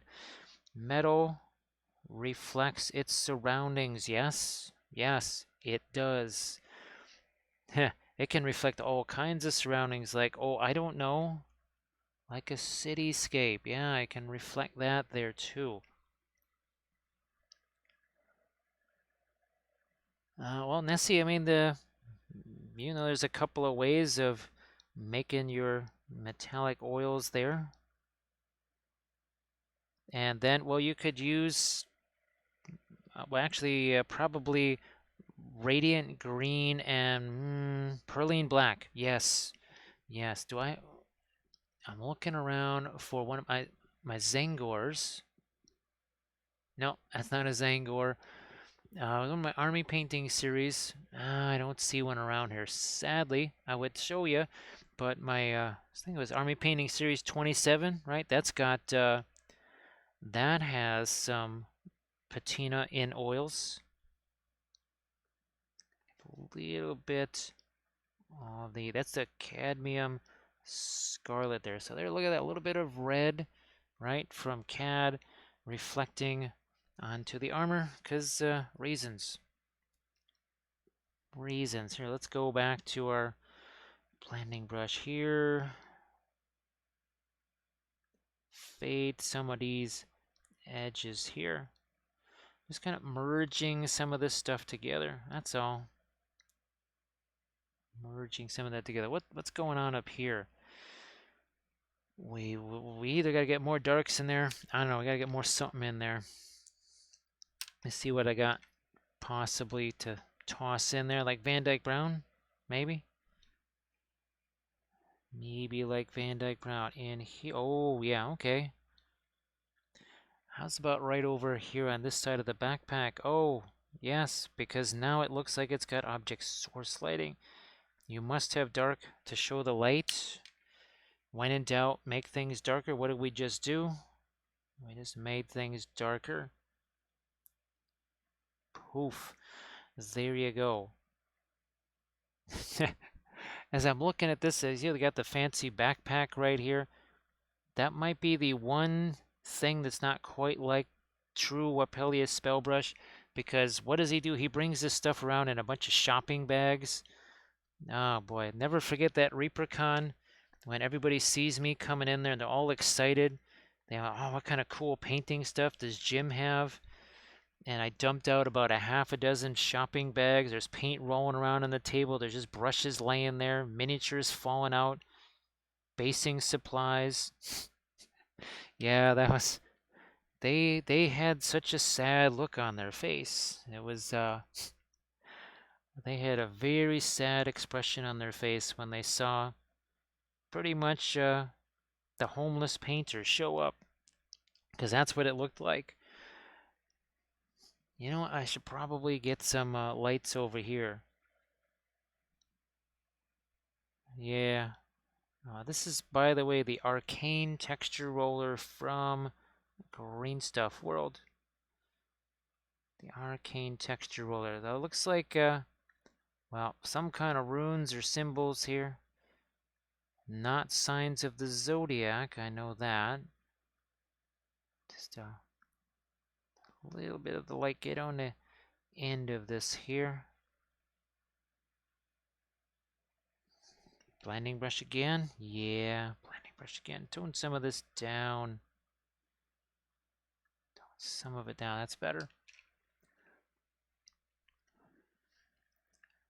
Yeah, boy. And Nessie, of course, pre-glaze on this. Super simple. Just basically Egyptian violet mixed in a little bit of the purple matter, though.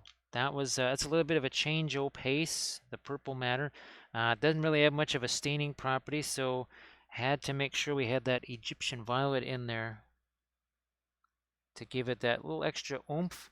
But the Egyptian violet's kind of a cooler violet color, which meant that it was gonna provide a nice little bit of contrast when we jumped in there with that Fanchon red, wasn't it?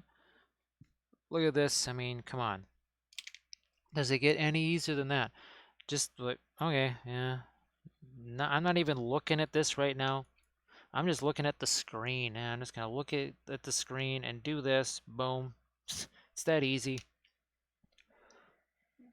Yeah, now Nessie, I haven't been able to officially confirm it, right? Like with a timer or something or whatever. But something just tells me that all the different colors made from the madder plant, brown madder, purple madder, and rose madder, because they're made from, well, a plant of some kind, they dry a lot faster than regular oil paints. And there's no alkyds in them. There's no alkyds in them, but there's no alkyds in anabolic either. Thank you so much for 8 months of subscribing, Anabolic. I appreciate that. Hopefully you're doing well. Boy, it's been a little while. I know you didn't get a chance to see this last night, probably. This is from RN Studios, another print right there. We've really migrated the last couple weeks from all the Slon stuff to the bears and then on to a lot of 72 mil stuff. Speaking of those bears, look at this. These bears are not bad news. Well, maybe they are if they're going to be coming up towards you and you got food or something and they're hungry, which they look like they are. So these are Song of Ice and Fire, Free Folk Bear Riders. And oh, look, here's one of our Slon. This is from Archvillain right here. The Return of Cobalt Blue, Anabolic. It was brief. It was brief, but there was Cobalt Blue. Oh, I'm glad that you're able to maybe stop by every so often. Now, so Ness, you probably have brown matter. If you got any one of them, you're gonna have that because that's the one that, well, I use the most. Sometimes I keep forgetting that I even have purple matter, which guess what? That's right on the brush now. That is on the brush right now as I try to establish a couple of sharper lines here.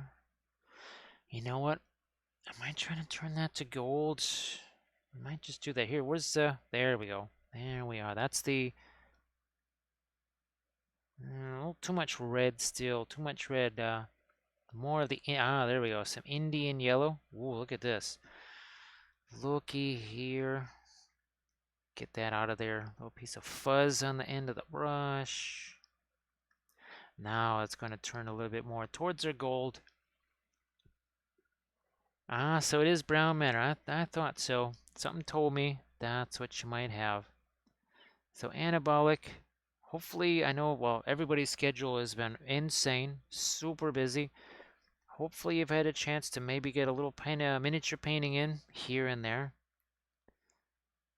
I know, again, it's everybody's schedule is just so nuts. It's very hard to do that right now. All right, what do we got here? Indigo. Cleaning this up here. Another little cleanup on aisle 7. Right there on that freehand design. Oh, yeah, this also needs a bit of a cleanup. Where's that? There's my green. That's the Perline Black, aka super dark green. Very dark green. We'll clean all of this up. And even this is getting looking a little less shiny now because guess what? We've let that had a chance to set for a while. More cleanup underway here. I mean, you could spend hours and hours and hours, clean up all that stuff. That's okay. Thanks, Defiant. Thank you so much. This has been, it's kind of wild. And then, of course, look at the difference. Look at how dark the darks are here with the oils. And look at, this is as dark as you can get with acrylic paint. These are some of the richest, deepest darks possible with acrylics. And oils just say, yeah, that's cute. That's cute. You think that's dark, huh? I'll show you dark. I mean, it's like now I really have. He's like, I'll show you dark. Yeah, you want to see dark? Oh my goodness, this is never gonna get old. This is never gonna get old. He's it's gonna be a little bit difficult having him in the, available for puppet shows because he's a little bigger. But I think that's how it all started with the puppet shows, right? It started with Wappellious Spellbrush. Is that a little dark right there? See, that kind of brings out that edge a bit more. Little bit more there, that's better. That's more like it. Constant stream of adjustments being made. That's kind of how this is going to work. Doesn't always require a lot of adjustments, but when you're doing the freehand stuff, sometimes it does. Now I'm looking at this. No, I need that to be, still need that to be the green there, so I'm not going to mess around with that too much. This could, I think, still use some more bright highlights and such. So Defiant, I hope that the painting has been going well and you've had yourself a fun time this Saturday doing the painting. Bam, here, just a couple of these lights, maybe something along the edge. Ah, there we go, right along the edge there, lighten that up too. More along the line here, another one there.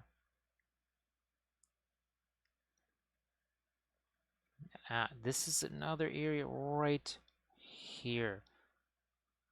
Is that going to work? Sorta, maybe. And then these guys, there's no reflected light on any of these. Let's change that. Let's get some reflected light where we need it. Now you found the verdigris video. That's cool. Yeah, so that, I'm pretty sure it was the radiant green and, or maybe radiant turquoise, but one of those radiant and perline black. I could be wrong. That might have been done in episode 4. Well, obviously episode 2, the color test figure, it would be there, but doing it on the whole unit, that was, I'm sure the verdigris stuff happened in episode 4. And we're talking about the series on the Patreon page, all our army painting stuff. This is the most recent one right here. We just finished this. Put it up yesterday, yeah, on the 15th, episode 5. Lots of freehand in that episode, plus a lot of the finished highlights. And we're working on an Artisan Guild figure. Guess what? More Artisan Guild here. Really love their stuff too. Now, yeah, Lethal Shadows. Now, as far as a Winsor Newton color, I think it's Series 4, just like Cobalt Blue. So Cobalt Blue is a Series 4. Yeah, it's Series 4.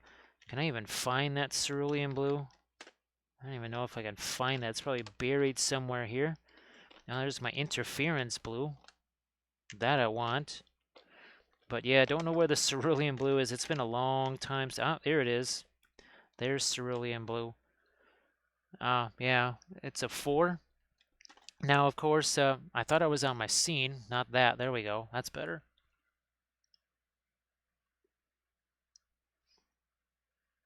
Oh yeah, well, Williamsburg, I don't know what series it is in Williamsburg, but yeah, even if it's a Series 3 in Williamsburg, it will be pricey.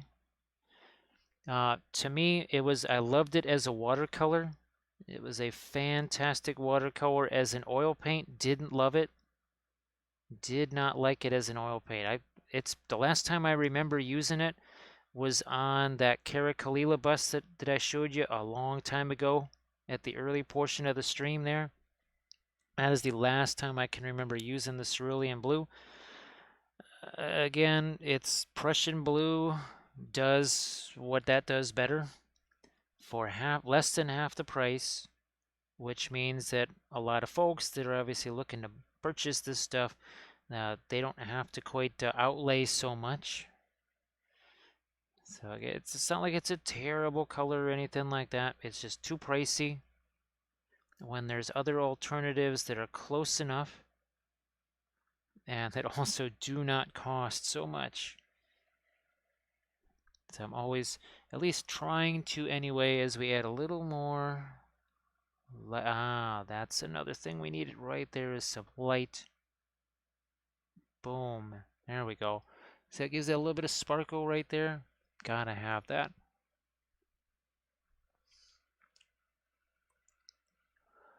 Shaza, well, sorry to hear about that. Yeah, it's always a bummer to hear about. Don't even want to say the F word. Don't even want to say the F. If you speak it, it will happen. So we won't even say the F word. But I can understand, you got that really long print going, and you're looking forward to it, and then you see something like that, and you say, what is going on here? Especially crazy weird type ones that you're just, well, what could have possibly happened here? Okay, a little bit more of my light there.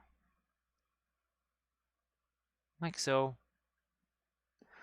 Again, it's not nuclear physics. If it was, if it was nuclear physics, there wouldn't be much of this planet left. Yeah, I mean, we wouldn't have given up on the nuclear experiments just because we had no idea what we were doing with nuclear physics.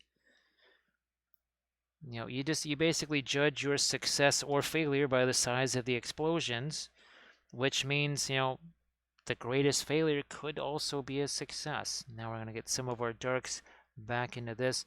Might need to, yeah, need to get some lights here on our blue and our red over there. Prussian blue, turquoise, Prussian blue and turquoise it is. Bam. Onto that brush. A little lighter, a little more turquoise. I guess, oh yeah, we need to get radiance on here. If it's Wappellious Spellbrush, we need to have some radiance on here. So there's radiant turquoise. Bam.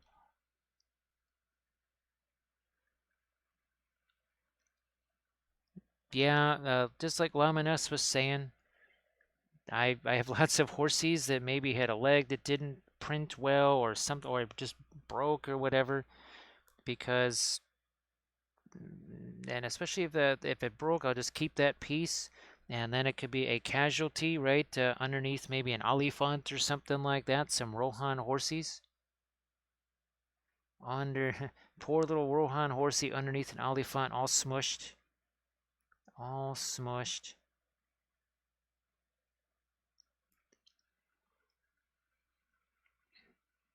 And also, too, everybody, please check out Lethal Shadows Gaming. They are a kind of a premier 3D printing outfit. So if you don't have a printer, or if there's something that maybe you feel is too big for your printer, or just you don't want to deal with it, that is a place that you can go. And of course, they want to have some of their quality control. It's like, okay, look, this doesn't match the quality we want. You can peruse that, and I do believe it is by weight. I believe it is by weight, and you can go in there and maybe get some prints for a little bit less. As Defiant says, and today's print fails, tomorrow's base. And it's certainly happened. I know I've done that already. I've already done that for sure, no doubt about it. You know what? Maybe I will a little bit of that lighter green hit that side. Maybe a little of the lighter green up here. Just a bit more opaque. It's not necessarily lighter, just a little more opaque. And go check out Lethal Shadows again. I know there's a bunch of folks here that they're not ready to make that jump into getting a printer, or it's just there's no space, pets, kids, whatever it is, but yet you would still love to have files. Well, you know, I mean, here, again, these are two fabulous ones, right, from RNS Studios and Artisan Guild here. You want to get some of those prints going without having to deal with actually having the printer. There's a solution for you. Because I know I've been asking around in the chat, you know, anybody that maybe has found a reputable 3D printer. There's plenty of them out there. Reputable, not as many. That's a shorter list.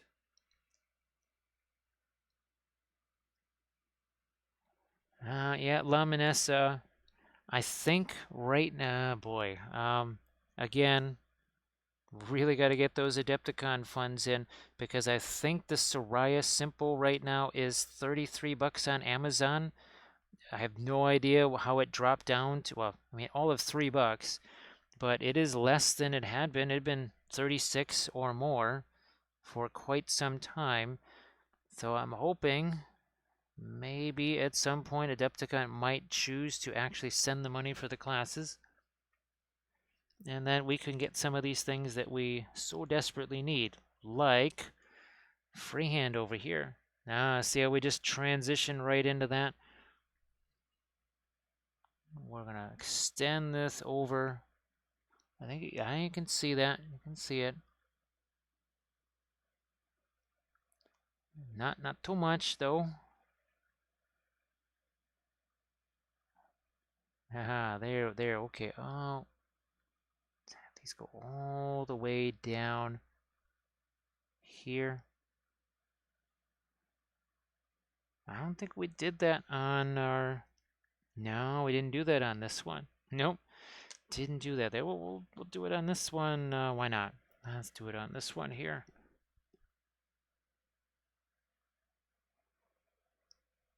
They have a sale on their main page. Now I saw it on Amazon for 36. What does Soraya have it for? Do they have kind of a buy one get one 30% off, or buy one get one 20 off, or something like that?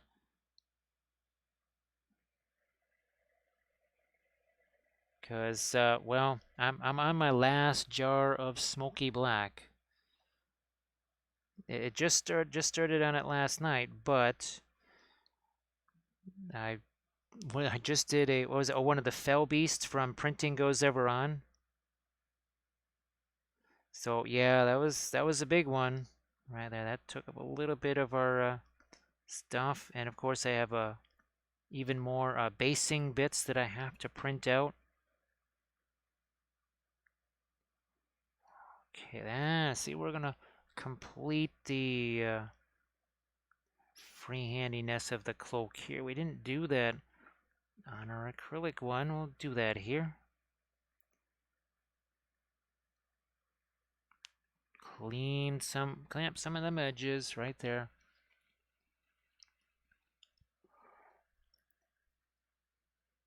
Yeah, Lamines, it's weird. Sometimes I've had to bounce literally back and forth between the two because Soraya, what they don't do is charge sales tax, whereas Amazon does. And in this area, you're going to feel it when somebody charges you sales tax. Oh, you're going to feel that for sure. So sometimes that's why I end up just getting it from Soraya, because they don't charge for shipping and they don't charge sales tax, which is interesting, but yeah, they don't.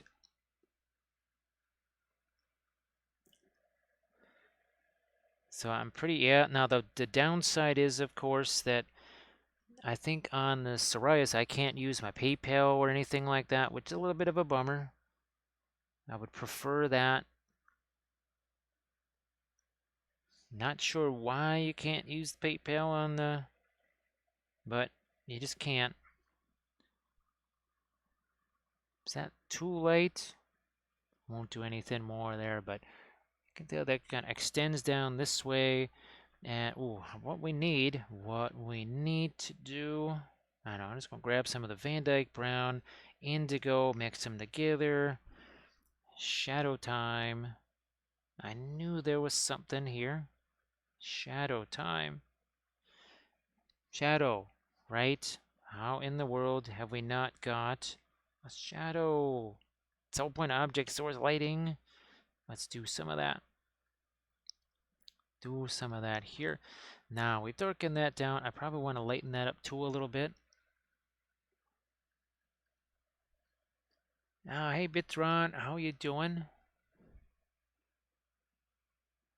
He just exudes light. He's like, look at me, man. I just exude happiness and like, come on. That's just pure joy. Look at that face. Pure joy on that face. That's the face of you're gonna buy that. You sure you're gonna buy that smoky black? That's your final choice. Cause the other guy, he wants that too, but you're gonna buy it and he's not gonna have any. You sure you want to do that?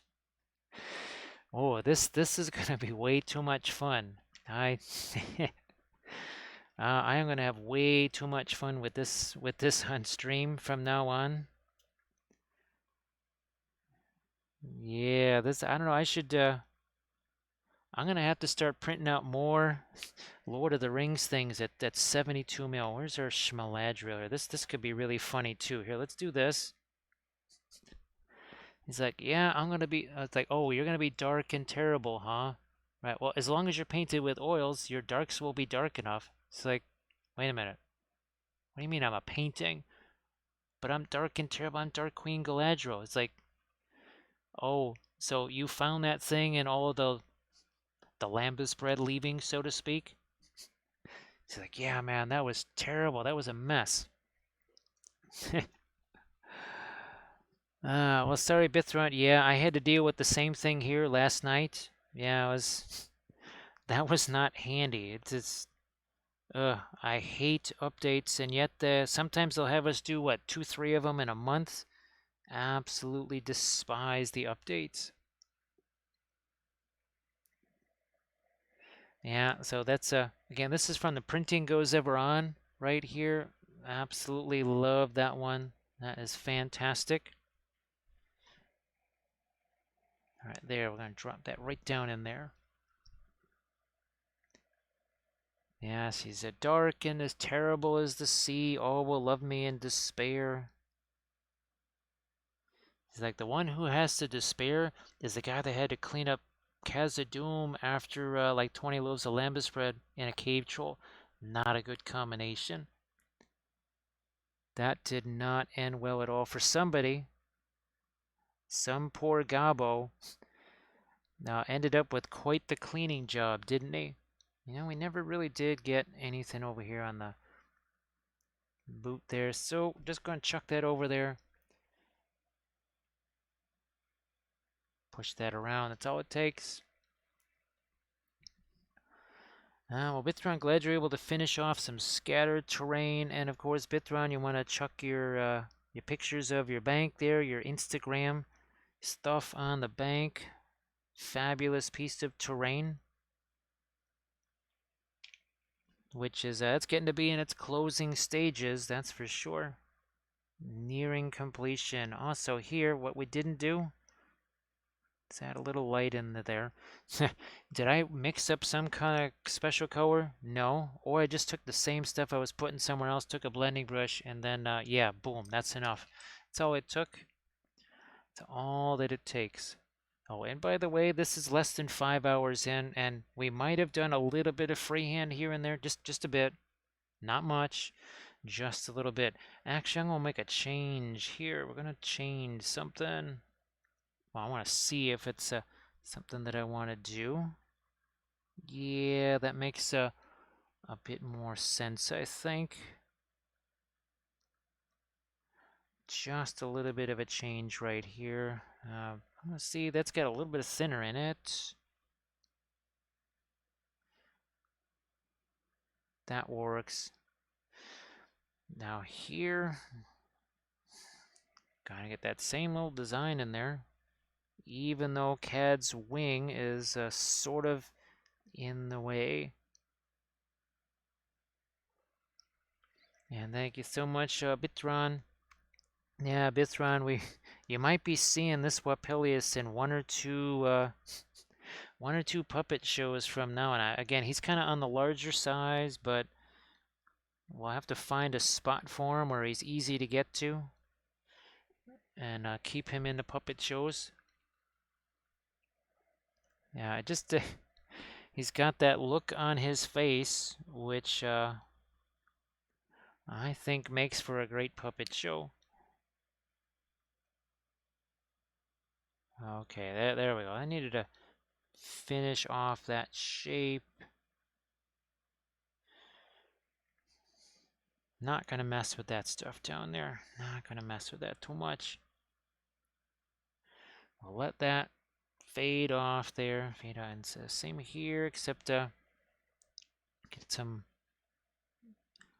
darker version of that. Pop that right in here.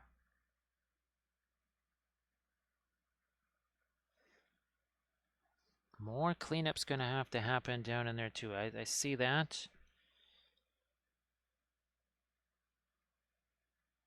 First we'll do these. Then it's time for some cleanup work here. Let's grab this. Okay, there. A lighter there, okay. Some green over here, maybe. What is happening with the... I see something I'm missing here.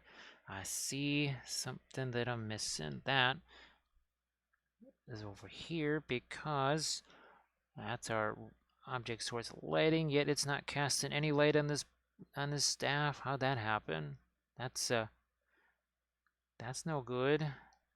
That's no good. We want to have light being cast there. Now let's see if we can go much lighter here. And we sure can. Again, we haven't messed with that in a long time. That's at least a couple of hours the last time we fooled around with any paint on that area. Well, that's too much paint there. Wow. Yeah, cut that down a bit. That's more like, even this right here still is not straight up pure white. Not straight up pure white. Not yet anyways.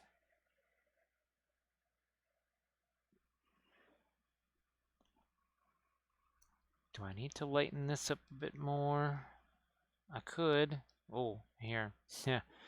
Yeah, how's about we do this? We never did get that part of the pattern finished off.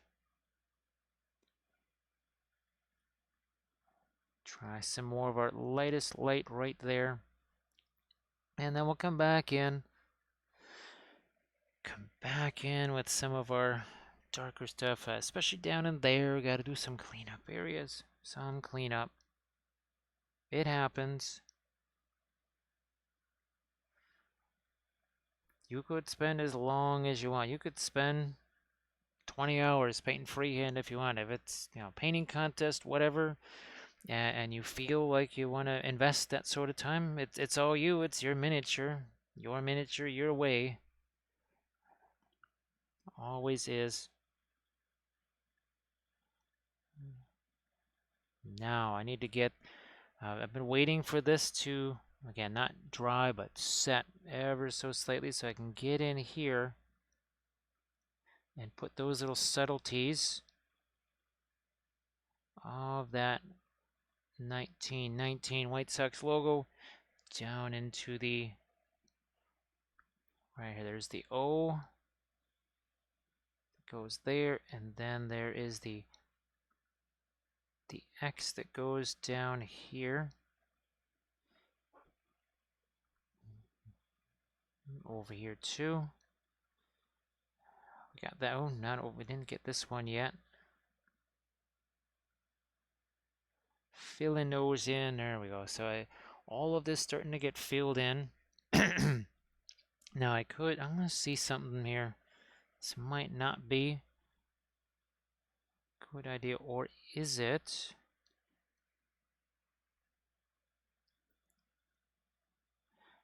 I'm looking at, does that give a place for the eye to rest? Not sure about that yet. Not sure. I added a little something extra here. No, I think I'm gonna change my mind on that. I was almost thinking that could work, but you need some open spaces. When we were doing the 2D art, that's the nice thing about the 2D art, is that we can kind of talk about the composition of things, right? And again, that's a place where your eyes can rest. We always need to give the eyes somewhere to just kind of take a chill, right? Just have a rest, recover a little bit, move on to the rest of the miniature or whatever.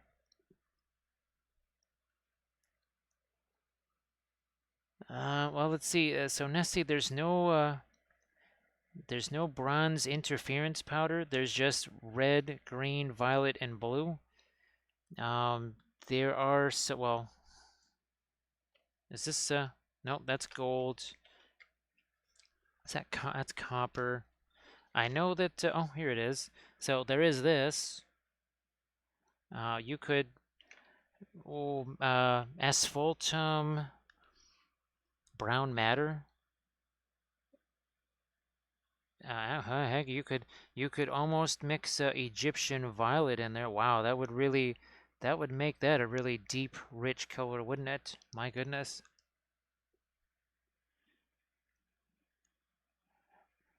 So this needs cleanup, huh?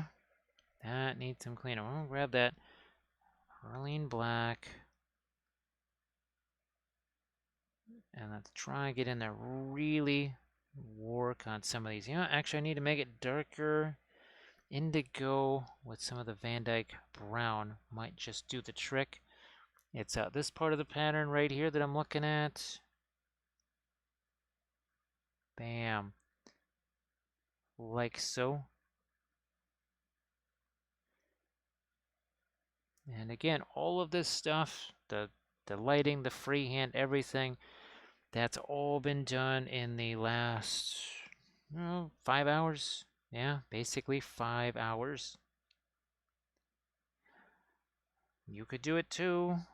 You could do it with the oils. So we go the other way with this. Now again, we were talking about the design. Gets a little bit scrunched in here because of the way the folds are.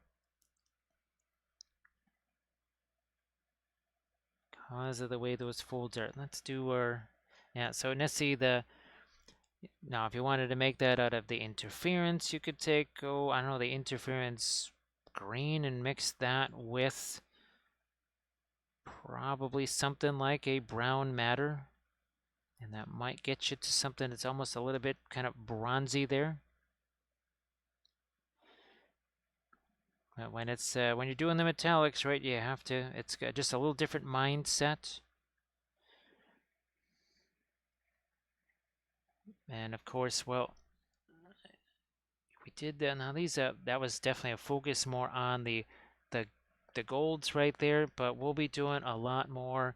Well, obviously, when we do the Armada dwarf ships, if I can do those with our metallic oils, maybe we try and get some bronze in there, because that probably would be sort of appropriate, I would think.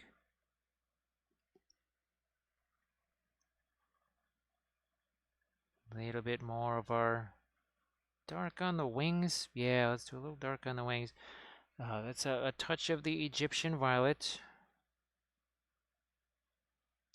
A little bit of the Egyptian violet there. We're going to see what we can do here on this. Now, of course, I end up touching it with my hands an awful lot. We got ourselves a Grey Wolf studio with a whole bunch of... Oh, look at all them cakes right there. Oh, that's not quite a chocolate cake shake. There's one little drop left. There's one teensy tiny drop left. That's all there is. My goodness. We need more. We want some more. That get darker too. Don't need to harden up that edge quite so much as when we're doing this over here with our metals, right? Look at this again. Then we're going to move this around. That also got, see, there's too much light there. See how we cut that down here. Look at all these little studs right here. Just with whatever the heck is on the brush here, and just taking away a little bit, of the bright light color there. Yeah, Grey Wolf. That's now, if there was a whole lot of money here, we wouldn't need to run to the medicine cabinet. The medicine cabinet would run to us, right? It would be right here. Wouldn't have to go ski-daddle off to a medicine cabinet. It would just be right there. So convenient. It would all be for the good of the stream, right? There would be no need to interrupt the stream at all. So clearly it benefits humanity, so I think it's a good thing to have. Do I need to? Yeah, I'm going to get a little bit of the light on the edges over there. Same over here.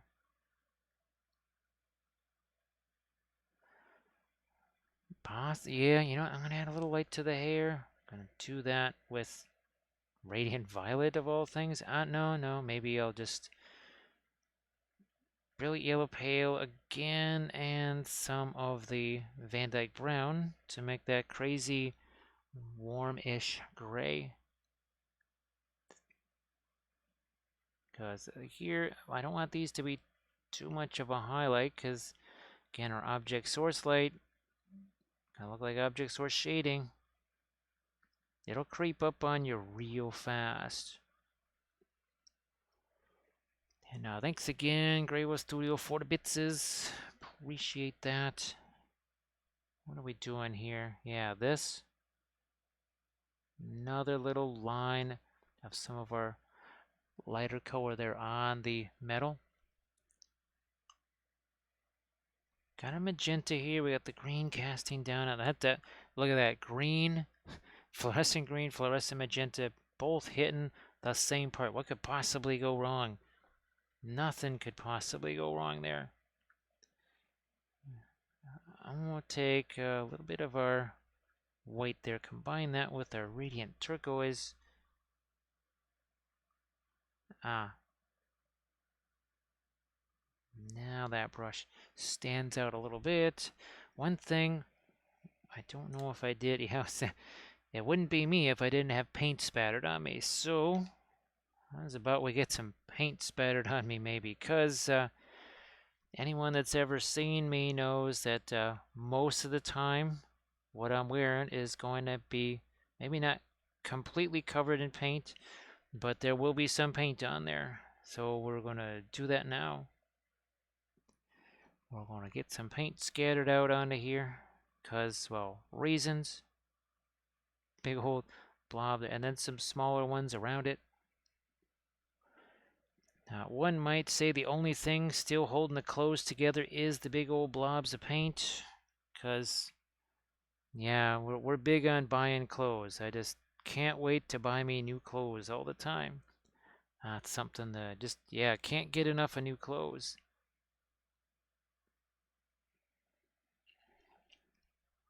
A little bit more here. Yeah, something like that. That's about, now I don't want it to look like object source lighting, but it is object source spattering. There we go. Some spatters of blue paint in there, because reasons. There we go. That's very fun. I'm going to see if I can. It's going to be possible. I just don't know if there's really the space for that. I was going to throw some kind of Book of Wapple thing there. But I'm going to grab me this, because I've realized might need just a little bit. It's been sitting on there for 5 hours. Seriously, this brush paint's been sitting on there for 5 hours. You have time to clean your brushes. Of course, when you go to clean your brushes, you're just using that Winsor Newton brush cleaner. Nice and easy on the brushes. It's a brush cleaner and restore. No kidding, look, it's brush cleaner and restore for dried acrylic and for oils, not hazardous, no vapors. Probably not wanting to drink it, but it should get the job done. Now here's so Lethal Shadow here, check out this, almost kind of like a little bit of a filbert brush here, especially if it's wetted down. Again, you can see nothing but the finest materials here that we use. You know what, I think if Williamsburg ever saw the stream, they would want to just take the oils away from me, because they just like that junkyard. That is what's featuring our precious handmade oil paints. Oh no, we're gonna take them away. We are taking them away. This ain't gonna happen. Okay, not gonna invest a whole lot of time in painting that, because it's all gonna get covered in some form of stuff like this, our ground cover, right? So thank you so much, Blades. I appreciate that. Oh my goodness, yeah, we all done out of that there. Oh my goodness, how sad is that? Oh, and I thought I at least had some of my Gatorade in here, but I don't. I do not. What I am gonna do though is throw some of the black primer here along the edge, because I need to see just how dark some of that is. So just a little bit of the Stino Res, that's all. Nothing fancy. Let's do this. Right along the edge there. Just gotta darken that down. And I can see how much darker do I need to get? Not really that much darker. As I look at that, should be okay.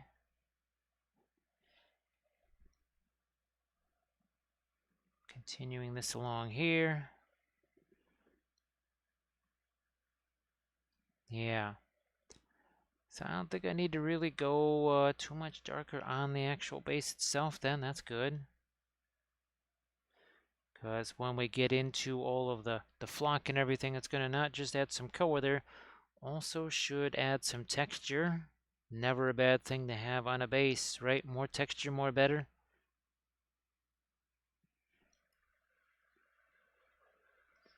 Crazy Wolf doing some 15 mil nappies. That sounds good.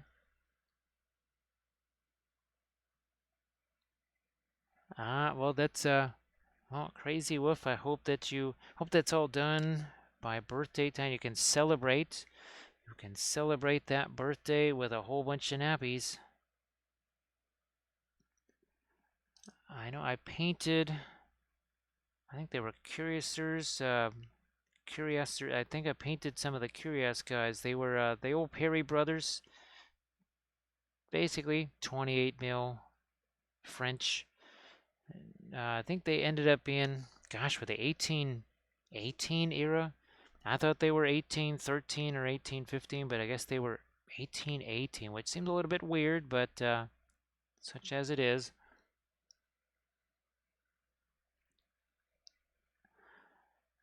That's definitely going to pack to attract Bitron's interest there for sure.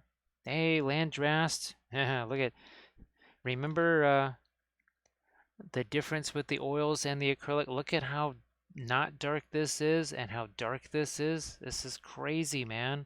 Really crazy. Also, you know, a little bit of freehand, and I'm glad you got to see. Glad that you're able to get to see some of the madness there, Blades. And thank you so much, Landrast. Oh my, look at this. Look at how sad that is. There's like a tiny little half of a drop left. Look at that. So thank you so much, Landrast. Appreciate that. I don't know. You didn't see the finish there, the big finish of the RNS Studios miniature? There it is, the big finale right there. I hope that you're having some fun this weekend. And thank you so much for the sub. I'm going to start using this. Again, we've got some more of the liner brushes coming this way, courtesy of Crazy Wolf and some of the other kind folks in the chat doing the donation type stuff there. So much appreciated.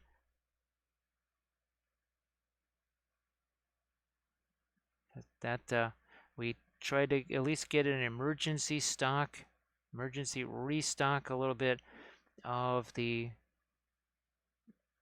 those liner brushes. The spotters just not super into the spotter brushes. It's a bunch of different things. They don't do liner brushes. Kind of do well everything. Oh, well, I'm glad that's a good day. Glad that you had yourself a good day there, Landrast. And I know you've been playing the Gaslands a lot. I've played that a little bit here, but you know, not with the miniatures. I could probably play a lot more if I had those chocolate covered raisins. I'll get the darks here underneath that armor. Yeah, it's another area I think that could use some. I'm going to take away a little bit of the green that worked its way onto that other side there. That's too much. Tone that down too. Yeah, you guys have really been playing the heck out of that. Now, you don't have sort of a league or anything like that going on, do you? Because it almost sounds a little bit like you got a league going, and they're sort of semi-dedicated, which is kind of nice for a change. This over here.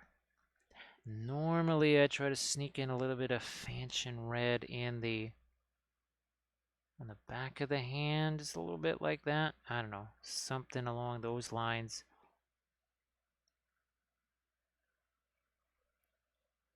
Hey, Dr. Tentacle, nice to see you. Thanks for joining us here. What is going on with our, well, basically, Book of Wapple there? Maybe it needs some, I think it needs something on the cover there, just something like this. Brown matter and whatever. And we'll just let that mix with the, it's pretty much still the pre-glaze at this point. That's about all it is. Some of that work its way into there.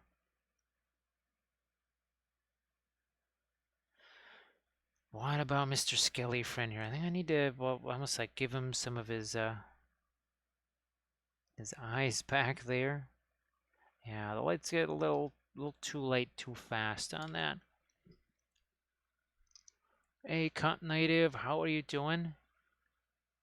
Bitrun has chocolate-covered raisins, so we're just gonna have to head all the way over there just so that we can partake of some chocolate-covered raisins. That is another thing that I would love to get whenever the funds arrive. Yeah, so Comp Native, a little bit of freehand, right? Well, again, this was nothing but primer, as always at the start. And the object source lighting comes in first, and then we try to start getting into the freehand designs too as quickly as we could because, well, freehand, that's how that works. Whether it's object source lighting, freehand, you want to get into that as soon as you can. Thanks so much, Blades. Appreciate that. This one, I kind of forgot how fun it was to have him as a puppet show because we used to do puppet shows with the other Wappellious Spellbrush all the time. In some ways, it was a bit like Gandalf, where he would sort of come along and he would get chased away by whatever I was painting. Yeah, that's what it was. Always getting chased away by stuff. Of course, he hasn't run into Treebeard yet. Well, we'll see if Treebeard thinks that he's an orc. He might. He's nose blind, so everything all smells the same to him. See if I can't get that little light dot here on the eye. Yeah, not good enough. And good enough there, that's it. Bam, got the little white light dots on the eyes, so much easier to do that with the oils. Why?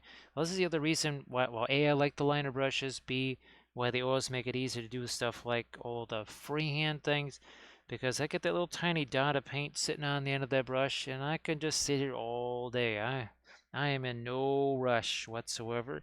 Whereas with acrylics, if you don't go boom, get on the miniature right away, well, you got a nice little dried dot of paint on the end of your brush. It's not going on the miniature, that's for sure. So that is another advantage of the, see the little tiny dot of lighter paint. You know what, we'll do the dot for him too. Just did that right there. We'll line that up maybe a little more. So what am I doing? I'm letting it actually mix into the red that's already there. You little hobbits, spark my ganja. Thank you so much, Legend. Legend24 TV, thank you so much. Hello, little hobbits. I spark my ganja. This is a nightmare. He's got a bigger stick. He's got a bigger kitchen utensil. And he got the fancy robes. What's up with that, man?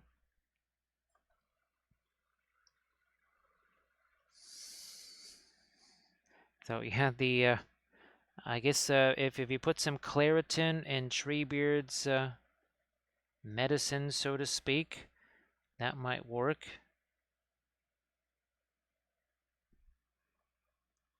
This is brown matter here. This is a little too light. Also, that edge was a little too fuzzy. Now we'll just, you know what? I'm gonna use I'll just use that as a blending brush. It's a micro blending brush. Any brush can be a blending brush. So say we all. And thank you so much for that sub. That is appreciated. Frozen Toes. Wow, geez, Frozen Toes. Gosh, what's the last thing you've been able to catch on the channel here? I don't know if you had a chance to catch the Slan or anything like that. The return of Cobalt Blue. The return, yes, seriously, the return of Cobalt Blue to the palette. Well, it was very brief. It was just that one. That's it. No other time, but so thank you so much, Frozen Toes. I appreciate that. There's nothing left in there. Okay, that one little tiny drop, but thank you so much, Frozen Toes. I hope that you've been doing okay. Last night's stream, this is from RNS Studios. This one right here, our Wappellious Spellbrush for our Streamiverssary. Enlarged that with a 72 mil. And again, look at this compared to the acrylic version. Look, I'm telling you, this has never seen sunlight. So that's supposed to be black right there, but I mean, and this is not even black. All I did was use the indigo and the Van Dyke Brown. So there was no black used on this figure at all. Unnecessary.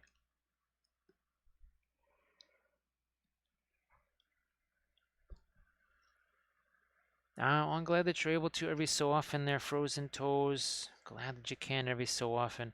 So yeah, Grey Wolf, Cobalt makes cameos. Yeah, that's about what we can say for Cobalt, right? Cobalt makes cameos. It doesn't.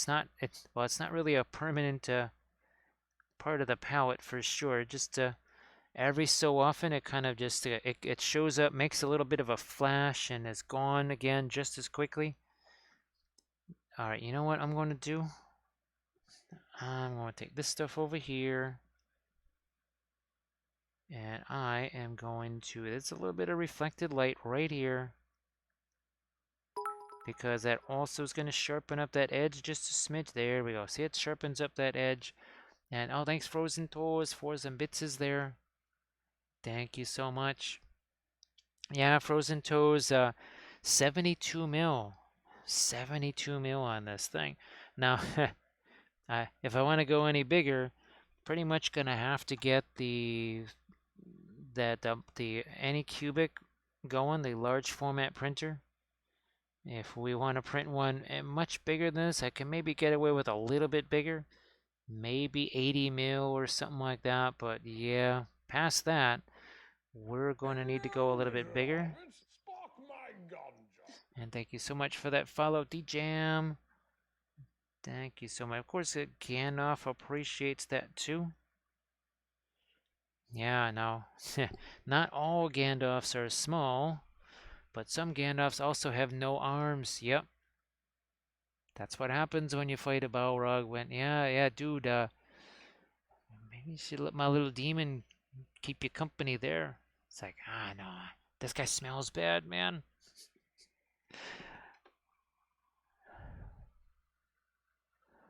So blades, it's been a combination of several different things. You can see there's some Prussian blue worked its way on there.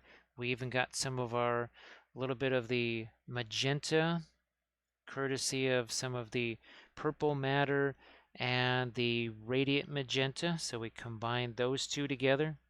Mostly just the pre-glaze, which was, well, kind of a combo of indigo and Van Dyke Brown in places. So a good portion of this is still just the pre-glaze. Right there, we just hit it with some of the, yeah, it's pretty much brilliant yellow pale. Now, let's soften some of the edges of that, like this. There you go. Good enough. Yeah, Frozen Toes, and of course, well, Gandalf has been challenged to Oh, it was by this guy here. Yeah. This guy challenged him to a smoke blowing contest right there, and Gandalf said, "No, that's no fair. You got a way bigger pipe than I do." I guess that's how that goes. And then I think you saw are the bear riders there. Yeah, not quite the same as my old stage name of Bear Necessities, but there's some bear riders for you.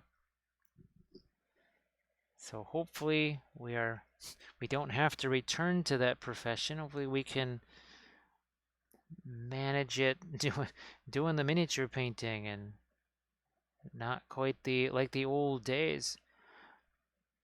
I don't think I need any more dark there. Here though, I would like some kind of something else besides just all that dark in there. So I'm going to grab me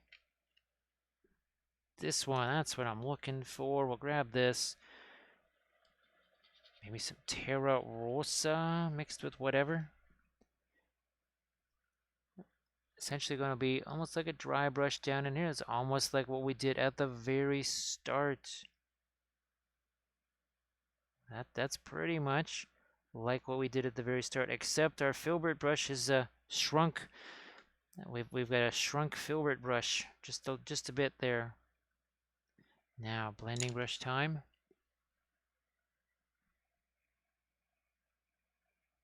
There.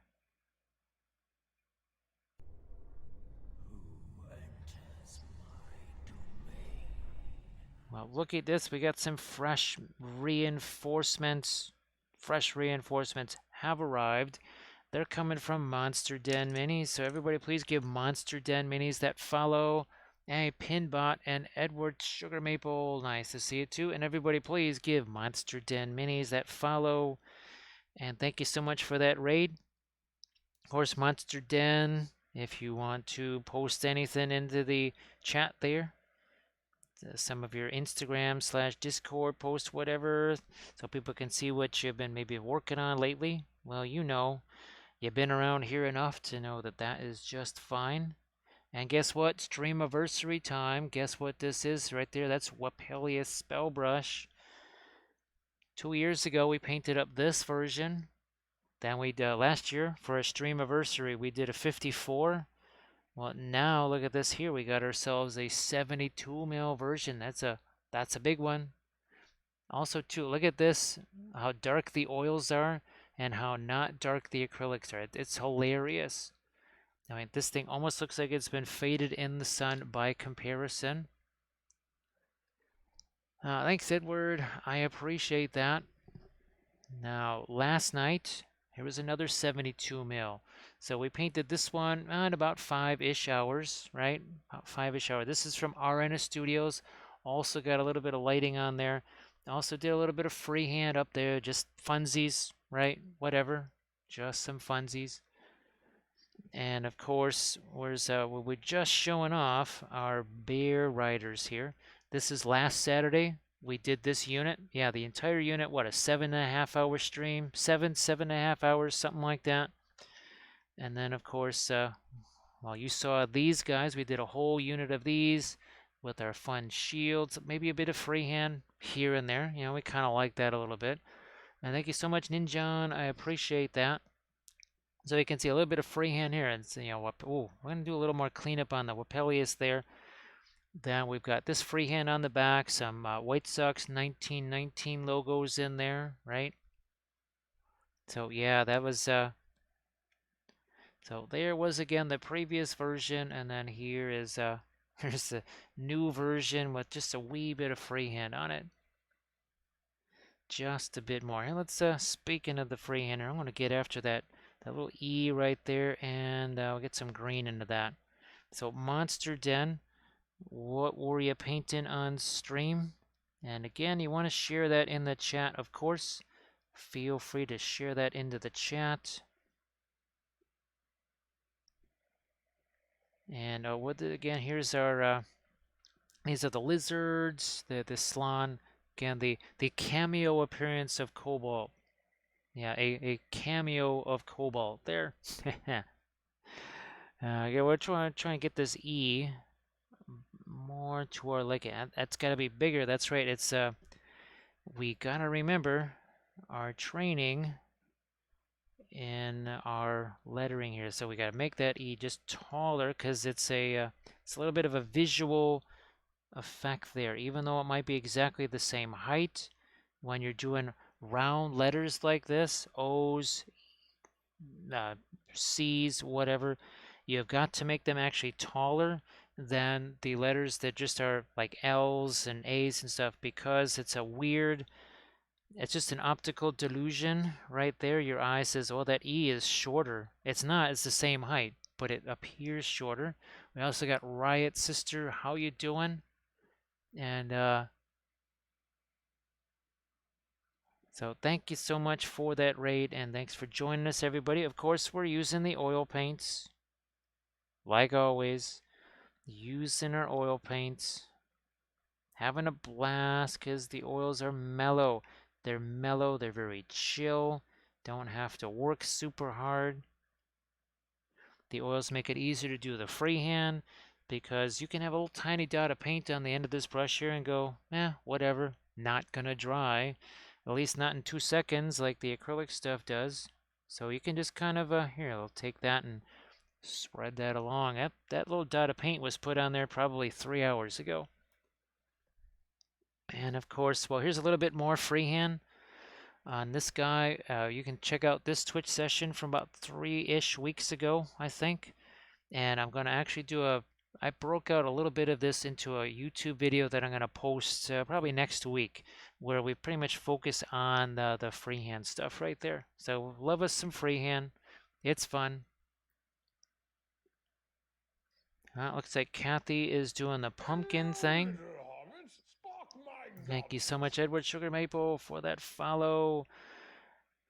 This wizard right here, he's like, oh, I'll just get Schmandoff at it. Me and Schmandoff will come after him. That's what it's going to be. It's like, Schmandoff? Who's Schmandoff? That would be Schmandoff, the older and much tougher brother of Gandalf. There he's going to try and freeze him. He's like, dude, what are you doing there? Thank you so much, Pinbot, for that follow. Oh, look, another Gandalf. How many Gandalfs do we have? I don't know. How many of us are there? How many times did I die and come back? I mean, for crying out loud, this is terrible. Thank you so much for that follow. And Kathy's going to be heading off. Good night time for Kathy. All done probably with Valheim then. Hopefully much was accomplished, and hopefully many boars have been bred since earlier today. Hey Vox, nice to see you. I hope that you had yourself a good Saturday. And then, oh, thanks, Splintered Brush. I was like, whoa, that was a bit of a spread. Thank you so much. Appreciate that, Splintered Brush. Everybody, please give Splintered Brush that follow as well, right? And also, please give Monster Den Minis that follow. And thank you so much for the raid. We have Lunarchy. Oh, thank you so much, Lunark. Appreciate that. Oh, I don't have our Christmas ornament. Oh my goodness. Now I do have Mars here, but check out the Christmas streams where we did a whole series of ornaments. We did Mars, we did Jupiter, we did Earth, and then we did the moon. So Lunar, you definitely want to check that out. But yeah, it was a lot of fun doing these. We'll be doing these again at Christmas time because that was fun. I gotta say that was a blast painting those Christmas ornaments. Wow, Kathy killed a sea serpent? Geez, how do you actually kill that thing without it? Well, maybe I guess it's attacking the boat, and while it's attacking the boat, you kill the sea serpent? Because, geez, I don't even know. Have you run across the sea serpent before? I'm going to do here. Look at that. Ah, see, that was too much of a line right there. Look at that. Blending brush, poof, right? Hey, Gun Mage, how are you doing? Nice to see you again. So Lord Dave wiping out some Starks there. Were you using Resurrection Queens, or you're using your Greyjoys there? Because I know you were just talking about them. And of course, hey Lord Dave, If you want to post an Instagram picture of your Oliphants while you're mastered, while you're woolly, the mammoths, right? Because I don't have those. They didn't have the mammoths there, so maybe at some point we'll get a chance to paint those up. But geez, I thought I already asked you if you had posted pictures of your fantastic mammoths there, so people can check. You painted those with the oils, so that would be fun. I used some Lannisters. So Flight Sim has us on Wappellious Spellbrush surround sound, just so that we can be everywhere and anywhere all at the same time. Gonna just chunk in a little bit of some dark there. Not really gonna bother with painting anything on that because I'm pretty much just gonna keep sticking my hand on that, so not really worth the time there. This, see what's happening there, doing that little bit of blending brush. See how it kind of softens this. Hello, little hobbits. Spark my ganja. Softens it up just a bit. And thank you so much, Yoshi's Painting. I appreciate that. We'll have Gandalf. He's like, don't even bother showing up, dude. That's my glass. He's like, not interested in the glass. It's like everybody, you just keep yelling at me and making fun of me for how small I am and the fact that I'm just wearing this stupid torn up gray robe. I'm sick of this. Gardner gets to be the hero. I die. I get nothing except a stupid white robe. That's it. Let's see. I think we're almost. I think we're caught up now with our chat. Yes, I think we're caught up with that. We're gonna get some more of this green tone down here. As much as we like our object source lighting, too much can be too much. We're just going to tone it down in a couple of areas here. I'm not quite sure that would reach. Now this is just a cheap old craft brush. It's actually got some paint on it. I don't care. Gonna use it to blend some of this. Same over here. Yeah, that needed to be smoothed out a little bit. So Flight Sim, again, with the oil paints, anything that, well, has white in it is going to be super opaque. It's not like acrylics where whites and yellows don't cover. All of the lighter colors in oils, they're super opaque, and those are going to cover. It's going to be almost like the opposite problem for you. They're going to cover so much, you're going to go, oh my gosh, how do I control these things? Again, because oils, your light colors, those are your opaques, and they will cover very, very efficiently. You know what, that just got a little too light there. A tiny bit of white goes a long, long way when you're doing the oil painting. So you want to make sure you kind of stay a little bit disciplined with the white there. So yeah, I don't think I've ever seen the sea serpents or anything like that in Valheim. I I know that not many good things happen when you're sailing around, that's for sure. Especially in the smaller boat and not the larger one. Yeah, not many good things happen in the small boat out in the middle of the ocean when it's dark or whatever. Get a little more, speaking of dark, yeah, I'm just gonna a little dark there. I don't think I need any more there. Just going to try and clean up that line too. So Shaza, there is unfortunately, no computer games for me because all of the computers are occupied doing other stuff. So yeah, the last time I played a computer game was 2013. Yeah, that's pretty. That scares even me because that was 9 years ago. Wow, that's the last time I got a chance to play a computer game. So yeah, you'll be waiting a long time. You'll be waiting quite a while. They'll be on something else. Valheim will be like on its 10th edition or something like that. You'll be using jet-powered longships or something like that, and jet skis. Yeah, technology might be a little bit different in Valheim by the time I ever roll around and get a chance to play computer games again.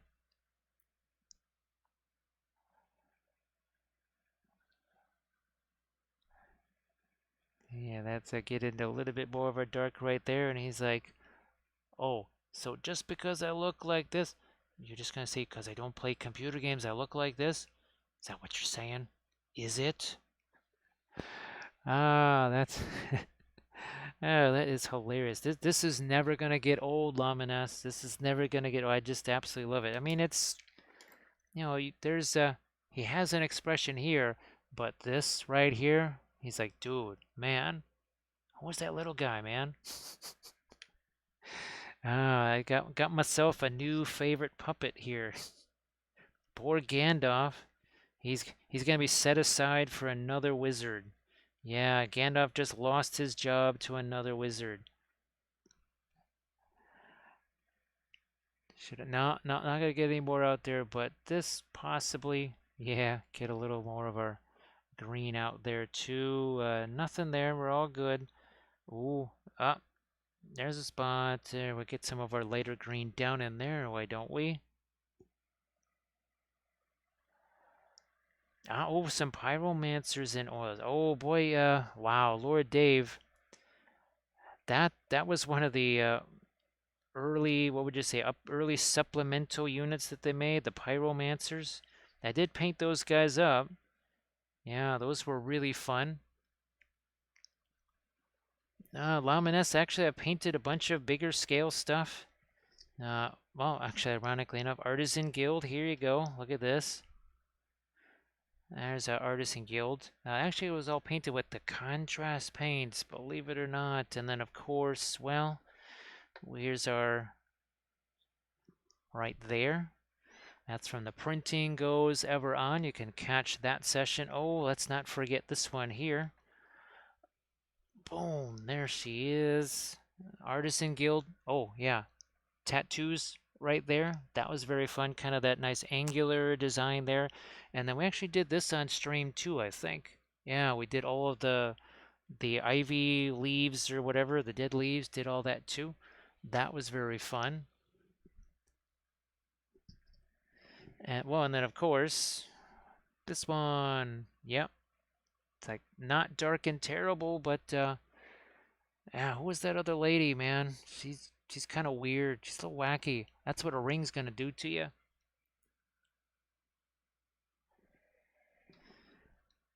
Well, Lamines, actually, uh, there's some conversation last night after the chat about some nifty cameras that might make it easier to paint larger scale things without actually having to go berserk and maybe even make a whole new setup. So there's possibilities. We're holding out hope that some of these new cameras that are not bank breakers by any stretch of the imagination might actually work well, like dragons, uh, terrain, yes, because we want to see more. I want to see more terrain here, because love me some terrain.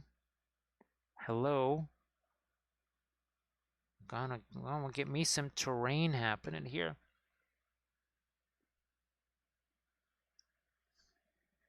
Thanks, right, sister.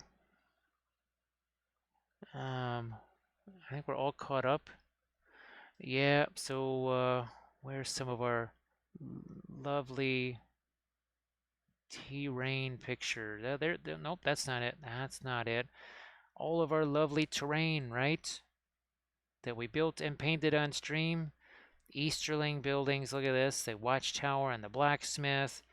This was really fun. That was really tough to fit on screen.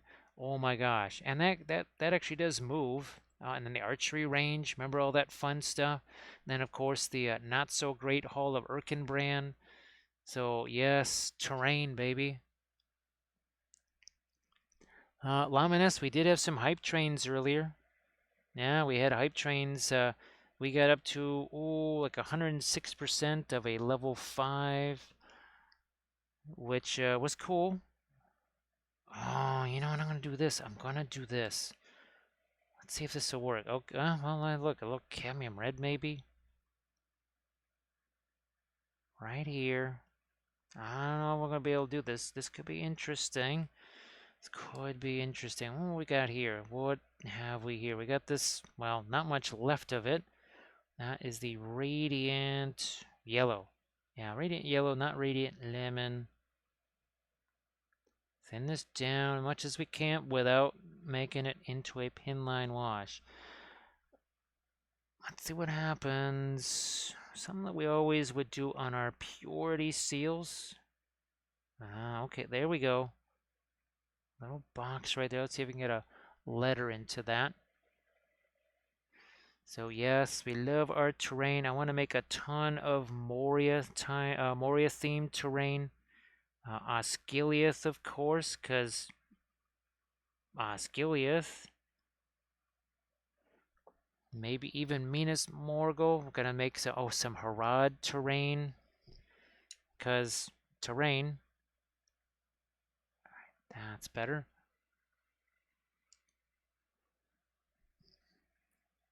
I think we're pretty well set on that. Set over there. What about here? I'm going to lighten this up, but it's got to have a little bit of a greenish tone.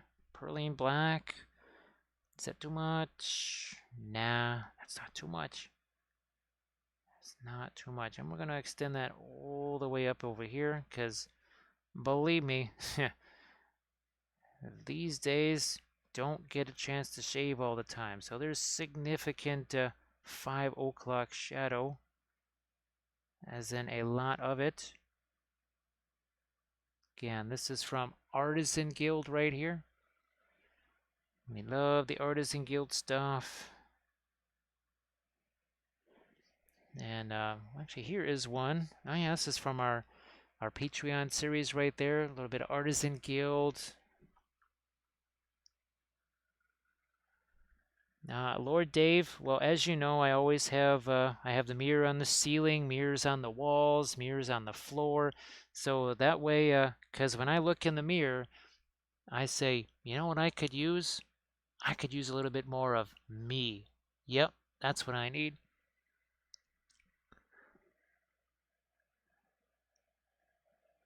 So here, let's bring in a bit more of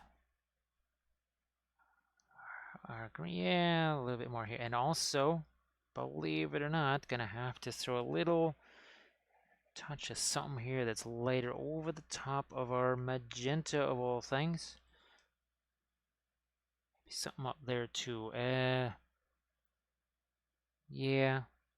To extend that light over the. Oh, this one too. Good grief. Never did get that. Oh, this should probably also have a little bit of light on it too. That works.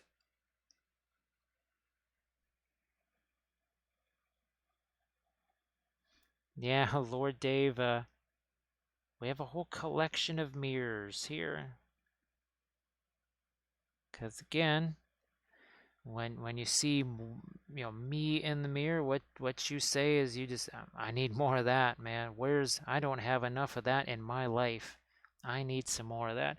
Also need a little bit more of my lighter greens right there, because I looked over here and said, yeah, that actually there should be some more lighter colors in there. Speaking of lights, this too, because that's actually part of our lighting. That's not part of the staff, it's part of the lighting there. So we'll get some more of our light all along in here. Boom, like so. This also is part of our lighting, not part of the staff per se. Yeah, and I mean, of course, we invested heavily. Nessie had lots of the mirrors at his house. There's a lot of mirrors there. And of course, those are still up because Nessie said he didn't mind those so much.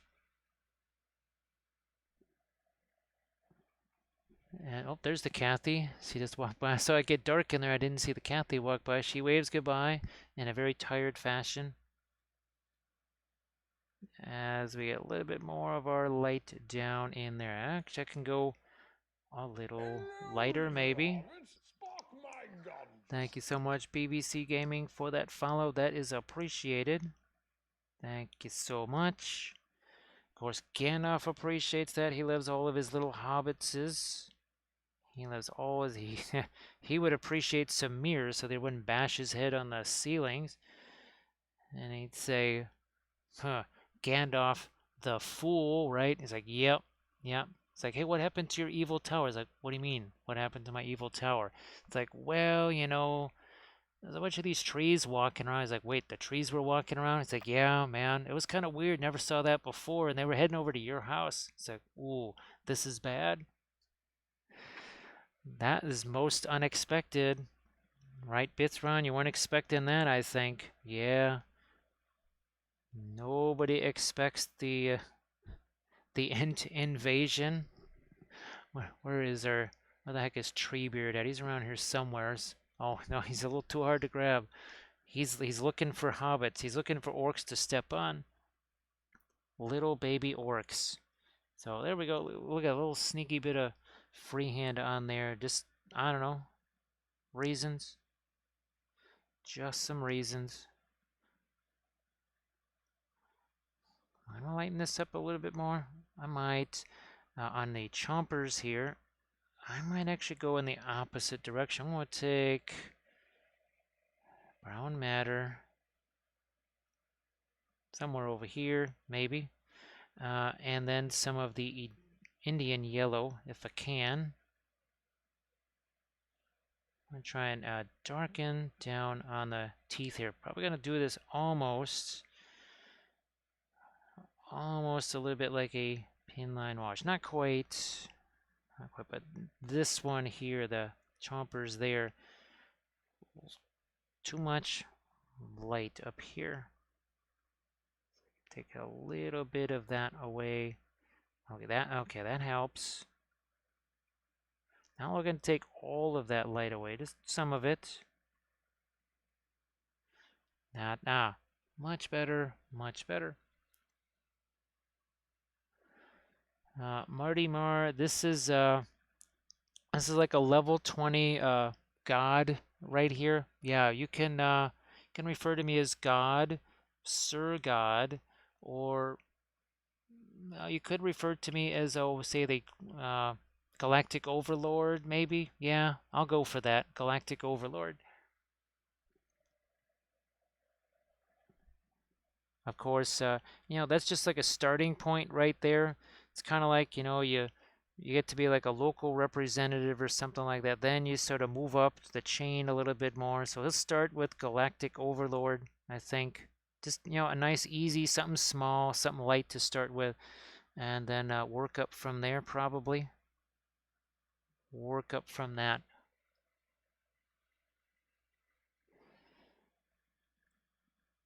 Yeah, Bithron, well, I tell you, those the Ents in that War of the Ring board game, wow, when they show up, you feel it. I've seen those things really run some roughshod there in the War of the Ring board game. Now, when it comes to the to Middle Earth SBG, it's a little bit tough for them. I mean, it was obviously with some of the way the missions are constructed, the scenarios makes it a little bit difficult for the Ents, doesn't it? Because you're lucky if you got 5 or 6 of them. Now, I have seen them hit stuff with those stones that they throw. Those can hurt. I'll tell you right now, I've seen it. Those stones are going to hurt you.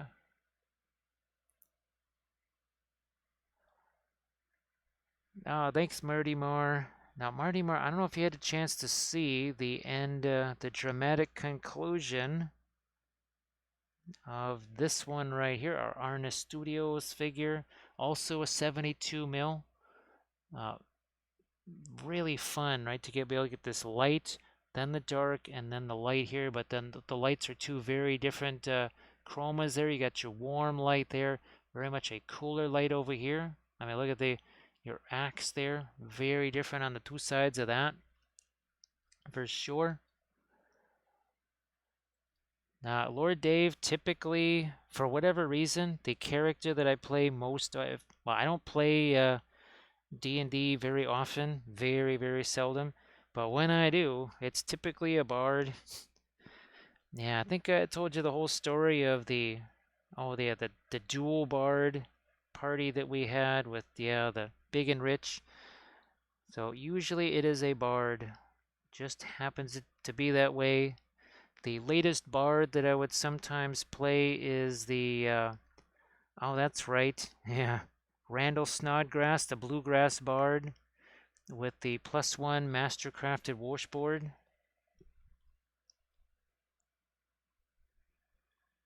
So yeah, a little bit of a bard action happening. I know you're shocked. I know you're shocked.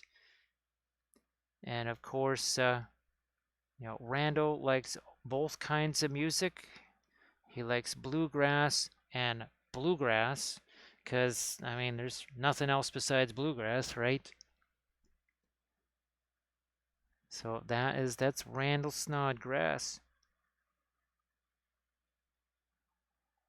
And we've actually had a chance to, well, and a couple of charity streams. Oh, the Pyro Club, that's right. Yes, and the Pyro Club, I think, what, November, something like that. And they would do that charity stream, and I'd be playing that in literally the middle of the night.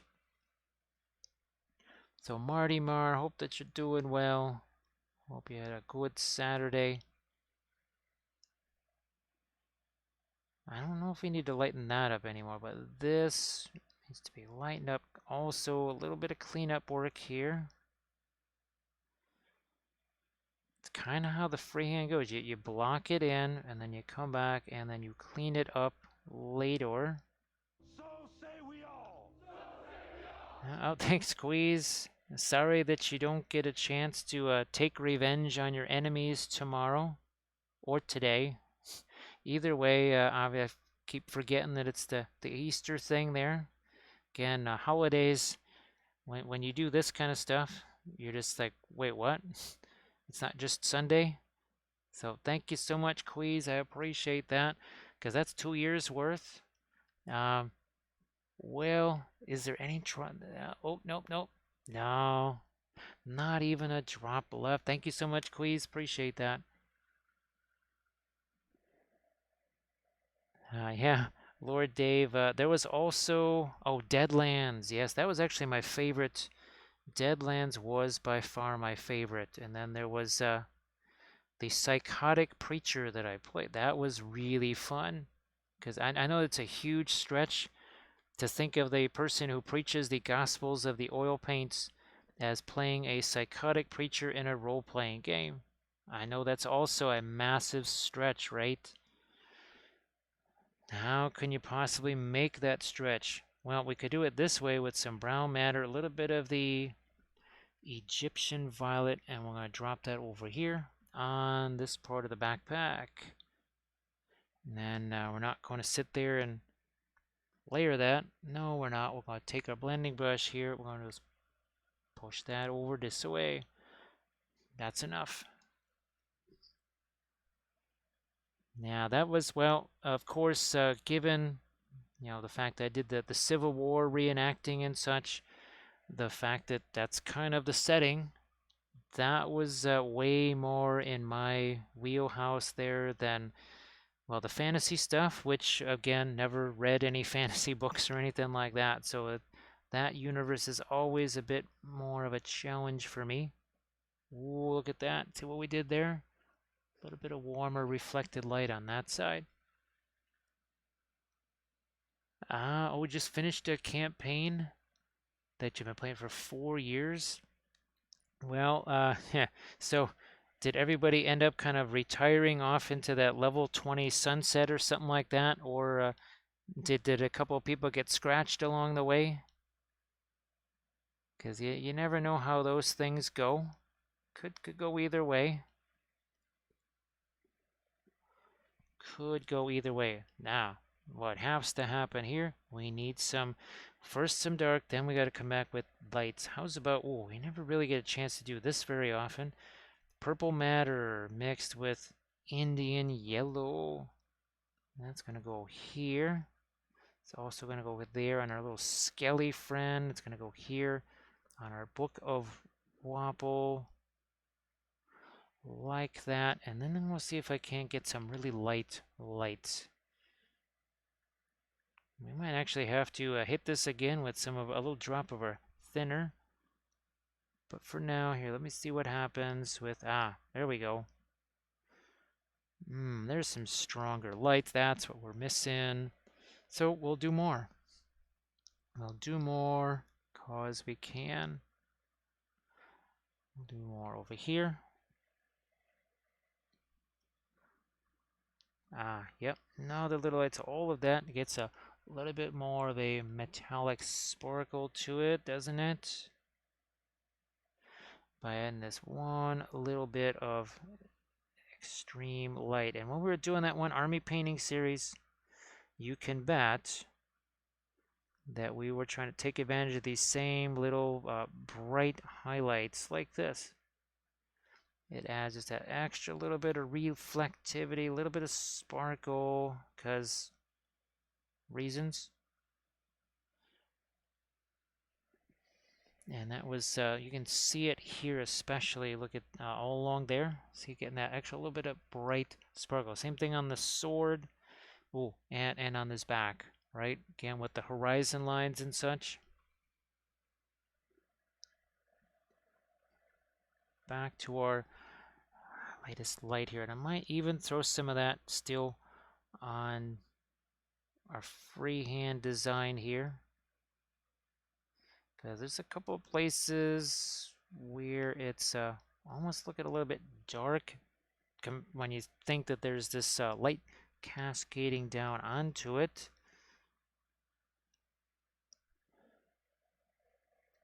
More of our light over here. Like that.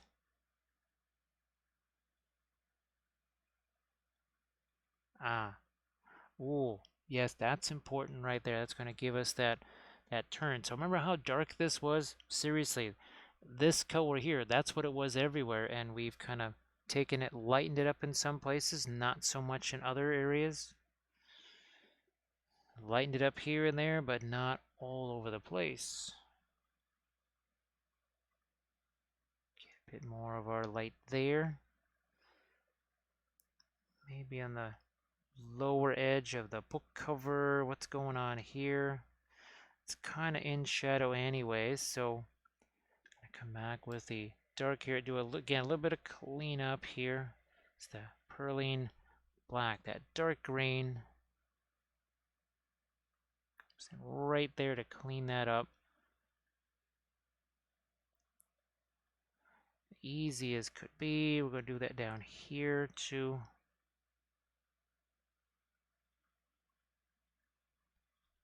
The pages of that probably gonna need to be lighter.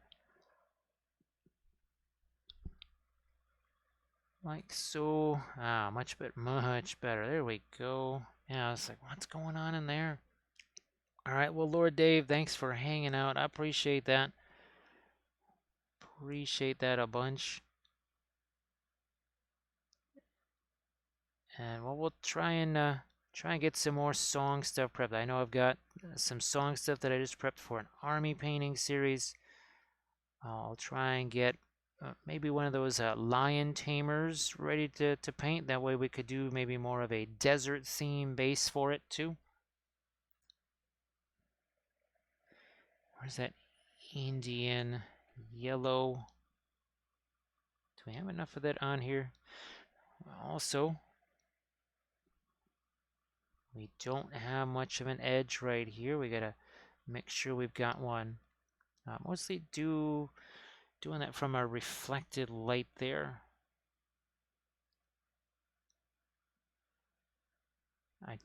Oh boy. Okay, there's another edge that we gotta get. This is sort of a complex sword blade. because it kind of goes this way, then this way. It doesn't just go straight this way, right? It's not a simple little V. There's a little bit more going on. Oh, now I'll try and have this prep for during the week. This is a Galadriel figure, the from the series, right? So we'll try and get that prepped on a nice little base there, and who knows, maybe that's what we paint up for our Monday stream. Well, maybe that and something else too. Who knows? Who knows? Kind of depends what time allows. Wish we could do much more, but sometimes again, time is a bit short. Brilliant Yellow Pale. See what happens. Some of that, and maybe even a little bit over yellow there. Let's get the rest of this logo in there. Again, that's all part of our freehand here.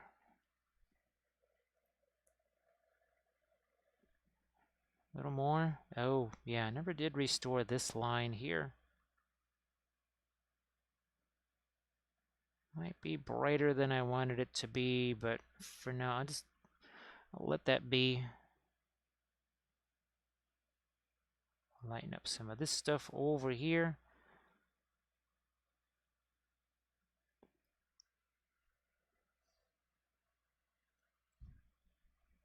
Now for Cad's wings, I just might try some of this. There's my cadmium scarlet.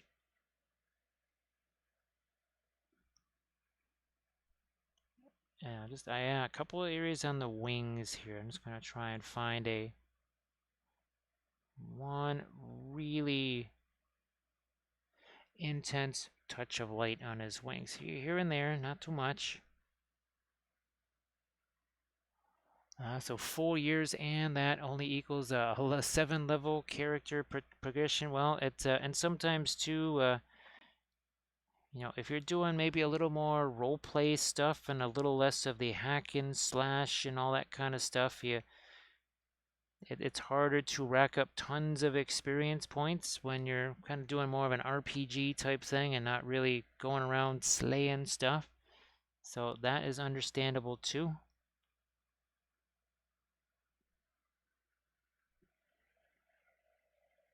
I usually wasn't really big into the hack and slash stuff, mostly because since I didn't know the role-playing systems, as far as all the rules and the spells, this, that, and the other it was much easier just to play the character than it was to play the system. Oh, look at that. See? Look at look at that. Isn't that a nice explanation right there? Wraps it up with a nice little bow on it. What we need to do here is give his little fingernails a little bit of life there. Is his claws. There we go. That's better.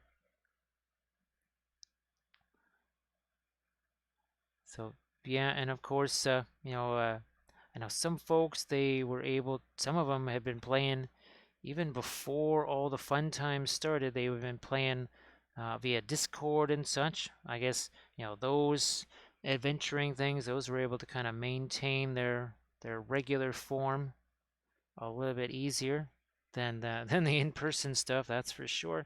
All right, so what I did there, just threw that lighter color here. I'm going to take the blending brush. Take that blending brush, and now this is why I don't do the sub-assembly stuff with the oils. It's not necessary because you can get down in there and do all that shading, right? We did that on the chariot, right? Let's see. They need to complete a chapter to level. So Artemichael has his method for, shall we say, keeping them focused and engaged for sure. You know what? We need to get a little lighter over here. I'm just looking at this going, that the grayish green was okay. But I think I'm just gonna get a little more light going here. Maybe even here. underneath that eyebrow there. And I swear Kathy might have added like some extra eyebrows to this or something like that. Because, well, let's just say that eventually I'll just be able to take eyebrows and nose hairs, ear hairs, and just put those all in a big top knot right on the top of my head. That is gonna be a fashion rage right there. Mark my words. The extraneous hair top knot, that's gonna be, everybody's gonna be doing that. People even just put in hair extensions just so that they can have that top knot. That will be a huge thing.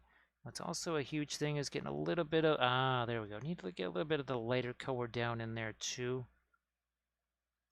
I mean, it's okay to have some of the dark there, but boy, we needed to get some actual just regular skin tone right in there too. So yes, your kids come home from school. They'll probably be sporting one of those top knots too. It will cross all generations. It won't just be for older adults or mid-range adults. It'll be for kids, toddlers, everybody's gonna do it. Absolutely everybody. They might also grab a little bit of light and try and highlight the ends of these fingers. Also, I think the top of, yeah, top of that gemstone.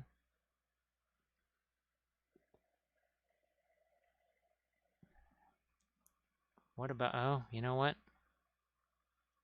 Let that even get a bit lighter right there. So yeah, magenta object source lighting within. We got OSL within OSL. Huge surprise that that would happen here. I'm sure people are shocked. It's like, what do you mean he's putting object source lighting inside of object source lighting? That's nothing that's ever happened before. Let me see if I can, again, I'm just using the Marion Street fluorescent magenta because I just need to grab something real quick. Just going to do a little bit of the stippling right there. That right, sister. Every dog, even cats, even cats will probably adopt that same stuff. Everybody's going to, because why wouldn't you? It'll be multicultural across borders. Everybody's going to be doing it. Actually, you know what? For funsies, I might actually a little bit more of that magenta escape down this way. Like there, yeah, a little tiny touch of it there. And here's another place that we could use that right over here. Gosh, I guess I need to get a little bit more of the radiant magenta in there. Mostly just for the opacity, because I keep forgetting I'm not using my homemade fluorescent oils, which are wonderfully opaque. Love the opacity of my homemade fluorescent oils. You can go back and check out what was the Printomancer bust from probably last fall, I think. We painted, what, 5 of those? And one of them got the magenta object source lighting treatment. We've also done several of the Empire of Dust ships with the magenta glow. Also a purple glow, I think. Yeah, Lethal Shadows, I do believe, I think to this day, my record for individual light sources on a miniature was 17, and the miniature wasn't even the size of this. It was like a 28, I'm sorry, mil monster type figure. But yeah, 17 different light sources on them. Because it was all these glowing crystal shards or something like that. So that was fun. That was quite interesting, to say the least. A little bit more of the magenta in there, yeah. I know that I've done... Oh, there was a dark sword miniature. I think we did 3 light sources on that. That one might have been from a while ago. But it was just a standard 28 mil fig, and pretty sure we did 3 light sources on it. Wow, I can get that lighter, can't I? Let's do that, and put that over there, and see what happens. Now, back to our magenta here. Too much paint on that brush. We'll take some of it away. Ah, boom. That's what we needed there. You know what? Nah, nope. I'm gonna... We'll just live dangerous. We're gonna go crazy here. We'll extend a little bit more of this magenta out this way. We're also gonna welcome Foxfire. Geez, Foxfire could swear that we welcomed you before, but if we didn't before, yeah, I've said it before. I'll say it again. I want me a cloak like that, man. Look like the... Yeah, see this right here? Like, could you like have the letter G maybe? I don't know. That would be nice. A monogrammed robe maybe, you know, for like getting killed. That would be a nice little pick me up there. So thank you so much for that follow. Appreciate that. Speaking of which, I'm gonna come turn this back around here, and we might throw a couple of more lights into our freehand, mostly in the form. These yellows right here, that brilliant yellow pale. Send that stuff down. Part of it is that I've left this stuff set here, right? We always want to let the stuff set. Look at how easy it is to cover that now. That is so easy. So be patient, little hobbit. Don't be hasty, hobbits. Be patient. Don't be hasty. Don't be hasty. He who is hasty shall yield only mud, sadly. You don't want to be a mudder. That's not what you want. No, not going to get the latest light over there, but I'm bringing a little bit more here on some of these freehand elements. Here, yeah. Right there, and let's get a sharper point there. This line, oh gosh, yeah, that needs to be significantly lighter. Let's do that. Now you can see what I was doing there, a little bit more of a stippling type of a brushstroke instead of just a standard doing this, right? So that's another way with the freehand where you can kind of maybe sneak some in where maybe the paint is a little bit more wet or unset than you would like it to be. Now try not to sit here and just drop down a whole bunch of you gotta do this type of rules. It's really more when it comes to, well, keeping you from getting frustrated, or if it's a safety thing or something like that. Like with some of the basing materials, they say, you know what, you might want to have this rubber block to protect your hands, and you might want to take this approach to carving your Sculpey. That's just so that you, well, you have your fingers still by the end of the lesson there.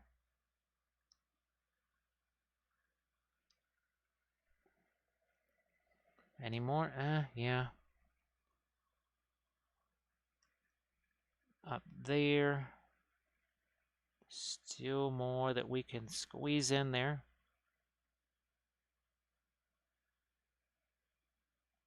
And there as well, just that little bit of S. Now here, somehow, some way, I have to squeeze in a nice sharp light edge there. We're getting there. We're getting here. Now it gets even trickier. Now I gotta get reflected light over here somehow. Let's just use this, I guess. Color we just had with a little, oops, I don't want to do too much of that. Mix with what's already there. Again, a little bit of a reflected light here.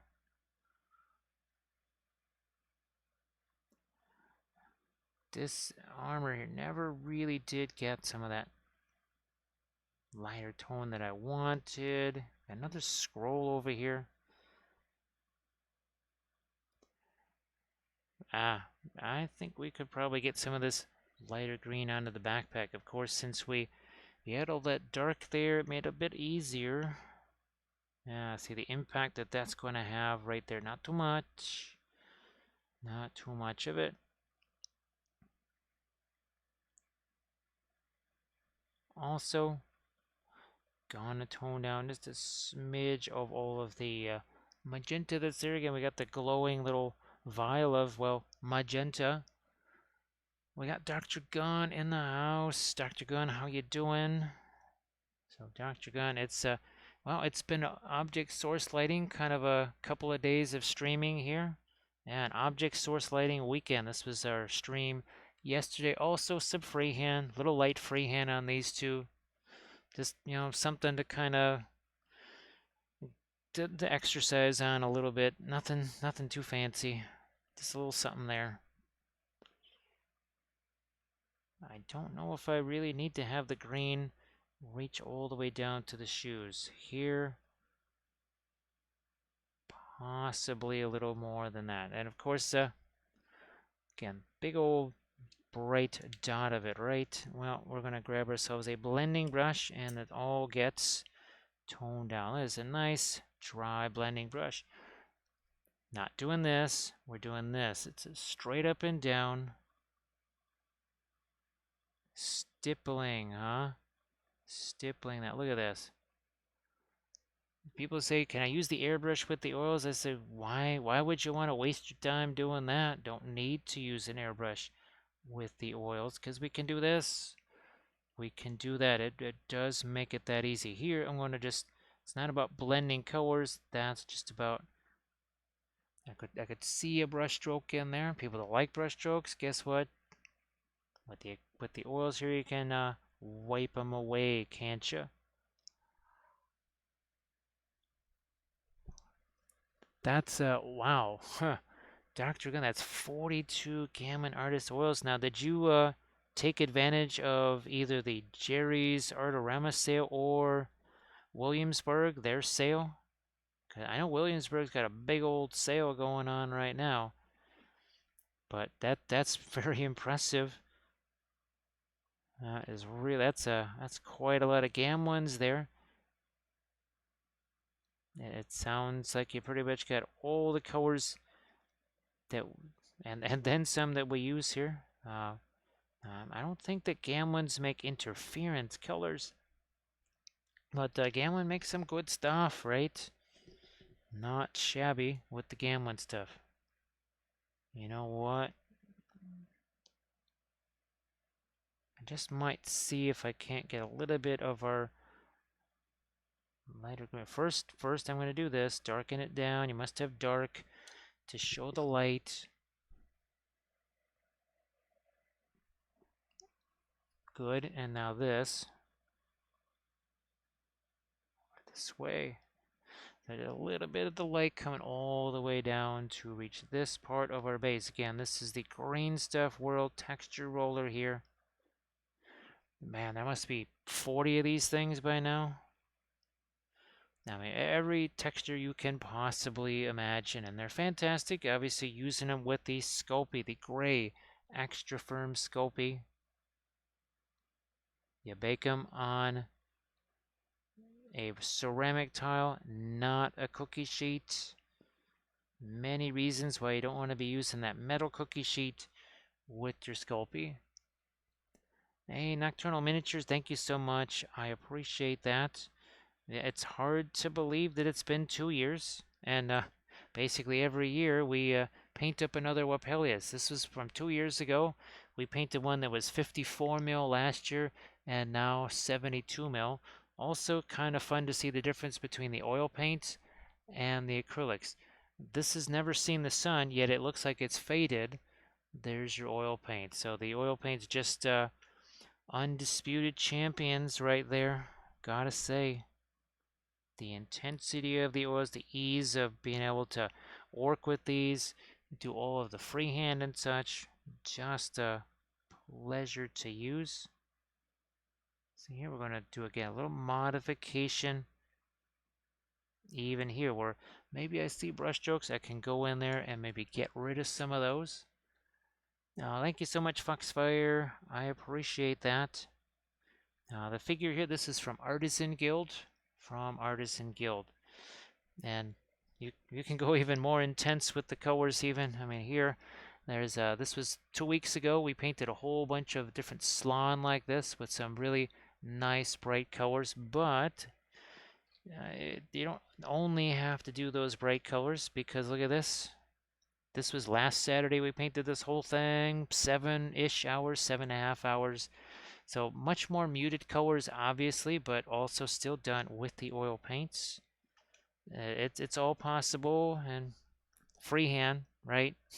Little bit of freehand. We did a whole unit of these. 4 of them painted up on stream. A couple of them, I know this one, I kind of shortened it down, especially the freehand part. This one's on the YouTube channel because reasons. Is there a Reiner in the house? There's a Reiner in the house. Everybody, please give Reiner a follow. Holy smokes, Reiner, how you doing? I hope that you're doing well. Let's see. Today's not a normal stream. No. Today's not a normal stream day for you, is it? I know a lot of folks' schedules have changed over the last, even just the last few months or so. So sometimes I lose track just a little bit. Gonna blend this out a bit more too. Yeah, let's do that.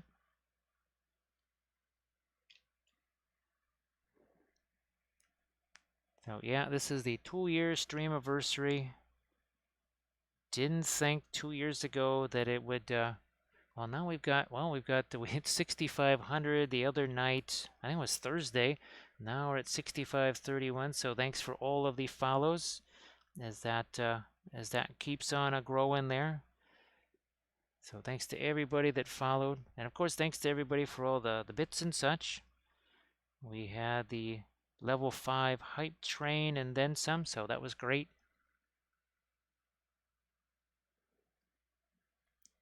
Okay. Yeah, those kids, well, unless you have that special kind of NyQuil there, they definitely need some observation, don't they? They might just get up to some kind of shenanigans. No matter what age they are, does it really matter? They could be 50 years old, they'll still be getting up to shenanigans.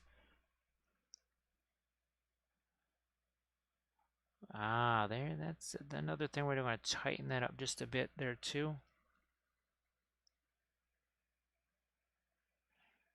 So Twitch has been around for a while. I know that some of the miniature painting folks have been doing it at least 4 years. Actually, Reiner, haven't you been doing this at least 3 years, right? Maybe 4 yourself? And again, everybody, please give Reiner that follow. And again, some of the folks that have been around here for many years would probably have a better timeline on just how long Twitch has been around.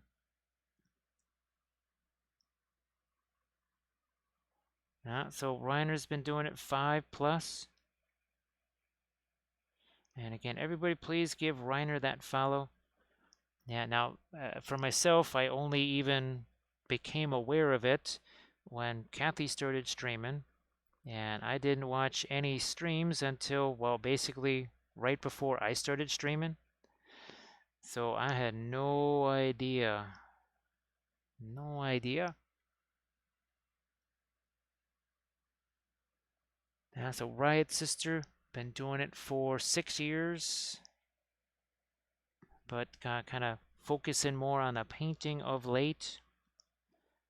For me, I did YouTube Live, Facebook Live, but those two platforms, basically, those two platforms made it impossible to continue. So we had to take it another direction, and that was in the Twitch direction. Thank you so much, Grey Wolf. appreciate that. Oh my goodness, I at least gotta go scrap some Gatorade or something like that. I gotta snag me something here.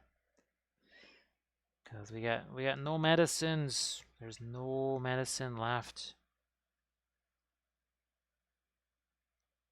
Now, Reiner, I know there's what would you say? There's been a lot of changes over the last. I don't know. Would you say it just kind of changed equally every year, or has it changed just a lot over, say, the last year and a half? Because I know there was the music stuff and other things that kind of well made it a little disconcerting for some folks. And everybody, please do give Reiner that follow. Actually, oh, Reiner, if you want to throw some Instagram links there, stuff that you've worked on, well, over those last 5+ years on stream, why not show the folks? I'm sure they'll get a kick out of that. I know we were talking the other day about all that terrain that, well, and it's still, you still have more of those to do. You were saying. And it kind of, I guess it cycles through with people. I didn't realize that people come, people go, they come back. Sometimes there's a different name or whatever. So I didn't realize that there can be some ebb and flow to Twitch. Well, at least, I mean, obviously the Twitch itself is always going to be changing, not always for the way we would like it to, but even the folks on Twitch. And again, all the other fabulous miniature painters out there doing the Twitch thing. Go and make sure you check them out. And of course, we always are grateful to Drax. I'm pretty sure that Drax was the very first raid. I didn't even know what the heck a raid was. I was just streaming, and all of a sudden, it's like, wait, what? What's going on here? You know, maybe I had heard of it. I had heard of it from Kathy, but didn't actually really know what the heck happened. There we go. So everybody, please go check out what Ryan just posted there. But I remember you doing all of those terrain pieces. That was really wild to see, and that was, you know, I would not long before I would start streaming myself or whatever. On a given night, I would be able to see what you were doing with all that terrain stuff. That was very fun. Do I lighten up the ears a little bit? Maybe also to the top of the cheekbone here a little bit more. Forehead too, maybe? Yeah.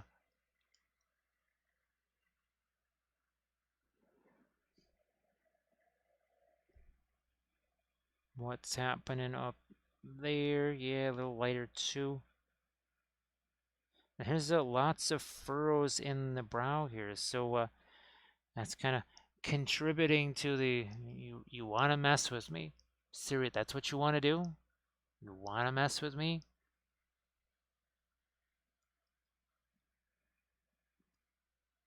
I still have a lot to do. Oh my goodness. So there you go, Ansbo. You can just check out the link that Reiner just posted. Any questions? Well, pose those to the man himself, to Reiner, the legend there.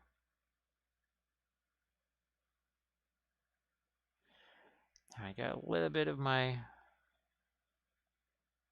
some kind of reflective stuff here, not just the grain, something else besides that. So what do? We started out blocking this out, and of course, where's the, yeah, that's still, seriously, this filbert brush is from 6+ hours ago, right, when we were just lightly brushing that on. Yeah, it was, so 6 hours, well, really more like 6.5 hours. There's been a little bit of activity on this show here, which we are very thankful for. All the subs and all of the follows and the cheer and the bits. Yes, all very much appreciated.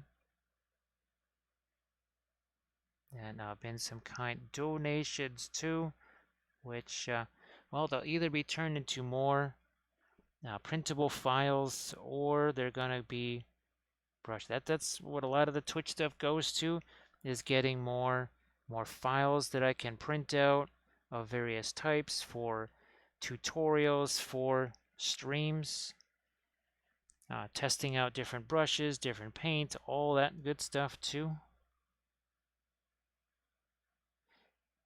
So all of the Twitch funds, they go to a very good purpose to try and make sure that we can really kind of maximize the lesson here. No matter how long the stream is, if it's a shorter 4-hour stream or something like that, or one of these somewhat longer streams. I mean, this is 6, almost 7 hours. Whatever. Not terribly super long.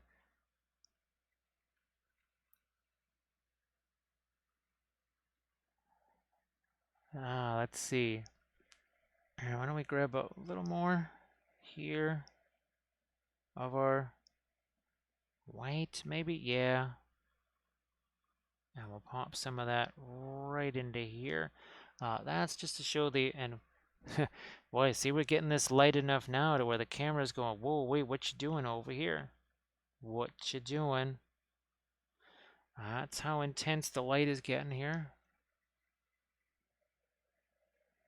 Yeah, not sure if his, if that's any better for him or if it's still kind of the same.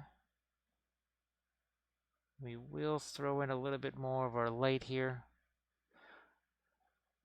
Where our freehand is. And then may have to do some cleanup stuff, which we can do. You know what? First, though, speaking of cleanup, we're going to do this. Then I want to see if I can get a darker edge right along there. We'll just go with a phthalo. Oh, that's too much thinner. That was always going to be a pin line wash right there. That was so darn thin. Putting this right there also. Yeah, see, we're not trying to outline this. We're actually making a shape out of it. It's the same thing that we did over here on this collar. I think it's on this side. You can see it easier. Yeah. So right there, see how that dark chases its way up here? We've got this reflected light. You know, light hits the metal here and then reflects on that metal. But then you can see there's that little bit, that string of dark that kind of connects. It's like a bridge. Right, it's really like a bridge of shadow, bridge of darks right there. That's a little bit like what we were trying to do over here, right? To make that harder edge so that it's more, well, it looks more like metal. Thanks, Lethal Shadow. It's so much fun to be able to utilize, you know, the power of the oils and these really bright colors. Whether it's on the salon or, you know, on something like this, either way. And of course, well, there's all of the Lord of the Rings stuff. You can see all those images on the Instagram. You can see them there. We've got some of our arts. This is some of the older stuff. This is back before there was miniatures. There was this. Watercolors on hot press watercolor board. More watercolors on hot press watercolor board. Pastels. Couple of pastels. Here's some wolves for you. This is actually acrylic painting. I'm going to try doing this in the oils when I get a chance to start doing some spacescapes with the oils. Painted that when we were 13. Yeah, wish I knew what I know about the oils then that I know now. Now we're going to get back into some more watercolors here. There's another one. So that's way back in the day before there was miniature painting. That's what we used to do, was the 2D art. Of course, Twitch has kind of facilitated it that we can start doing some of that again, which is really cool. I'm really happy that I've been able to do some of the 2D art again. Gonna have to start, I guess, getting some I only have one screen, I think, of the new 2D art stuff. So yeah, we'll have to get some more of that.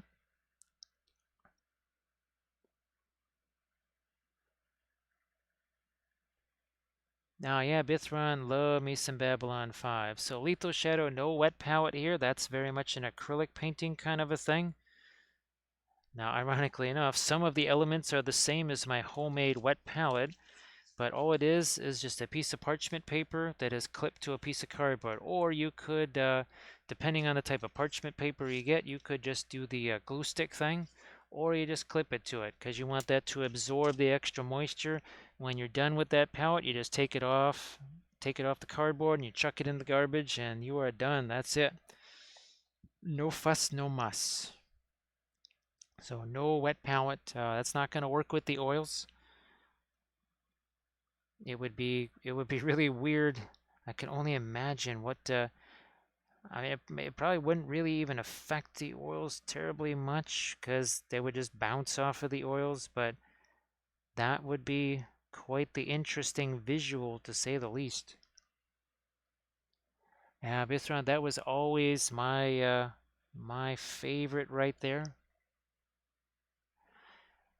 Yeah, Lethal Shadow. Now, I used to use the, oh gosh, have you seen the temporary palettes, right? It's like a piece of wax paper, and it's just a pad of wax paper, for lack of a better term. I used to use those, but then I realized no, it's kind of handy to just get. Oh, I actually had to do a demo, and I was painting on basically on a piece of cardboard. That's all I had, was literally a piece of cardboard to use as a palette, and I went, oh, you know what? That wasn't so bad.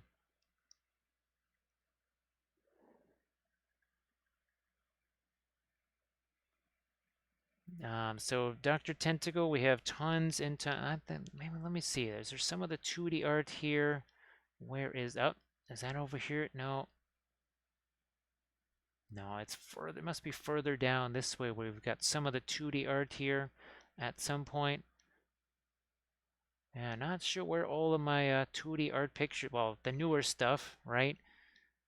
Some of the newer stuff. No, don't quite know where that is.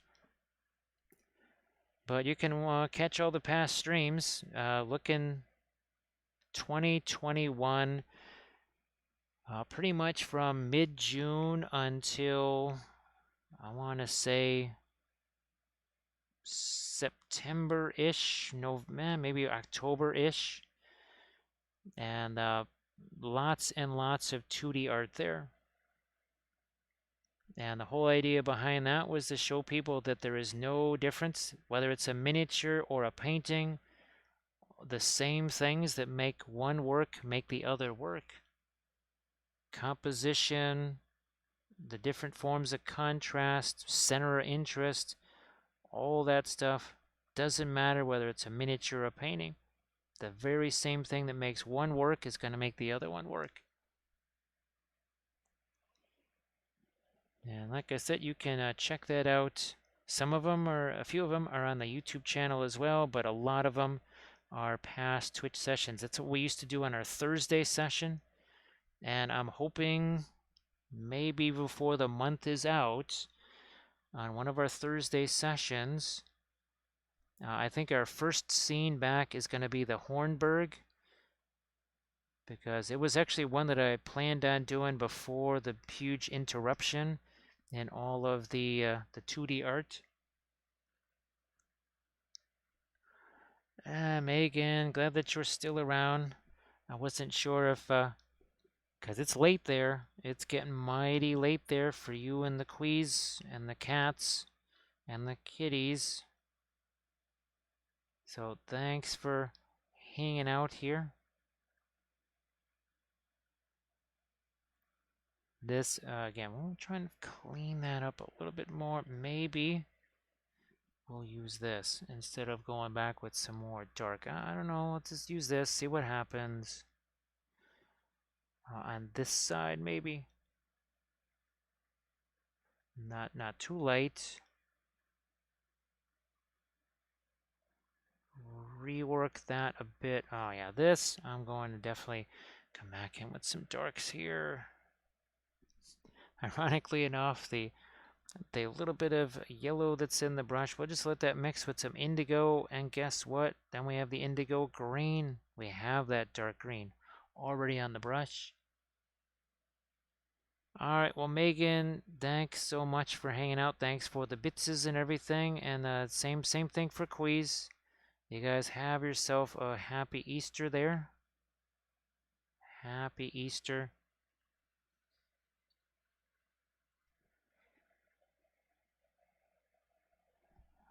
What's going on over here? Don't know. Gotta solidify some of this. So we're gonna shrink this down. There's too much. Ah, see right there? Gotta clean up this line. This is the nifty thing about the oils. Look at how we can sharpen up that line. Nice and easy there. I'm gonna do the same over here. Yeah. And then what's going on with this? Oof, yeah, there's a whole lot of cleanup needs to happen here. But I also needed to wait. Right, the longer I give this to set, the better. See how easy it is to cover some of that stuff. All right, Lamines, you have a good one. Thanks for hanging out. I appreciate that. I do appreciate that. And who knows, maybe if we can get that new camera. Well, at least maybe the wide angle one. I'm going to start with the telephoto. And then we'll try and move on to the wide angle one and see if that works better for some of the really big stuff. That could make a really big difference here on so many levels, not just the Twitch stuff, but also on our tutorial videos. It could be a real game changer. At least that's what I'm hoping.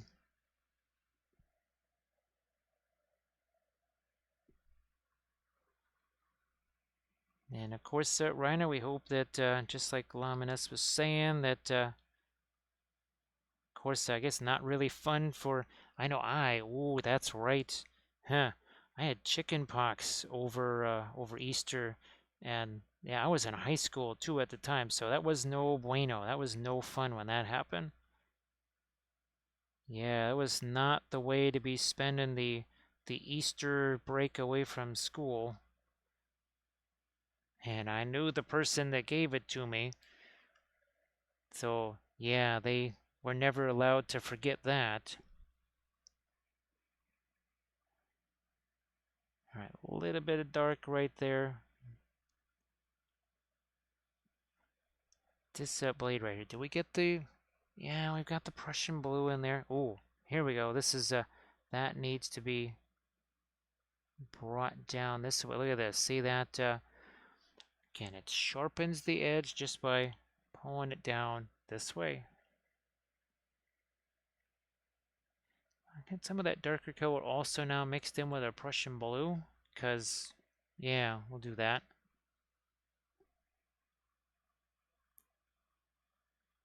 What's happening there? I think I still need to get a little bit of reflected light on that. And then this, all we have there is just that little tiny spot of the light. That's no good. That's not gonna cut it. So what I'm going to do, let's take some of this much lighter stuff here, and there. Now you can see it. I'm gonna pop that in. There we go. That is, wow.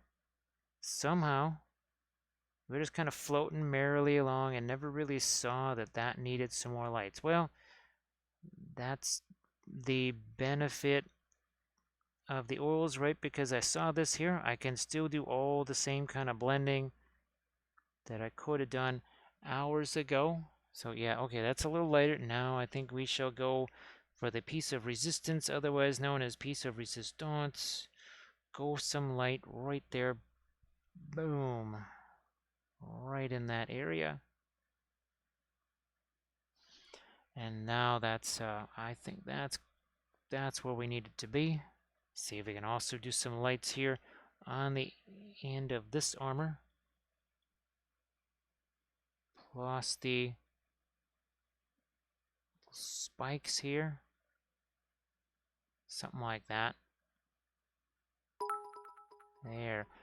Oh, thanks, Green Fairy Studios. Hey, how the heck are you doing? Nice to see you again. Look at this. And Green Fairy Studios, like we always say, you want really dark colors, you gotta use the, look at this. Look at the intensity. Look at the not intensity here. It seriously looks like it's just been faded. And then along comes, it's like, hold my beer, little man. Look at this. Boom. Check that out, Green Fairy Studios. Yeah, the oils, they've got the authority to dominate the landscape. Look at that. No, they don't joke around, man. They don't fool around, do they? Those oils just go ahead and they just Kool-Aid, man, the whole thing. Right through the door.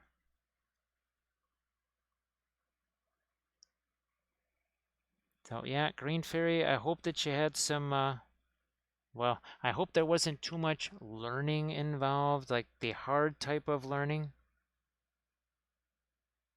Not the type of learning that's like, oh, you didn't know about this special rule that I never told you about until just now. Hopefully not that much learning, because that's not the fun way, is it? And thanks, Grey Wolf Studio firing back. Grey Wolf Studio has, it's like, yeah, I can be like Sarge.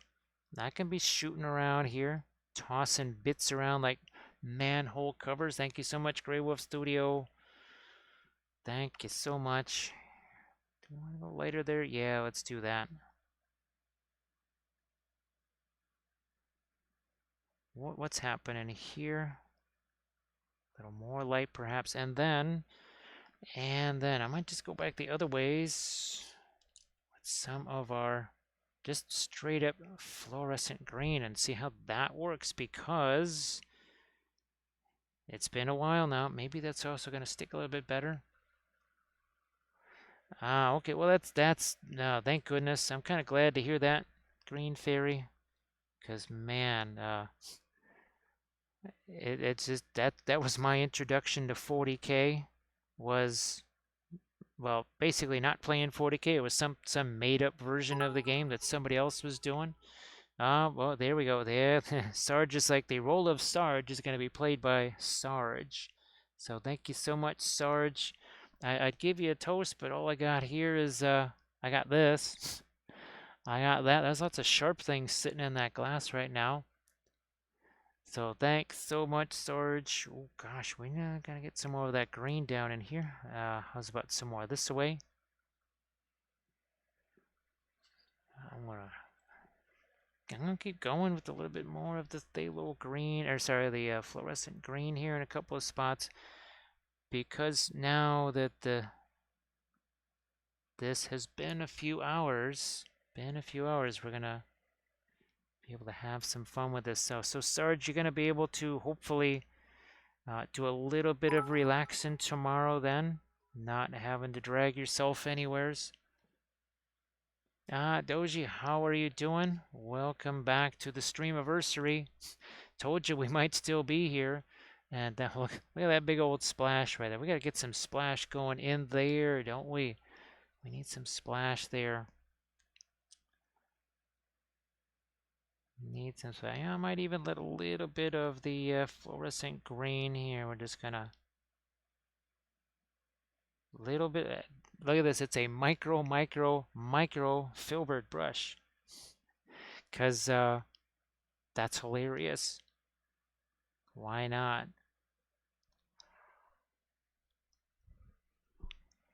So yeah, well, we've done a mite bit of freehand right here, there, and of course all of this right here. There's kind of a multi-stage process on this, having to sort of sketch that in, and then we've been making lots of modifications since then. You know what I'm going to do? Even though it wouldn't technically really reach over here, I'm going to do a little touch of the green right there. You can barely see it. Guess what I'm going to do? I'm going to do the same over there. Color goes somewhere, must go everywhere, right? Thank you so much, Doji. Appreciate that. Yeah, I'm gonna do it. Just gonna do it over that, just for the heck of it. Reasons, whatever. So it's been really fun. And Doji, when you see this again, a classic instance of how, and there's no black on here. That's just indigo and Van Dyke brown. This is the darkest acrylics you can get, and yet, well, not so much, right? Not compared to the oils there. So Ninjan, all of this is wet into wet. This has all been done in the last 7 hours from start to finish. And we did this last night here. Again, that was all wet into wet freehand right there. And so was this. You can watch this session. Again, the YouTube video will focus just on the freehand, but that was all wet into wet. You can do the freehand. You can let the paint dry and do it over top. No reason why you shouldn't be able to do that. I've done it in my army painting series. But if you go back and watch this, you'll see the advantage of as I'm sketching this in, those colors are mixing with the dark color, so in effect it created its own shading. I did not have to shade any of the freehand there. It basically shaded itself. And that is the advantage of kind of doing that wet into wet with the oils. But you do not have to wait for them to dry. You can just go right back in there and have some fun. Is it going to be painting up those Black Templars? Now, Sarge, well, let's see. I know that because you were asking about the light areas or where is there? There's our Black Templar. There he is. The blues up top and then the warmer colors down here. Definitely a fun way to go for a Black Templar, of course.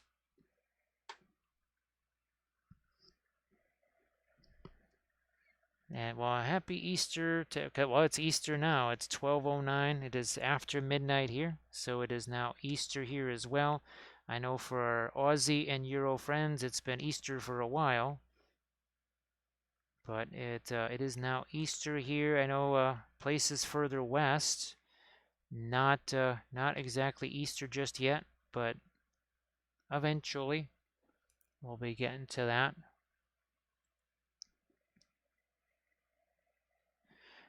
And again, all this in the last 7 hours. Last 7 hours. And well, now this is going to take a little bit longer to dry because, well, we actually use cadmium red just to honor the tradition of CAD, our little painting demon over there. So yeah, we actually did use some cadmium red there. So that's going to make it, well, and cadmium scarlet too. So that'll take it a little bit longer to dry. So yeah, happy Easter, folks. Happy Easter. You know what? I'll let just a smidge of that work its way down there. And by a smidge, I mean a little bit between a scotch and a bit. That's a smidge.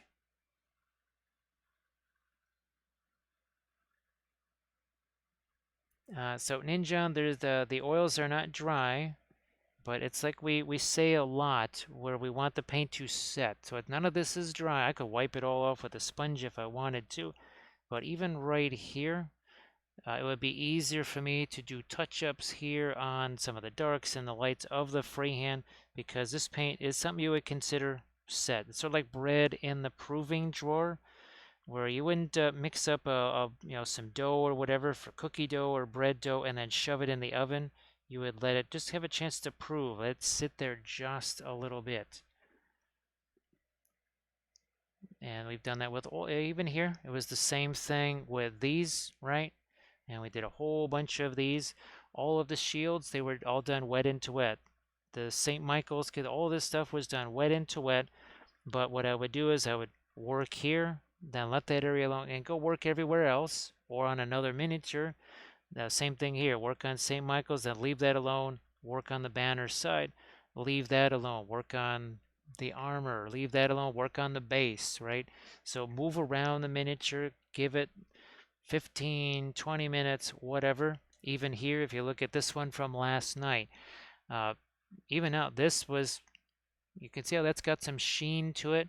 Well, this one had that same sheen. It's already losing that sheen, right? That means even though this is not necessarily dry, it means it'll be really easy to make subsequent layers over the top of that. All right, Sarge, you have a good night there and have some fun tomorrow. Have yourself some fun tomorrow. Yeah, I have to kind of do a little bit of Easter Bunny stuff here myself. Don't want to forget that. Wasn't able to quite do what I wanted to do because, well, between Adepticon and, well, taxes, everything else, it was a little bit, our time was somewhat occupied. So, Sarge, you have yourself a good one. Thanks again for all the bitses and the cheers. Thank you so much. And like Green Fairy was saying, that is why I always have multiple things, or at least much larger things to work on, because like he said, you can basically start ramping up. Next thing you know, you're like, "Ooh, you're doing really fast," and then disaster happens. So working on those multiple things, it gives you that chance to, for all intents and purposes, slow you down a little bit. That's why, when we were working on, let's get down to, where's our door? There we go. Our doors, we're working on 9 of those guys in a 10-hour stream. Now this is a different example here. This is one of my army painting series. These are 5 episodes long. Even if I film them non-stop, the miniature would be dry by the end of it because it's like 16 hours of filming. Well, 20 some odd hours of filming, and those are dry. Now here, let's get to, well, same thing here, Artisan Guild. Well, those we were, because there's days in between episodes, those dried. Not so much here. All of those were done wet into wet, and there's actually a video on the YouTube channel. Lucario, how are you doing? Well, let's get back to our scene here. So egg hunting in the morning. Well, Sarge, you have yourself a good one. Yeah, I got some plastic eggs and some Andes mints that we're gonna chuck into the plastic eggs, and those get kind of hidden around the house. And much hilarity is had by all. So, Lucario, how are you doing? And nice to see you too.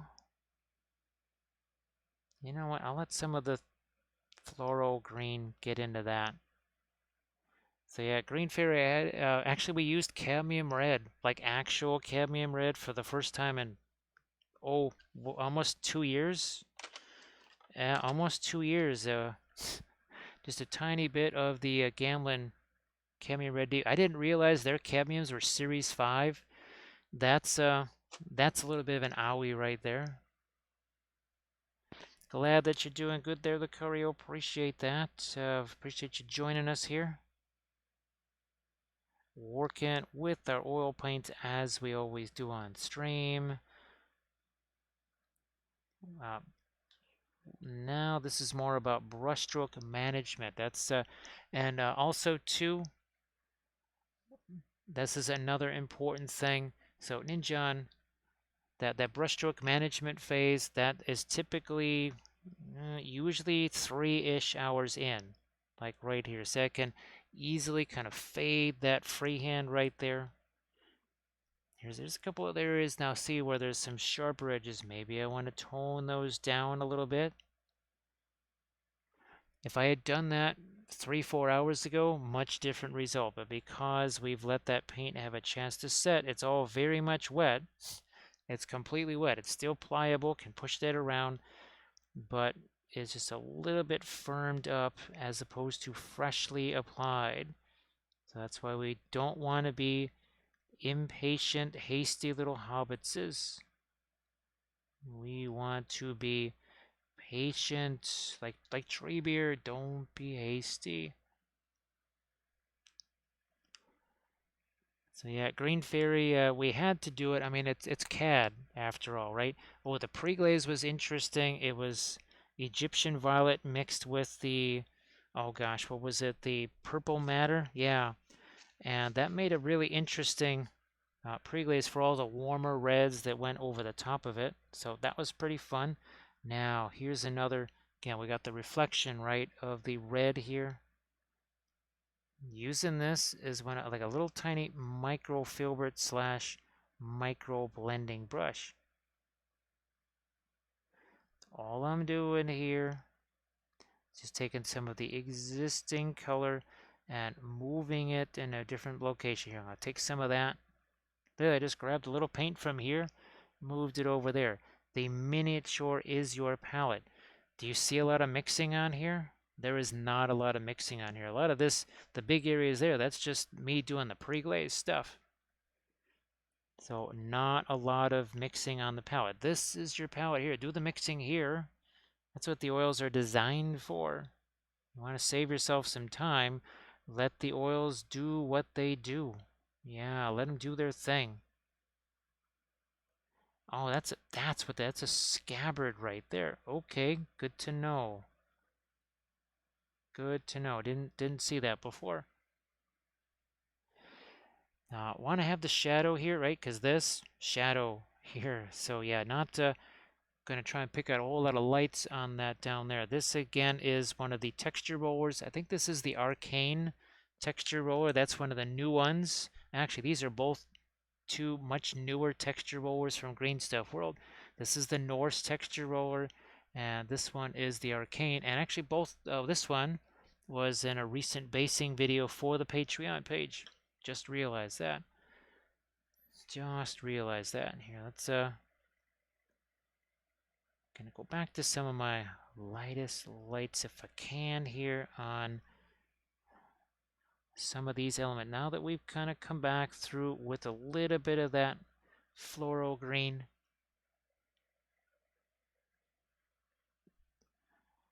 Some light there, too. Yeah, good. What's happening there? A little light there, too. And again, the Patreon page, you sign up for that. Well, you do the Army Painter Pledge level. That's that $15 level. Yeah, you'll never need Netflix again. You will never need Netflix because you're getting about 1,100 hours worth of videos. Oh, and by the way, I'm making 20 hours of new videos every month. Hey, Hemlock, how are you doing? Hemlock, I've got a bunch of videos that, well, actually, you can check them out again on the YouTube channel showing that. So I actually have a couple of pieces over here, I think. I don't want to knock too many things down, trying to get at them. So you take the Sculpey and you roll it out flat, so it's going to be flat like this. You have the two guides, right? There's 3 different thicknesses, 2 guides. You roll it over the top, and this is there's the Arcane texture right there. You roll it over the top, you get your texture, you bake it, and then you put that, you break it into pieces, put it over the top. Let me see if I've got something here. Yes, there you go. Oh, look, it's the same roller. Arcane. This is from that same basing video right here. So there's your cork there. There's your Sculpey pieces. And then a little bit of Luke's APS. Some really nice ground cover. It's even got little bits of static grass in there. Finish that off. So Hemlock, happy Easter. Hope that you are doing well.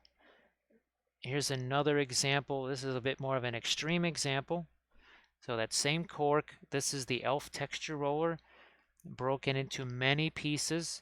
And then we've got some epoxy sculpt branches and roots that were sculpted over the top of that. So that's a little bit more extreme version of that style. Or, well, here, this has no texture roller. This is from our Thousand Suns series.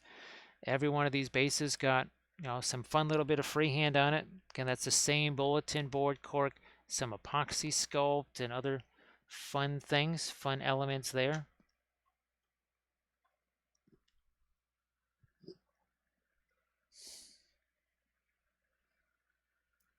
Yeah, Hemlock, I try to always have lots of different examples, and of course all of our Moria stuff was done this way. So there, that's the dwarf texture roller. right there, and we did it for our Moria stuff, our Fellowship, our Khazad-dûm dwarves are the same way. And of course, well, you've got, here's the mosaic, that's the Greek texture roller right there. So same concept. Here's a Celtic theme roller, same sort of a deal, right? Ansible, the green stuff that will destroy your roller. Yeah, you'll have a one-use roller because all that green stuff is going to get stuck inside of them. That was why when I first got the rollers, I got 5 of them. They were on clearance. And I went, why are they getting rid of these? Because people were using green stuff in them, and that pretty much destroyed the roller. Even if it doesn't destroy the roller, there's not much you can do with it, right? You can't really do much else. Now we also, here's another one of our basing videos where we've got the texture roller and then the same gray Sculpey that I used to make little pipes and everything else. So yeah, you don't, the green stuff not going to do you much good except destroy the roller because it'll get stuck in all of those little crevices and all the little textures, and you got no more roller.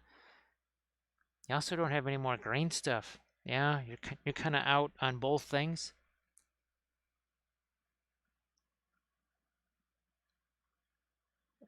And of course, again, there's no way to roll that out without the green stuff getting in there.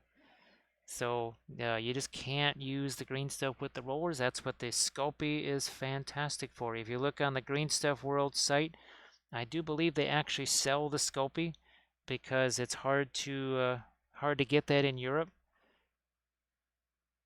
The Sculpey also is fantastic. Well, here you can see, look at all these broken pieces that I can use here.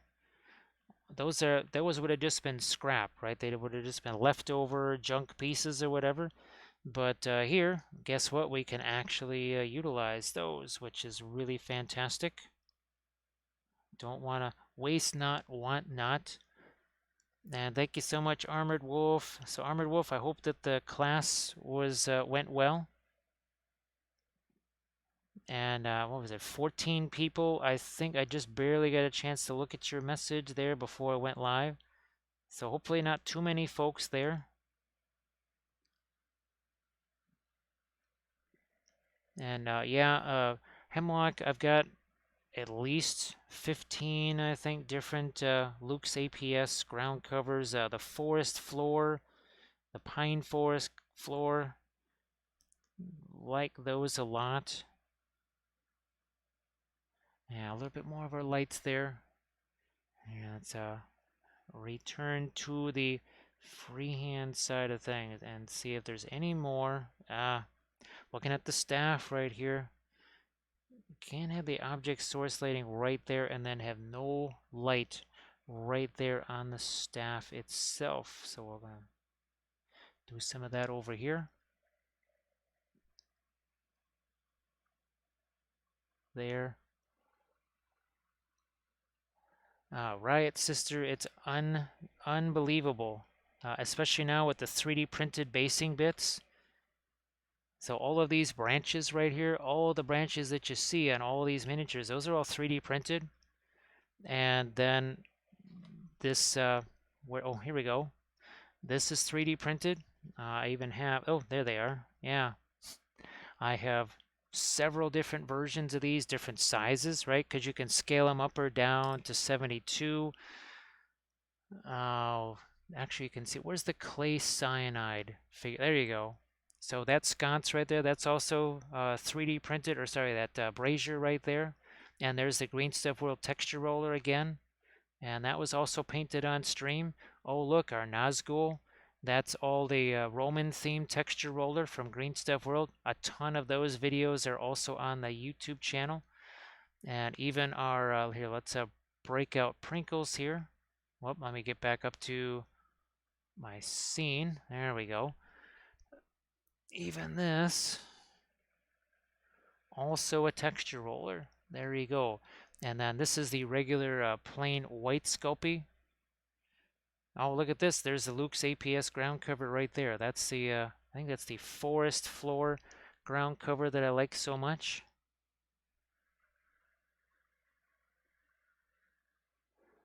Ansible, you would have to ask them. I do believe if it's maybe not something that they already carry, they might, if they get enough requests for it, they might carry it. So the tree branches and some of the other bit, those are from Make It Epic. There's also Pellinor. Now those are free. Yeah, those are free.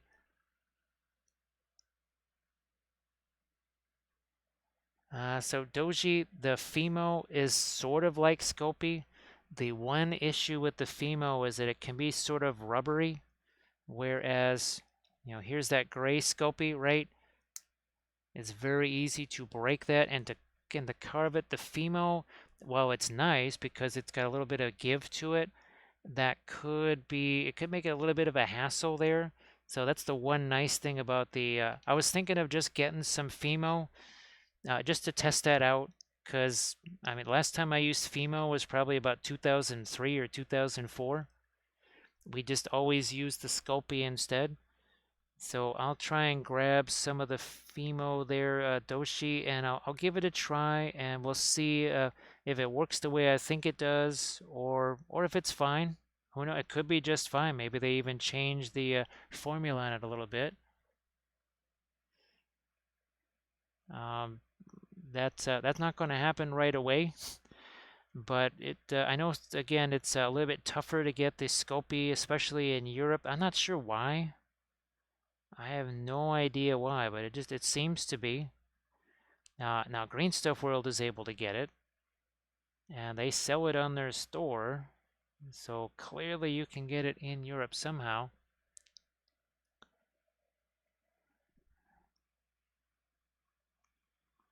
Oh yeah, this element here also needs a little light on it. Maybe the hair up here too.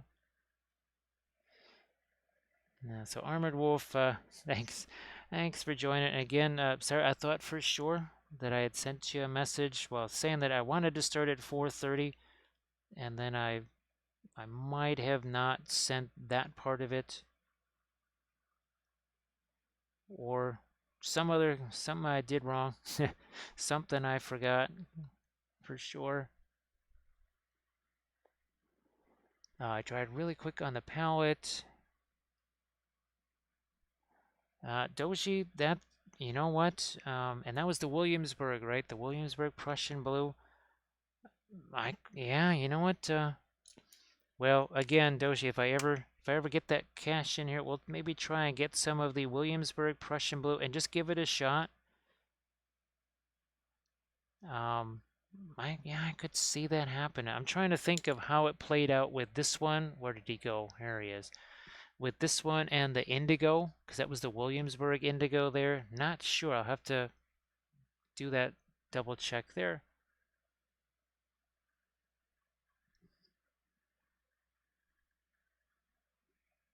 So yeah, the Fimo stuff, it's a little bit more rubbery and it got more give to it.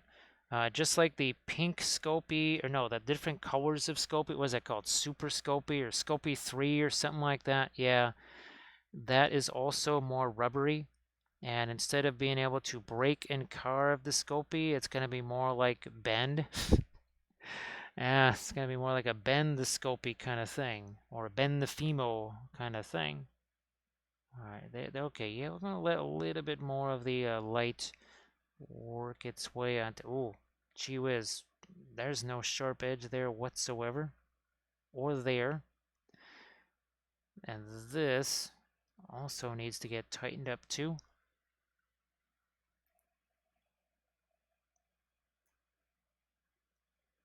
It's better. Yeah, Ansible, they were going to get rid of the rollers because people were putting green stuff in them and they were getting destroyed, so nobody was buying the rollers anymore. And I got a bunch, and it's why Green Stuff World still sends stuff. Actually, they're sending another package of something this way. I have no idea what's in it. I never do. But they actually they messaged me and they said, Well, what other texture they went from getting rid of the texture rollers to asking me, well, what rollers themes do you think would be good? Well, Doshi will that's a series 2, I'm guessing, right? The Prussian blue, because that's what it is in Gamlin. It's a series 2. Again, that's not going to happen right now because so even if we had the funds, I want to try and get those cameras. Really want to try and snag those cameras because I think those could make a big difference for the tutorials especially. More of that green. We're actually mixing it into the brown matter over there. And that's what's giving us kind of a grayish green. See a little reflected light on the skin there. And then we'll throw a little bit into the hair, like so.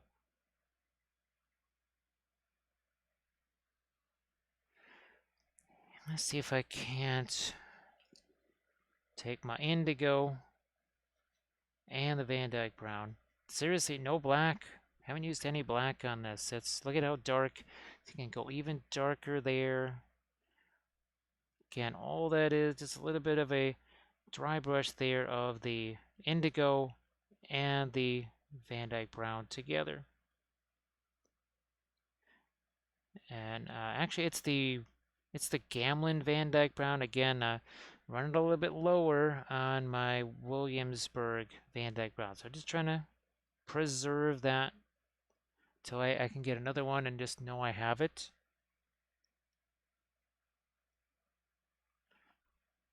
Because I've got a bunch of the Gamlin Van Dyke brown. That I know I have. Again, all just a little bit of dry brush of not black.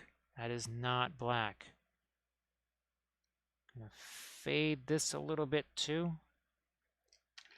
And we'll once again compare. Look at how dark that is, not black versus what is supposed to be. I mean, here we'll even you can see how much darker that is. Look at that. That is insane how much darker that is. It's pretty wild, isn't it? Pretty darn wild.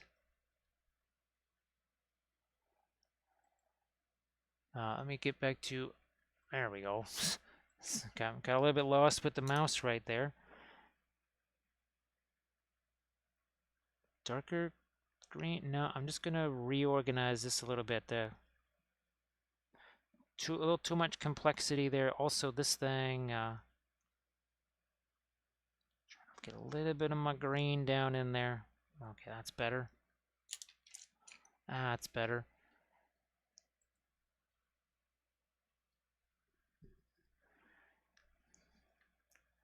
This thing, see an edge right there. We have to sharpen that up. I will just take a.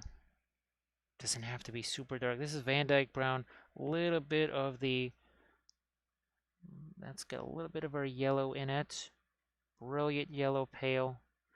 And it's not about darkening anything, just to sharpen up that edge right there. That's all I needed to do.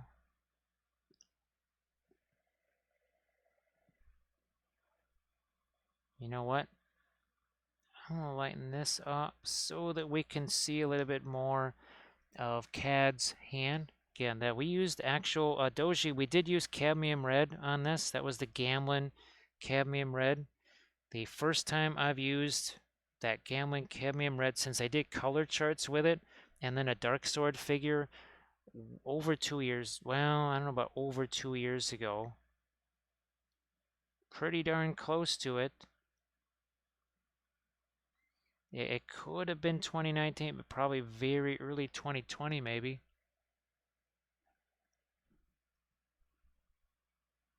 All right, what do we got here? What the heck is this? It's a little...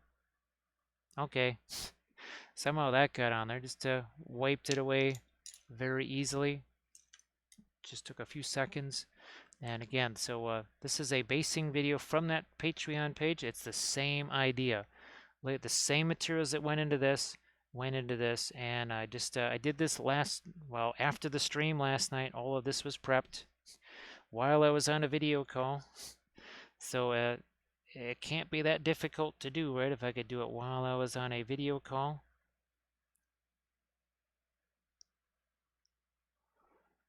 Doshi, I'm trying to think. I even, it's not like I stopped using the cadmium scarlet and all the other kind of stuff. I just started using my own homemade fluorescents and well, like the Indian yellow mixed with the white to make that de facto cadmium yellow. It just is really interesting to kind of go back to it and see what that's like, especially that deep cadmium red. Very different. Now here, oh, okay, see we're getting some darks into that. Now what I was hoping to do is maybe even almost make like there's some cracks in here. Let's see if we can do this. Not sure if it's going to work out. May not work out the way we want, but if it doesn't work the way we want, real easy, just wipe it away and start over again. Ah, look at this. We're not going to wipe away Stila. Stila, how are you doing? Thank you so much. There's our, there he is. And Stila, of course. Right, look at how deep and rich these darks are versus the acrylic. Not so much, right? Not so much with the acrylics. And this time we actually got to do the same freehand on the back of it there. And Stila, this was last night's here. I guess we're going to be doing a lot more RN Studios because they wanted to support the Patreon page. So I guess we're going to be getting more fantastic stuff from RN Studios. They're sort of like Artisan Guild, right? I don't know if you've ever had a chance to paint one of their files before. Not sure if you have. And of course, everybody, please give Stila Rebel a follow. And of course, Stila, definitely put some of your Instagram links into the chat there so people can see all the fantastic minis, a lot of those commission figs you've been doing. Yeah. Little more dark there, but also cleaning up some edges here too. Cleaning up some edges there on that freehand. Yeah, it's now of course I don't think you've ever painted a Reaper miniature. Well, of course, Freebooter now that's Werner Klock's his own company. But yeah, Werner Klock, he had a very unique sculpting style, especially when it came to the faces. And I always kind of liked him because you just it gave you a little bit more space to work with. And I know not everybody was a fan of the Werner Klock style, but I always again liked it because I could do a lot of different things with the eyes were a bit wider and bigger, easier to do some fun things with. Ah, there we go. So everybody, please go check out Stila's post there. Go check that out, and then go follow Stila. Actually, Stila, I don't know if you're going to be going live later tonight or something like that. Just fill folks in on when your next session might be. Ah, Green Fairy, the joy of Werner Klock sculpts there. It had a very interesting. I mean, you could tell at Werner Klock's a million miles away. It was very distinct. You knew who did that one, and that was just kind of fun. And I loved the way the faces were because I could really make some nice portraits out of those. So I mean, it was fun. I enjoyed them. Again, more clean up here on our freehand. Look at this hand is closer to the back of the brush than to the front of the brush. Why? That's leverage, baby. Think of your fulcrum point, right? Why would you have your, well, first of all, I can't reach it, so that's a problem. Second of all, doing this, do you see the brush shaking around and bouncing around? No, you don't. You do not see that. I have plenty of stability here, plenty of leverage, as they say in the UK, I guess.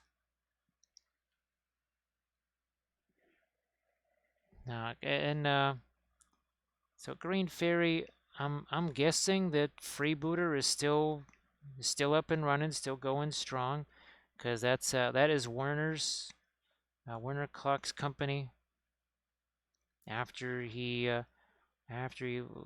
stopped doing stuff for Reaper, and he was doing stuff for a few other companies too, I think. Then he kind of went off and did his own thing, and that was I think he actually did a game. It was like a pirate game. Yeah, it was a pirate game. So that's good. That's good. I wonder if he has gone digital, so to speak, or if he's kind of doing things still with the green stuff and brown stuff and all the good stuff. All right, now what we're going to do is we're going to take this. We need to lighten this up over here and maybe even some of these guys. Because now that's the one thing about, you get into the 72 mil stuff, all of a sudden, well, you got that open canvas. Well, now you got to actually put stuff on there too. You can't, yeah, there's a little less just hiding things. So some of these areas have to get some more stuff in them. And I think that needs to have an edge on it. Grab some of this yellow here. That might just do it. Freebooter's Fate. Okay. That's good. Freebooter's Fate. I just couldn't remember what the heck it was. Uh, Actually, a friend of mine, he had gotten a bunch of those for his faction of Wild West Exodus, his outlaws, that he wanted it to basically be a bunch of grounded pirates.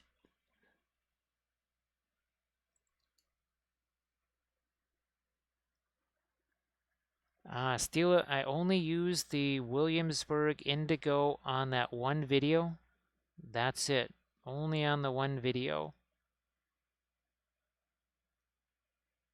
I basically have been waiting. What I want to do is print out some more of that same miniature and some of the other stuff that was in that original tutorial, and then try and paint a bunch of them in that indigo, just to get a better sense of exactly what I can do with it. I really like it, but I want to try and push it on a few different things, see, like I was saying, what I can actually really do with that. You know what? Let's go over here. It's turquoise, or turquoise, as they say. There you go. And Stila, guess what?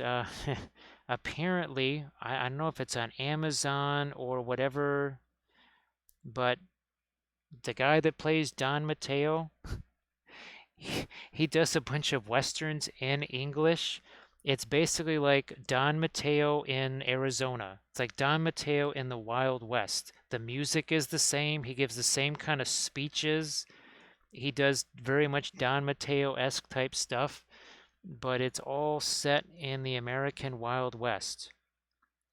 I mean, it's literally like you're just waiting for Peepo to show up, and Cicchini, right? Some of the other characters, you're literally waiting for those guys to show up.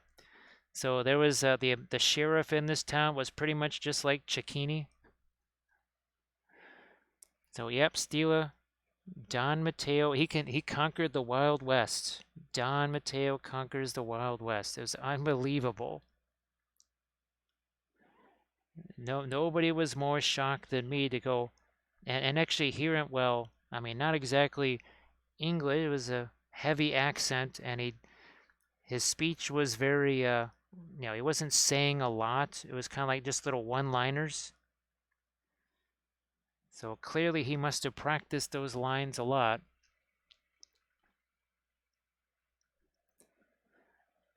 Yeah. Oh my gosh, that was I didn't get to see the whole thing because I had to stream yesterday or last night. I would have loved to see that all the way through. It was hilarious. Because I know you and we haven't had a chance to talk about Don Matteo in forever, which is sad because Don Matteo, the greatest of all characters, right? Unstoppable. Why don't we get a little bit more of our light right along that edge? Boom, right there. Yeah. So I get a little bit of sharpness, right? Sharpness on that edge. Boy Steel, I can only imagine. My goodness. I mean, it's hard enough. Yeah, well, when you speak Chicagoese, I know that, well, different people, like my brother Tom, he moves up to Alaska, and folks will say, Are you from Chicago?" He's lived in Alaska for decades, and he'll still have people ask him if he was born in Chicago.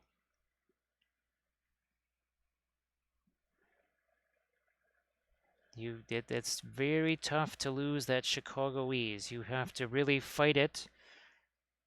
There was a certain occupant of the White House, and you could always, Kathy's mom would say, I could always tell when he was mad because he sounded more like you.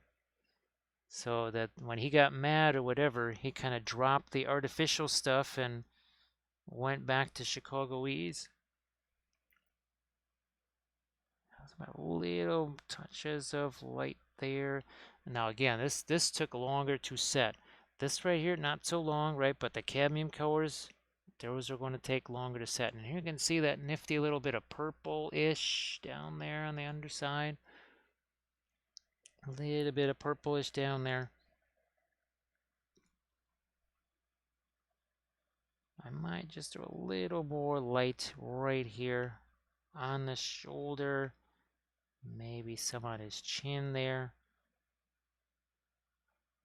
A little too much white there. I'm going to cut down on that also. I'm going to get some light there. I'm going to get some light here. Maybe extend that light from his chin there too.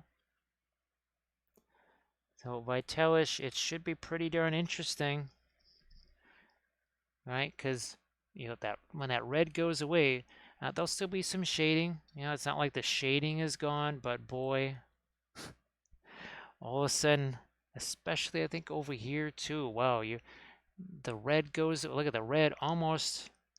This is not a light color, but watch what happens when the color comes back. It's going to look like it's lighter, but it's really not.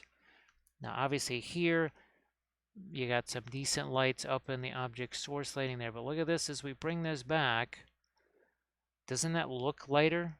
When we killed all the color, this just blended into everything else, didn't it? That is the really fun difference. And that's a very fun difference between the two here. Let's maybe, now that might be too much of a warm color there, but on the skin tone right here. You know what? That was good. That was a good idea. Because now, speaking of our greens over there, that green is really going to, yeah, and it's gonna, well, color goes somewhere, it must go everywhere. If it's good enough for, yeah, if it's good enough for CAD down here, it's good enough for Wappellious. That works. And Vitalish, if you check out this episode, it was the same thing, right? You had all the warm colors here, and then the cool colors here. You take away, you do the film noir, it's the same deal there. The axe looks exactly the same on either side. The shading patterns are pretty much the same. The difference is, and it's a big difference, differences in that color temperature and also the color intensity. Big differences.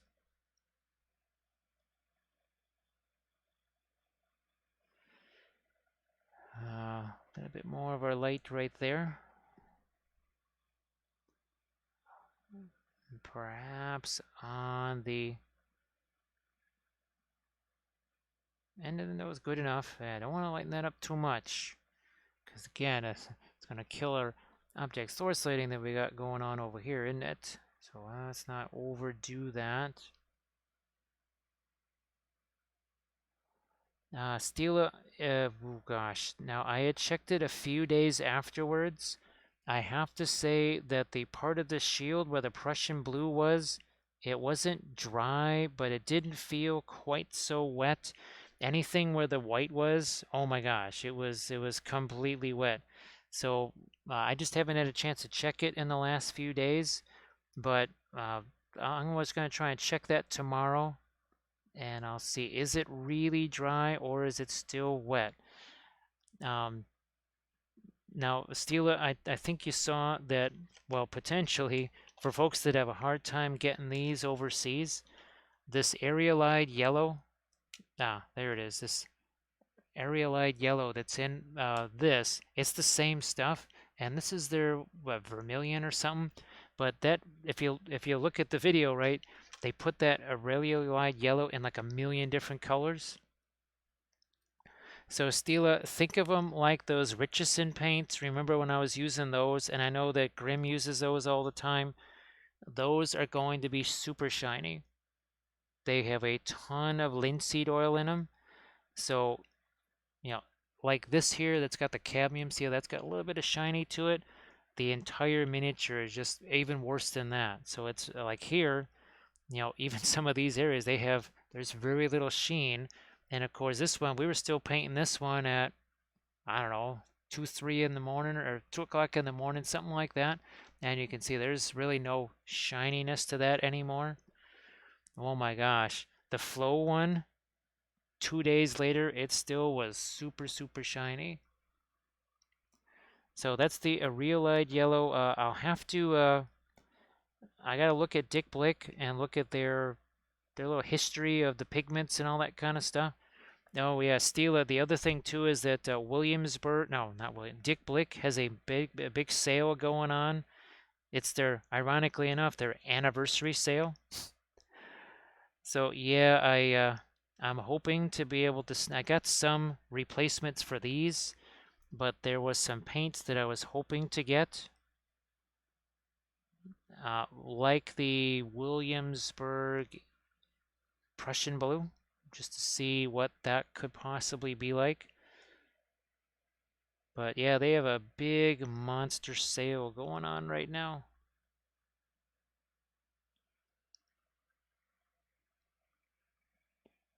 So I'm going to do a little bit of research on that aerialide yellow and see what's going on, because my goodness, of that, what, 24 color set, it felt like half of them had that yellow in them, and the other half had quinacridone magenta. It was weird.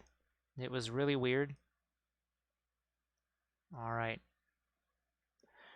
See a little bit of that purple going in there. Yeah, steal it. Well, and apparently too, I guess they might have brought back their free shipping. I think it's for $50 or $60, not 45, but maybe they lost a few too many customers, me among them, when the free shipping went away. Now, I mean, we're right here in Illinois. That the headquarters is Galesburg, Illinois. You could drive there, I think, probably in, I don't know, 3 hours max. Maybe even as little as 2.5. I don't know. It's west of here, very far west.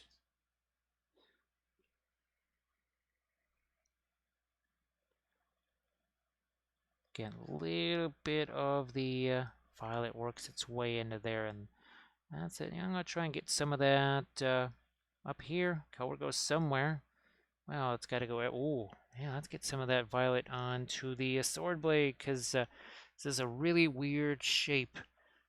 Yeah, the Artisan Guild does sometimes steal. They have a tendency to have the unusual shapes for the way the blades go. That's a little nicer there. So Vitalish, it was pretty simple. There was some Fanchon Red, and then you got the Cadmium Scarlet. And then the Cadmium Scarlet was mixed with a little bit of the Radiant Yellow. That's sitting over here. Kind of looks like a skin tone almost, doesn't it? Yeah, looks a little bit like a skin tone there. So really nothing terribly fancy about that. Just again, that little bit of the Cadmium Scarlet with the Fanchon Red. Did I ever get that hard edge? No, never did. I think there was a raid when that happened too. Hello, little hobbits. Spark my ganja. And thank you so much for that follow. We have ourselves a new little hobbit. We have Beeslix. Of course, Steal It. We got a new wizard in town. Gandalf he's very jealous because all he's got is this tattered gray robe with patches. And this guy's got like, freehand all over the place, got all kinds of fun designs. He's got his name on there. I don't even get my name on a label on the inside of my clothes, much less my name on my clothes. Yeah, Gandalf is very upset about that, Steeler. He's not happy. He is not a happy wizard right there. And of course, he's got, well, of course I got my name. That guy smells weird, man. I think you shouldn't hang around with him anymore. Yeah, that's a jealous Gandalf right there. That's very beneath a Maiar, I would say. That's much beneath a Maiar. I'll get the little bit of our light right along the edge here. Then I'm going to have to come back with some of the darks and just sort of clean that up. There's no other way to do it when you got the lighter colors like that. Sometimes they're just going to be thicker. So what are we going to do? Take the darker colors, come back over. Phthalo green. Well, that's going to be interesting. That was the fluorescent green mixed with some of the indigo, which wow, that practically creates Pearline black right there. Fluorescent green, and there's a little bit of that. That's pretty hilarious. Oh, that's right. And Gandalf also doesn't have himself a little painting demon either. Yeah, he doesn't have one. Gandalf also has no arms most of the time. So he's quite the jealous little wizard, isn't he? He's very, very jealous. I'm going to get back to that Prussian blue here.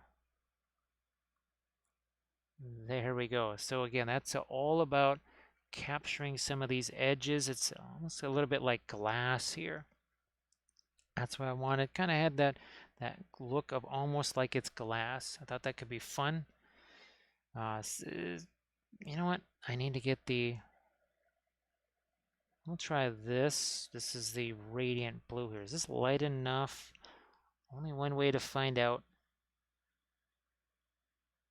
Oh, that is light enough. I don't need it to be any lighter than that. Almost too light. Oh, yeah, we need, speaking of reflection, we need some over there. Bring in a little bit of light this way. Yeah. Yeah, and of course, Wappellious, he's like, dude, man, it's gone. What happened to it? It's like, well, I told you those trees. I never saw trees walking around before, but there's a whole bunch of them. They were walking around to your house. He's like, this is terrible, man. It's like, I have one of those little Palantir in there. It's like, oh, yeah, you use those like a cell phone, don't you? It's like, huh, better get yourself a new plan. Boy, wow, look at this. Even Saruman, he's getting,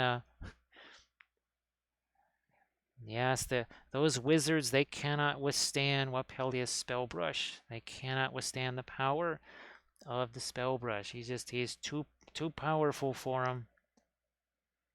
Can't stop him with a ring of power or anything like that. He's like, ring of power? Pfft, yeah, right. That Wappellious cares not for such a little thing. He cares not. It's of no consequence to him. Now this, I'll take my yellow again. Throw some of that in here. Yeah, the one thing I wish I had easier access to Treebeard, because that was gonna, yeah, Bithran, I wanted to complete the skit, bringing out Treebeard and stuff, but of course, we don't have that painted backdrop anymore. Yeah, steal all of all the paintings that we did. Those all got sold at Adepticon, so I have to start doing more paintings because I have no backdrops for any of our characters now. So yeah, I gotta do some more 2D art. I guess it's back to Middle Earth again. Now, although I will be starting with the Hornburg because that was one that I wanted to do. Also have to do another Argonath because, well, that was one of my faves. Yeah, I do believe Defiant wasn't they didn't want to leave the ring with Tom Bombadil because they thought he would just forget about it. He would lose it or something like that because he didn't care. Ah, there we go, a little dark in there now. So yeah, that was helpful because of, well, reasons, but yeah, those all sold, but it means now we lost some of our puppet show backdrops, some of our favorite ones. So we'll have to paint those up again and we'll be back in business with our puppet show backdrops. And those will be if we get to do those again, those will be our Thursday night sessions.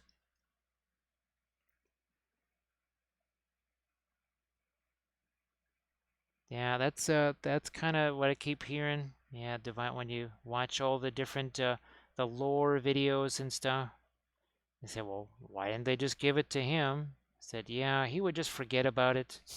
He wouldn't even care.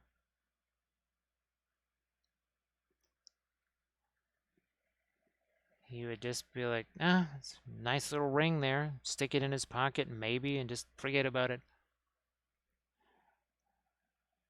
Ah, I see.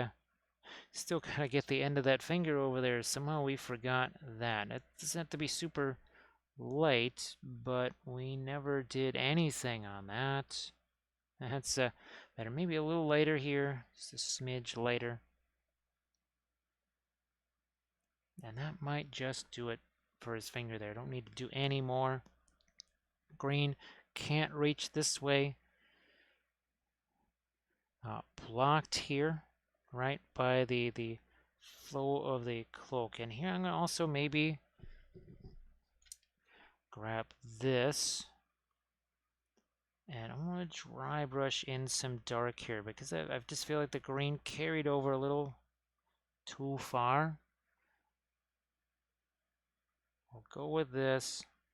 And I don't mind restoring that, that little line over there. No big deal. Not a big loss.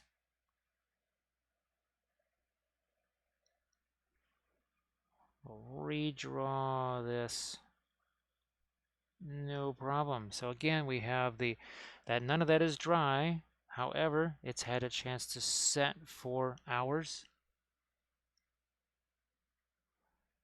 Yeah, he did.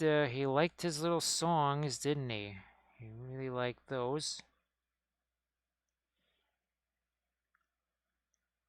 Of course, I still have not had a chance to read the books. It's all this is research via different lore videos, of course, and that one basically a history of Arda book that was given to me. That had some really fantastic maps in there. I did learn, it was another fun lore video about the Kinstrife and Castamere and all that, and basically the formation of Umbar.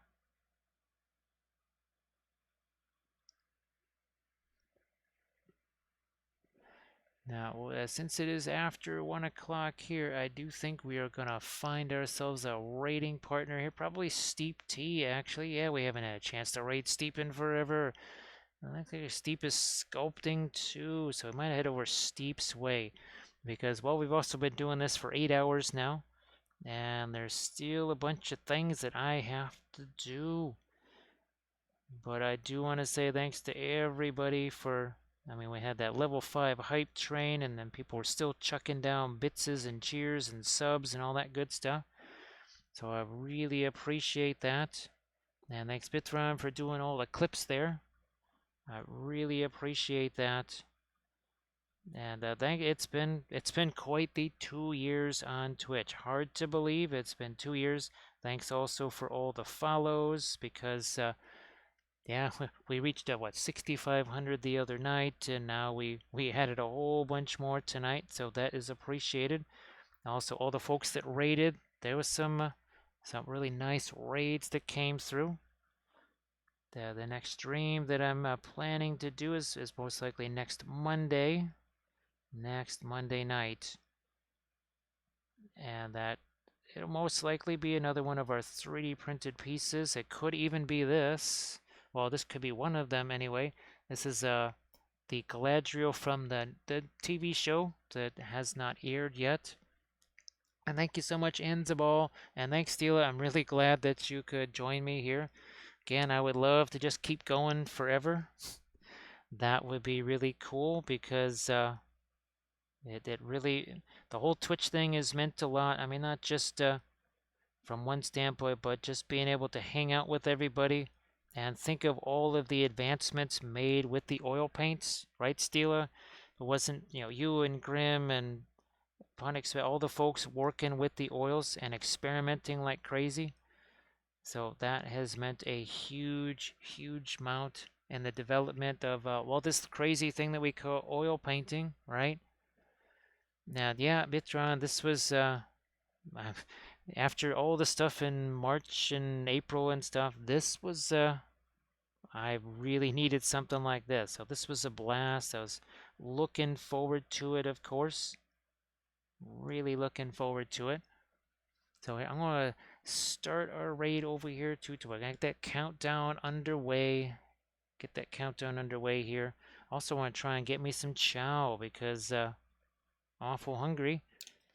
Yeah, look at that. So big difference in the orange and the green, but look at this. The darks and heftiness of the oil coat versus it looks faded. I'm telling you, this has never seen sunlight. So thanks again, everybody. Says I'll see you on Monday. Right? Yes. So thanks again, everybody. See you next time.